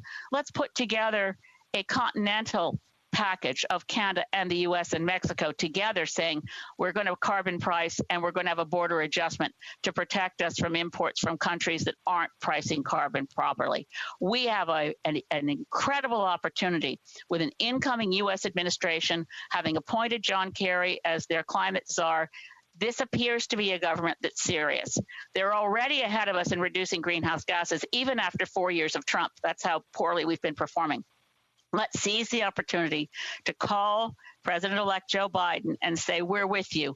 Let's cancel all the fossil fuel subsidies and let's both countries ban fracking, because fracked natural gas produces methane, and that methane is a powerful greenhouse gas. And if we're going to preserve a livable world for our kids, we have to keep both issues on the front burner. So I will be digging into this report, as I know Annamie Paul, Green Party leader, and members of our caucus, the member for Fredericton and Nanaimo Ladysmith, will be working through all of the details in this very detailed document. I'm encouraged by much of what we see. I think we will be increasingly clear on what's missing. But please, let's make this the turning point it really can be. Post-COVID, Canada can emerge as a country that actually gets our act together, that becomes where our productivity index goes up, where our competitiveness goes up, where our job creation goes up, because we will not be wasting any more money in dying industries that not only are dying, but threaten us. We have to put our kids and our recovery at the heart of everything we do as a nation. Climate emergency and fairness in the world, eliminating poverty in Canada, eliminating racism in Canada, and taking a stand globally so that we help around the world delivering on all the sustainable development goals. We can do this. We've got a really amazing opportunity, and I plead with all my colleagues to think of this as a moment where we stop thinking about question period as how can I make the other guy look bad, but how do we together make Canada look good? Thank you, Mr. Speaker. Questions and comments. Questions et commentaires. The honourable member for Winnipeg North. Yes, thank you, Mr. Speaker. You know, the former leader of the Green Party can never be accused of not being bold. And I always appreciate to the degree in which she's very forthright in terms of her opinions. And, you know, on the issue of whether it's the pipelines or fracking, very much understand, disagree in part with what the member is saying, but I understand what she's saying and why she is saying it. And the question that I have for her is in regards to the LNG project. If she could, what would she do with that specific project, given where it's at today? She talks about the negative impacts of fracking. I don't quite understand what she would do with LNG today if, in fact, she had the power to do something on it. Well, member, please go ahead. Thank you, Mr. Speaker. I should wait to be called upon. To my honourable friend from Winnipeg, it's the liquefied natural gas is, when it comes from conventional natural gas, a viable alternative. And we used to call it a transition fuel when I was back in Sierra Club in the early 1990s. Nobody in the environmental movement calls it a transition fuel anymore, because what we're dealing with is not conventional natural gas. We are fracking. Fracked natural gas has the same carbon footprint as coal. So it represents a major lie to tell British Columbians, for instance, as our premier tells us, that this is going to be wonderful because they'll burn it in China instead of coal, and that will somehow help. The global atmosphere doesn't care where the carbon comes from. Carbon from fracking and the methane that's released does just as much damage to the atmosphere as burning coal in China. Cancel it and put our money where we and the fact that this is being heavily subsidized for a group of foreign corporations is a scandal. Most of the manufacturing, by the way, is taking place in the People's Republic of China to build what will then be shipped over to British Columbia. Cancel it. It's a massive subsidy for jobs in the People's Republic of China. Let's put the jobs in Canada and produce renewable energy here. Questions and comments. Question and commentaire. The honourable member for Cypress Hills Grasslands. Thank you very much, Mr. Speaker. I just was wondering if the former leader of the Green Party could clarify something for me. Earlier tonight, the member from Port Nanaimo, Ladysmith, said that he was excited about the geothermal drilling activity that happened in Saskatchewan that resulted in a gusher of a well. The thing is, that well was actually drilled using fracking. So we just heard her talk about how much she has a disdain for fracking, but yet her colleague was talking glowingly about a well that was actually drilled using fracking. So what is it? Do you support fracking or do you not? Again, I want to remind the honourable members to place their questions through the Speaker, not directly to each other. The honourable member for Saanich Gulf Islands. Well, I'm glad to have the question for the honourable member for Cypress Hills Grasslands. Let's be clear: when you're fracking you're fracturing the bedrock for natural gas, and you're actually fracking the gas, vast amounts of methane are released, but there are transferable skills. People who drilled wells for oil can drill wells for geothermal, and that's what happened here. This is a huge find. It's really important to recognize actually 10% of all the abandoned wells through Saskatchewan and Alberta have potential to be tapped for geothermal. So let's look at the opportunities transitioning away from fossil fuels and into renewables. Geothermal has huge potential, and those wells at depth, 10% of them that are already abandoned, that are a liability on the books of Saskatchewan and Alberta, actually have potential to produce green electricity. And we support green electricity. We don't support fracking. Questions et commentaires, questions and comments. L'honorable député. The honourable member for Manicouagan. Thank you, Mr. Speaker, and I'd like to thank my colleague from Saanich Gulf Islands for her answer to her reply to the economic statement. I believe that she, like the Bloc Québécois, would find that there was a lack of vision in the economic statement.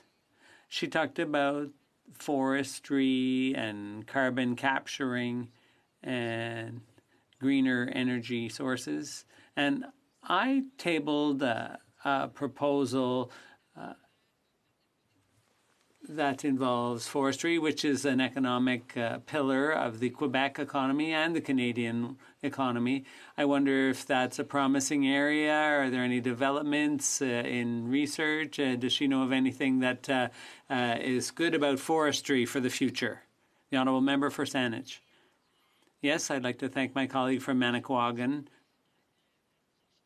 I believe that the Bloc's approach is so close to the Green Party's approach. We need to invest in renewable energy, not in oil pipelines and fossil fuels. And thank you for the question. Questions and comments? The honourable member for New Westminster Burnaby. Thank you very much, Mr. Speaker. Thank you to my colleague for her speech. We've been talking a lot about some of the disappointing aspects of this economic update, but the most biggest disappointment as far as I'm concerned, and she's been talking about bold actions that need to be taken, is that this federal government is not stepping up on what has been immense levels of profit and increase in wealth during this pandemic. Billionaires have received about $53 billion in new wealth in Canada. We've seen the web giants making a huge level of profits, and they don't pay corporate taxes. So my question to the honourable member is very simple. Does she feel it's important that the federal government actually take measures to increase revenues so that we're not in a situation where the federal government then cuts supports that are vitally needed for people because they haven't put in place the revenue side of the equation? The honourable member for Saanich Gulf Islands. And thanks to my friend from New Westminster Burnaby. Actually, I referenced the same figure in my speech. The fact that the billionaire class has raked in another $53 billion since COVID began is a shocker. We do need a wealth tax. I think we should look at the profits of the large commercial banks. Our large commercial banks are taxed less in Canada than in some of the competitor nations, such as in the United States. So we're looking at the banks have had record profits. The billionaires have had record profits. Goodness knows the digital companies, as we approach Christmas season, we endorse, the campaign not to buy anything from Amazon, because those big offshore digital giants are eroding our bedrock small businesses across Canada, whether they're hotels affected by Airbnbs or newspapers affected by the news services where they don't even pay for what they're getting. So I'm very much in favor of us looking at future revenue sources, and let's continue to push the Minister of Finance. At some point, we have to find a new source of revenue. We can't imagine going through the kind of austerity programs that I remember, and that I know he remembers from the early 90s, when we lost something like 30% of our hospital beds in a misguided approach to cut spending, and it really hurt us long term. So we have to be prepared to find other sources of revenue so that we can keep building the kind of society that we know we can. We're a wealthy country. We just have to get our priorities right. Questions and comments? Questions et commentaires. The honourable member for Edmonton Manning. Thank you, Mr. Speaker. Speaker, having given me the opportunity on the last question for tonight. The question to the honourable former leader of the Green Party is, I've never heard her talk about nuclear energy or nuclear producing energy as a solution toward more greener or to reduce gas emissions. I would like to hear her comment on this specific topic. Thank you. Honourable member for Saanich Gulf Islands. You know, I think the nuclear promise for Canada was best summed up years ago by commentator Fred Nelman, who said nuclear is a future technology whose time has passed. There is no future for nuclear as part of our solution to the climate crisis. It's very capital intensive. It is not labor intensive.